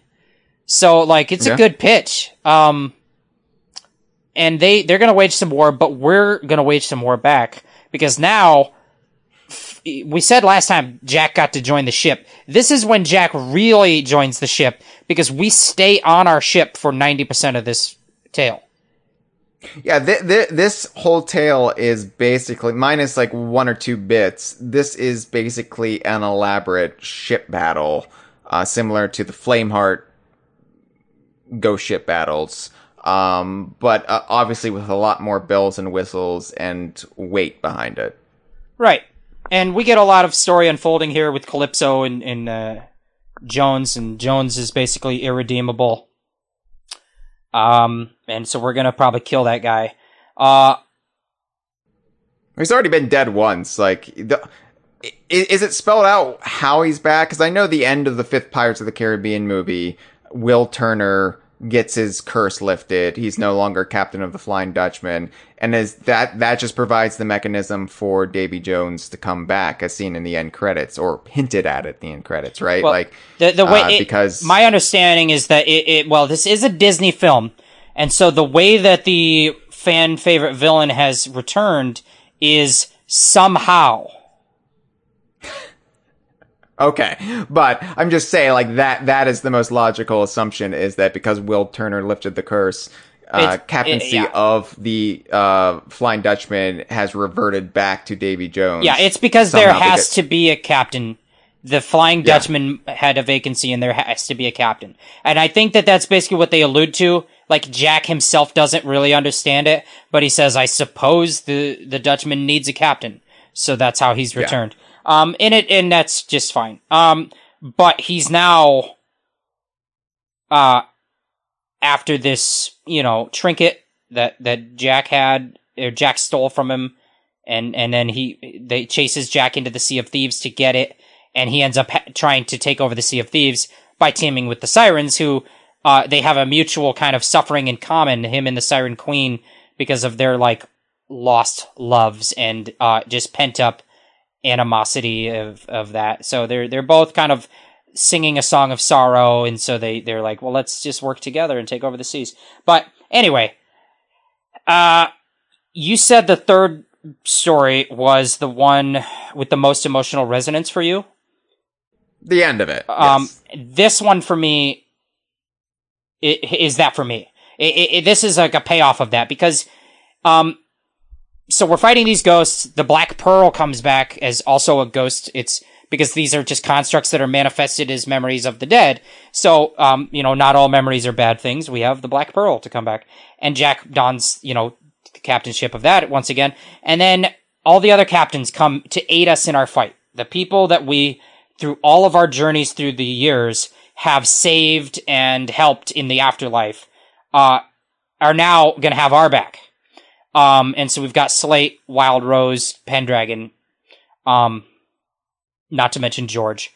And, they all come in this rousing speech of, like, defending the Sea of Thieves from tyranny. And I don't know, that's the moment that made me tear up in the whole saga. The swelling of the music in this climactic final moment in this speech that they're giving. That's the moment for me. Yeah, so you actually get to have this, like, naval fleet, right? You're with the Black Pearl and the Morning Star, the Black Witch. The Morning Star. Yeah. I was like, oh, because I always forget the Morning Star because it shares the name of a frozen vegetarian meat alternative brand. Yeah, like the burgers. Yeah, and the chicken nuggets and all of that. Like, it's basically when you're starting out as a vegetarian, that's what you generally eat because it's just easy. I think a Morning Star is like a kind of weapon, like a medieval weapon. Yeah, it's also like Lucifer. It means Morning Star. Yeah. Okay. Well, it's a lot. It means a lot of things to a lot of different people, and to me, it means a ship in Sea of Thieves. With a bear on it. Yeah. But, they all come. They get to help us in this naval battle. Also, this is the cool part. Before that happened, Jack is on our ship, but he's also manning our cannons. And that's what makes this tale also, like, doable as a solo player. But this is, like, a moment that's very, like, I think, emphasized in the trailer, but it doesn't happen until this last tale. When Jack finally is, like, helping you on the cannons and, like, actually contributing to your crew and not just walking around speaking dialogue, that is cool. And, yeah, I love that. That's what you want. That's what you wanted. That's what you want. I mean, shut up. I knew I triggered that. But it's, you wanted Jack Sparrow on your ship, you know, especially if you're like us and, you know, you have a lot of, like, your own fanon behind your ship. Our ship is the dreadfully evil, right? And we kind of have this setting where, like, we have, like, 4 captains on our ship. It's not just, like, 1 captain and a crew. At least how most people play, but, you know, it's, and so you want, like, oh, now Jack Sparrow from them movies is part of our crew, even only temporarily. That's cool. Have Jack Sparrow interacting with Torpedo Kong. That's cool. You know, stuff like that. But, yeah, like, this battle differs from the Flameheart battles because there are enormous merfolk statues that, they kind of create this protective shield. I believe that the other statues that we've encountered are canonically referred to as merfolk statues. And I believe that these ones are canonically referred to as siren statues. Okay. And I think that both of them are used by the sirens. I don't think that implies that, like, you know, only the merfolk use one and only the siren use one. Right. But yeah, that's just the name they call it. Siren statues. They're giant. You get to sail around and shoot at them. They revive their health if you don't kill them fast enough, just like a normal statue. They have, like, a red crunchy energy field around that damages you, but it's all very generous. I think this is super where they balanced it around brand new players, because ship combat isn't easy. Especially if you're brand new and you're solo. You have to man the sails, you have to man the repairs, and you have to man the cannons. So they have Jack helping you, and they made everything fairly easy. I almost wish they would just go through any feature in the game like this and have a legendary mode where you could play it where the like difficulty on it isn't, like, super dumb easy. But, like, the commendations are the same whichever mode you try to play. So you don't have to do it, like, both. Like, if you like easy, you can play easy. If you like hard, you can play hard. But it would just balance, like, how much damage you're taking, how accurate are the AI and stuff like that. But anyway, that's that totally minor nitpick, because I like this. I like this ship battle that is story focused. It's similar to the Flameheart one in that way. And then you get to go aboard the little coral island again, and you get to meet the soldier man. I cannot remember his name. Purflenickel. No, that's not his name. That's not even a name. I always want to say Commodore Norrington, but that's the other guy from the first movie. This is the guy that gets Commodore 64. Sure. Yeah, no, he gets introduced in the second movie. He's like the bad guy. And anyway, he's there. That's cool. You fight some phantoms, and you basically... Well, is it him, or is it just the memory of him? It's the memory. We had this debate. It's the memory of him, because he did not die in the Sea of Thieves, so his ghost shouldn't even be in this realm. Yeah, it's just... That's where it gets confusing for me, because I'm like, wait, okay, so that's not him, that's just the memory of him, but who's creating the memory of him? I think it's one of those things where the difference doesn't really matter. It's, like, there's mechanically no difference, necessarily. But yeah, it's, he's there. You basically get up there and you reveal that inside of Davy Jones' locked chest is the locket from Calypso, revealing that, like, that is still his, like, most prized possession thing. And so by attacking it, it's like a conduit to channel his power or something. And we make it vulnerable for Calypso to strike it up with some lightnings. And that, like, basically, I think that the whole Tower of Coral is channeling siren magic to make this astral assault from the Sea of the Damned possible.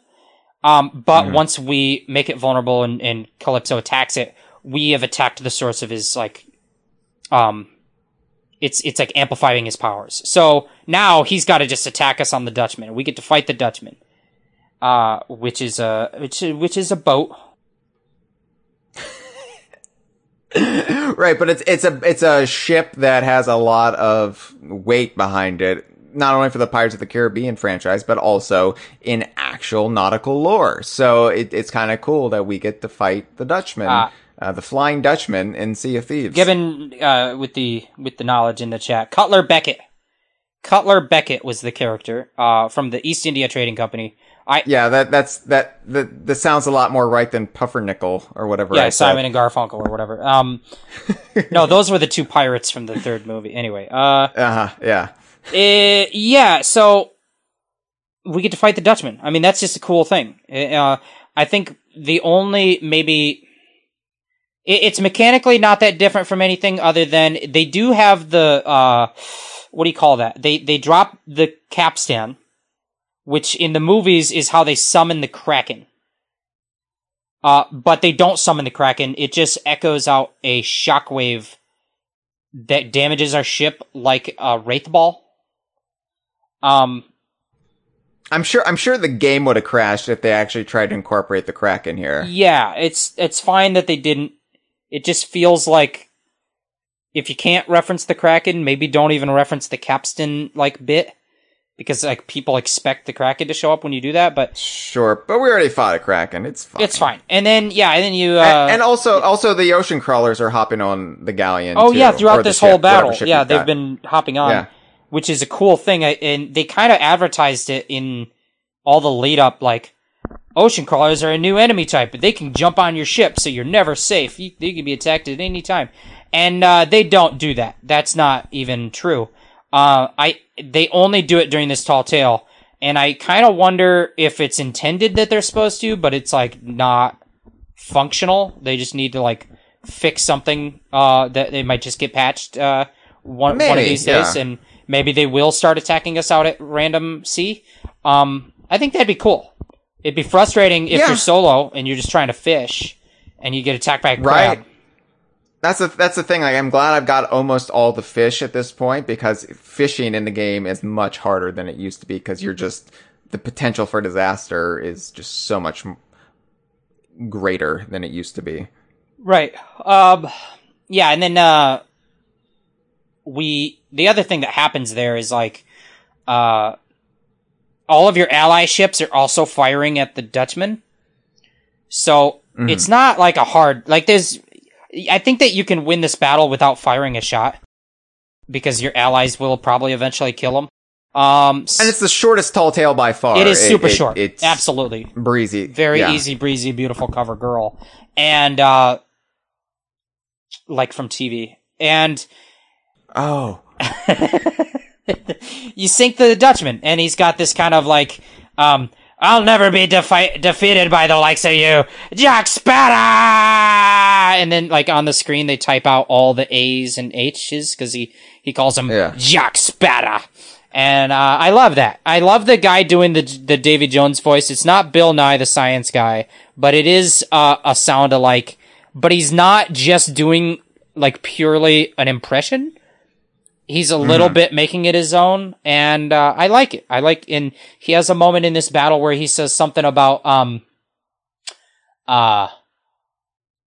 god, I can't remember. He uses the word marooned, and just the way he says it, it's just like molasses for your ears. It's marooned. I don't know. It just sounds great. Scottish accents make this a Shrek-inspired tale. I'm impressed, Jeff, because you actually rolled the O's there a little bit. Yeah, I could try. I do my tries. My tongue doesn't work that deftly. Well, well, I should say not in that situation, but in other situations. Don't you worry. You just gotta, wink, wink, wink, wink. You just gotta spell out all the titles of Donkey Kong Universe games, and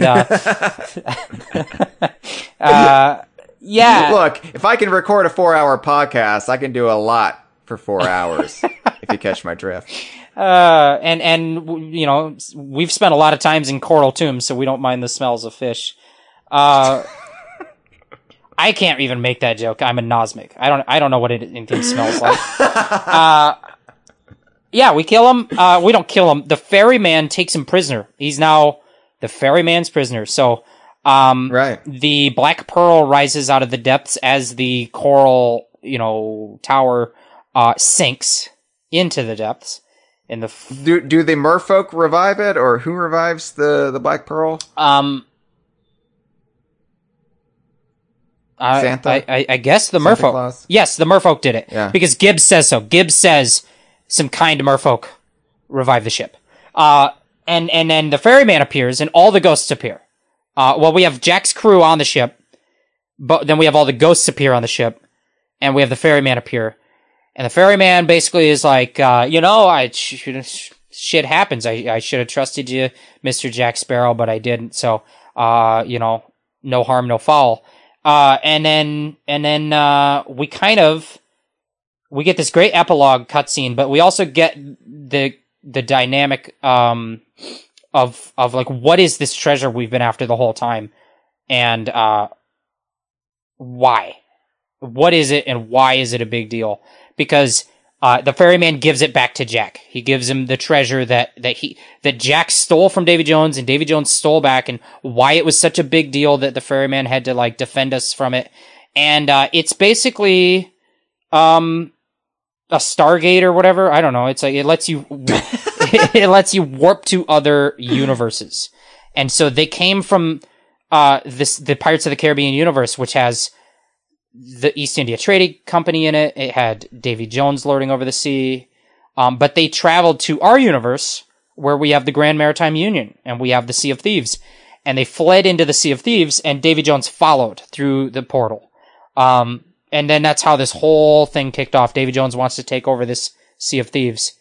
Because just the nature of us having endless pirate lives is just offensive to his sensibilities. Like, nothing can last forever. That's his whole plot.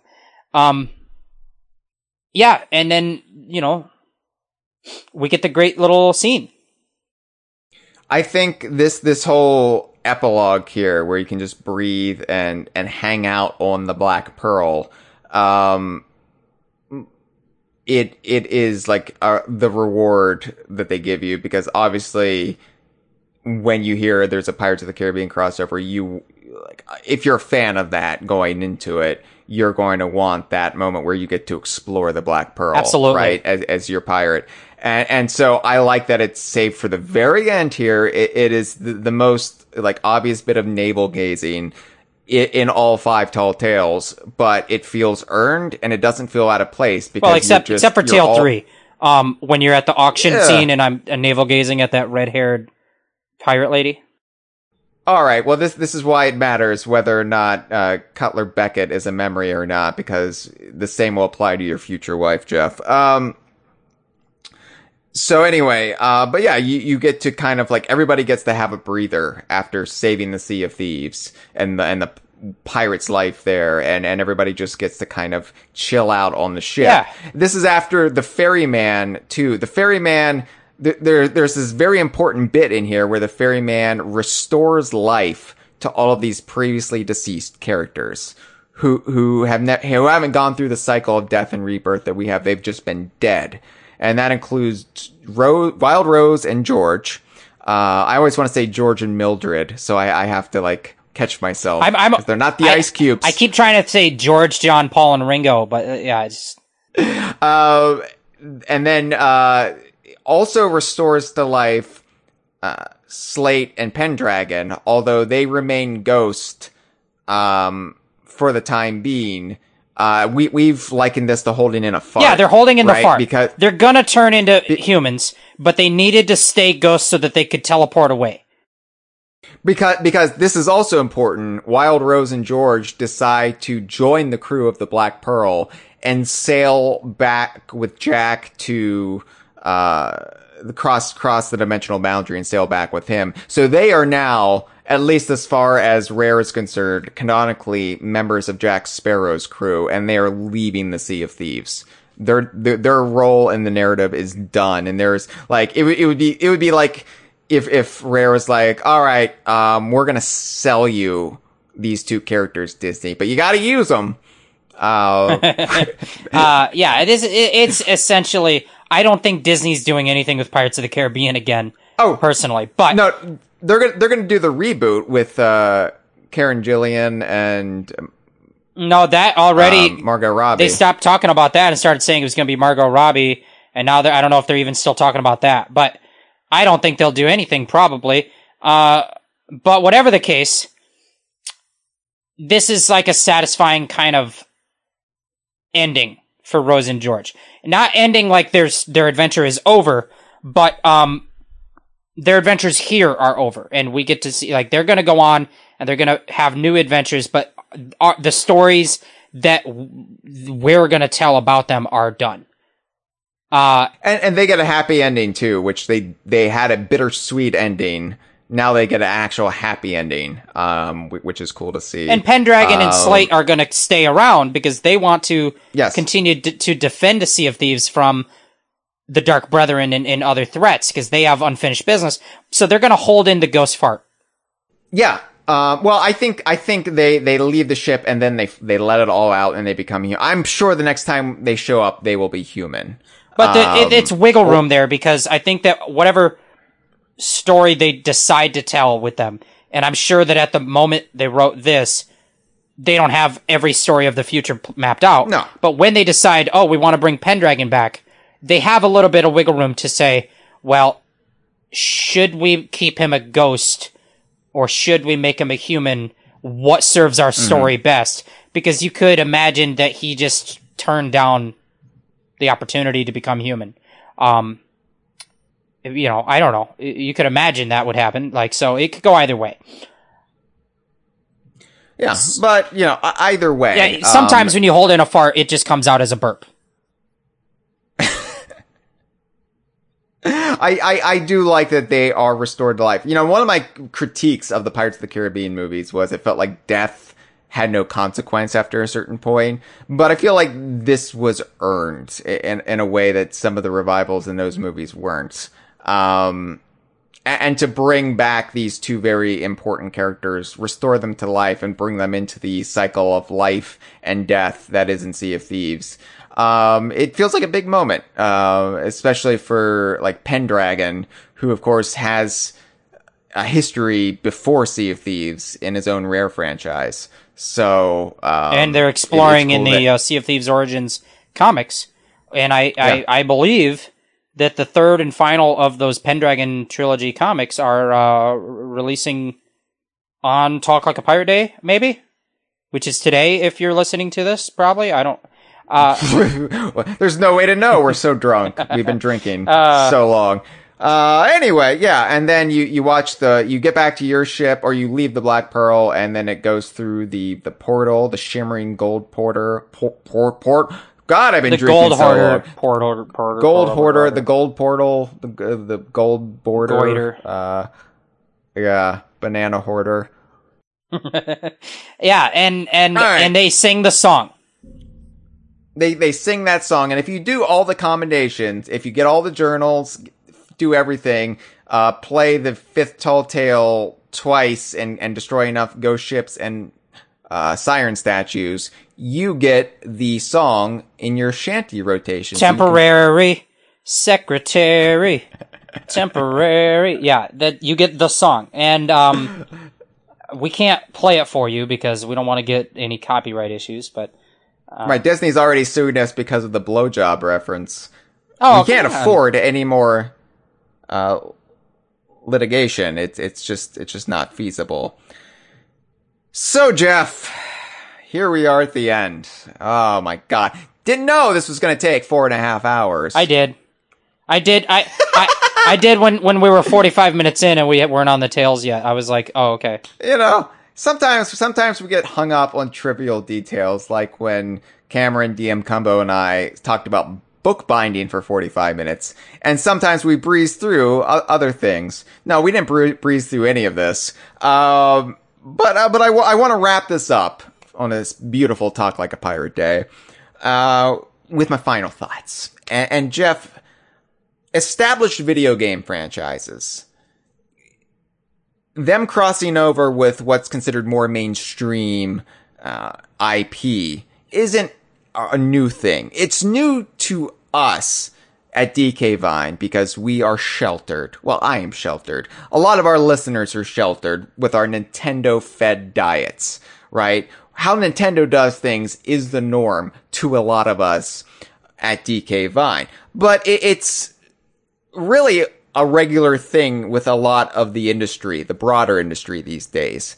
Aside from, the habit of indie studios having their characters cross over, Shovel Knight and everything, Yooka-Laylee appearing and everything, you got these AAA game titles bringing in Hollywood movies and the established characters therein.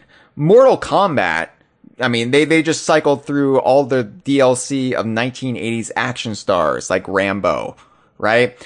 Before that, in the game before that, they had horse movie slashers like, I think Freddy Krueger or was it Jason Voorhees or somebody along those lines. They were characters in Mortal Kombat as DLC. And then they had an entire game where they fought the DC universe. And then that sort of spun off the Injustice series. But then you've got Dead by Daylight. They brought in Stranger Things, and Stranger Things is apparently leaving that game. So, I think they're bringing in Hellraiser. Dead by Daylight is a horror crossover of almost every horror icon minus Jason Voorhees. They have Halloween. They have Ash Williams from The Evil Dead. They have, I think, Freddy Krueger. They have the Ghostface Killer, I think, from the Scream films. Yeah. Yeah. Far Cry 6 is also bringing in Stranger Things and also bringing in Rambo. So it's just, these characters are getting around. Fortnite, my God, Jeff, our favorite game. Fortnite has Batman, the Batman, and Martin Luther King Jr., and it has Free Guy.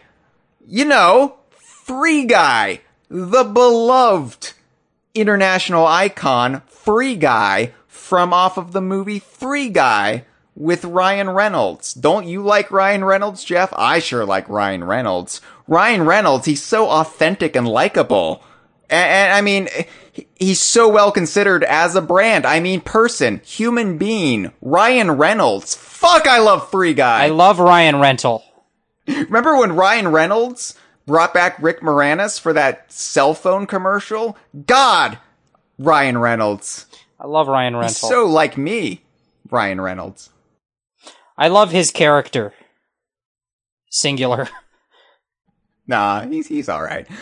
Anyway, but the more apt comparison to what Rare and Disney, but Rare, did here, I think it's not so much with this kind of cheap, tawdry industry trend, and it actually goes back much earlier than that. It's from a franchise that started in 2002 and crossed over the world of Squareware,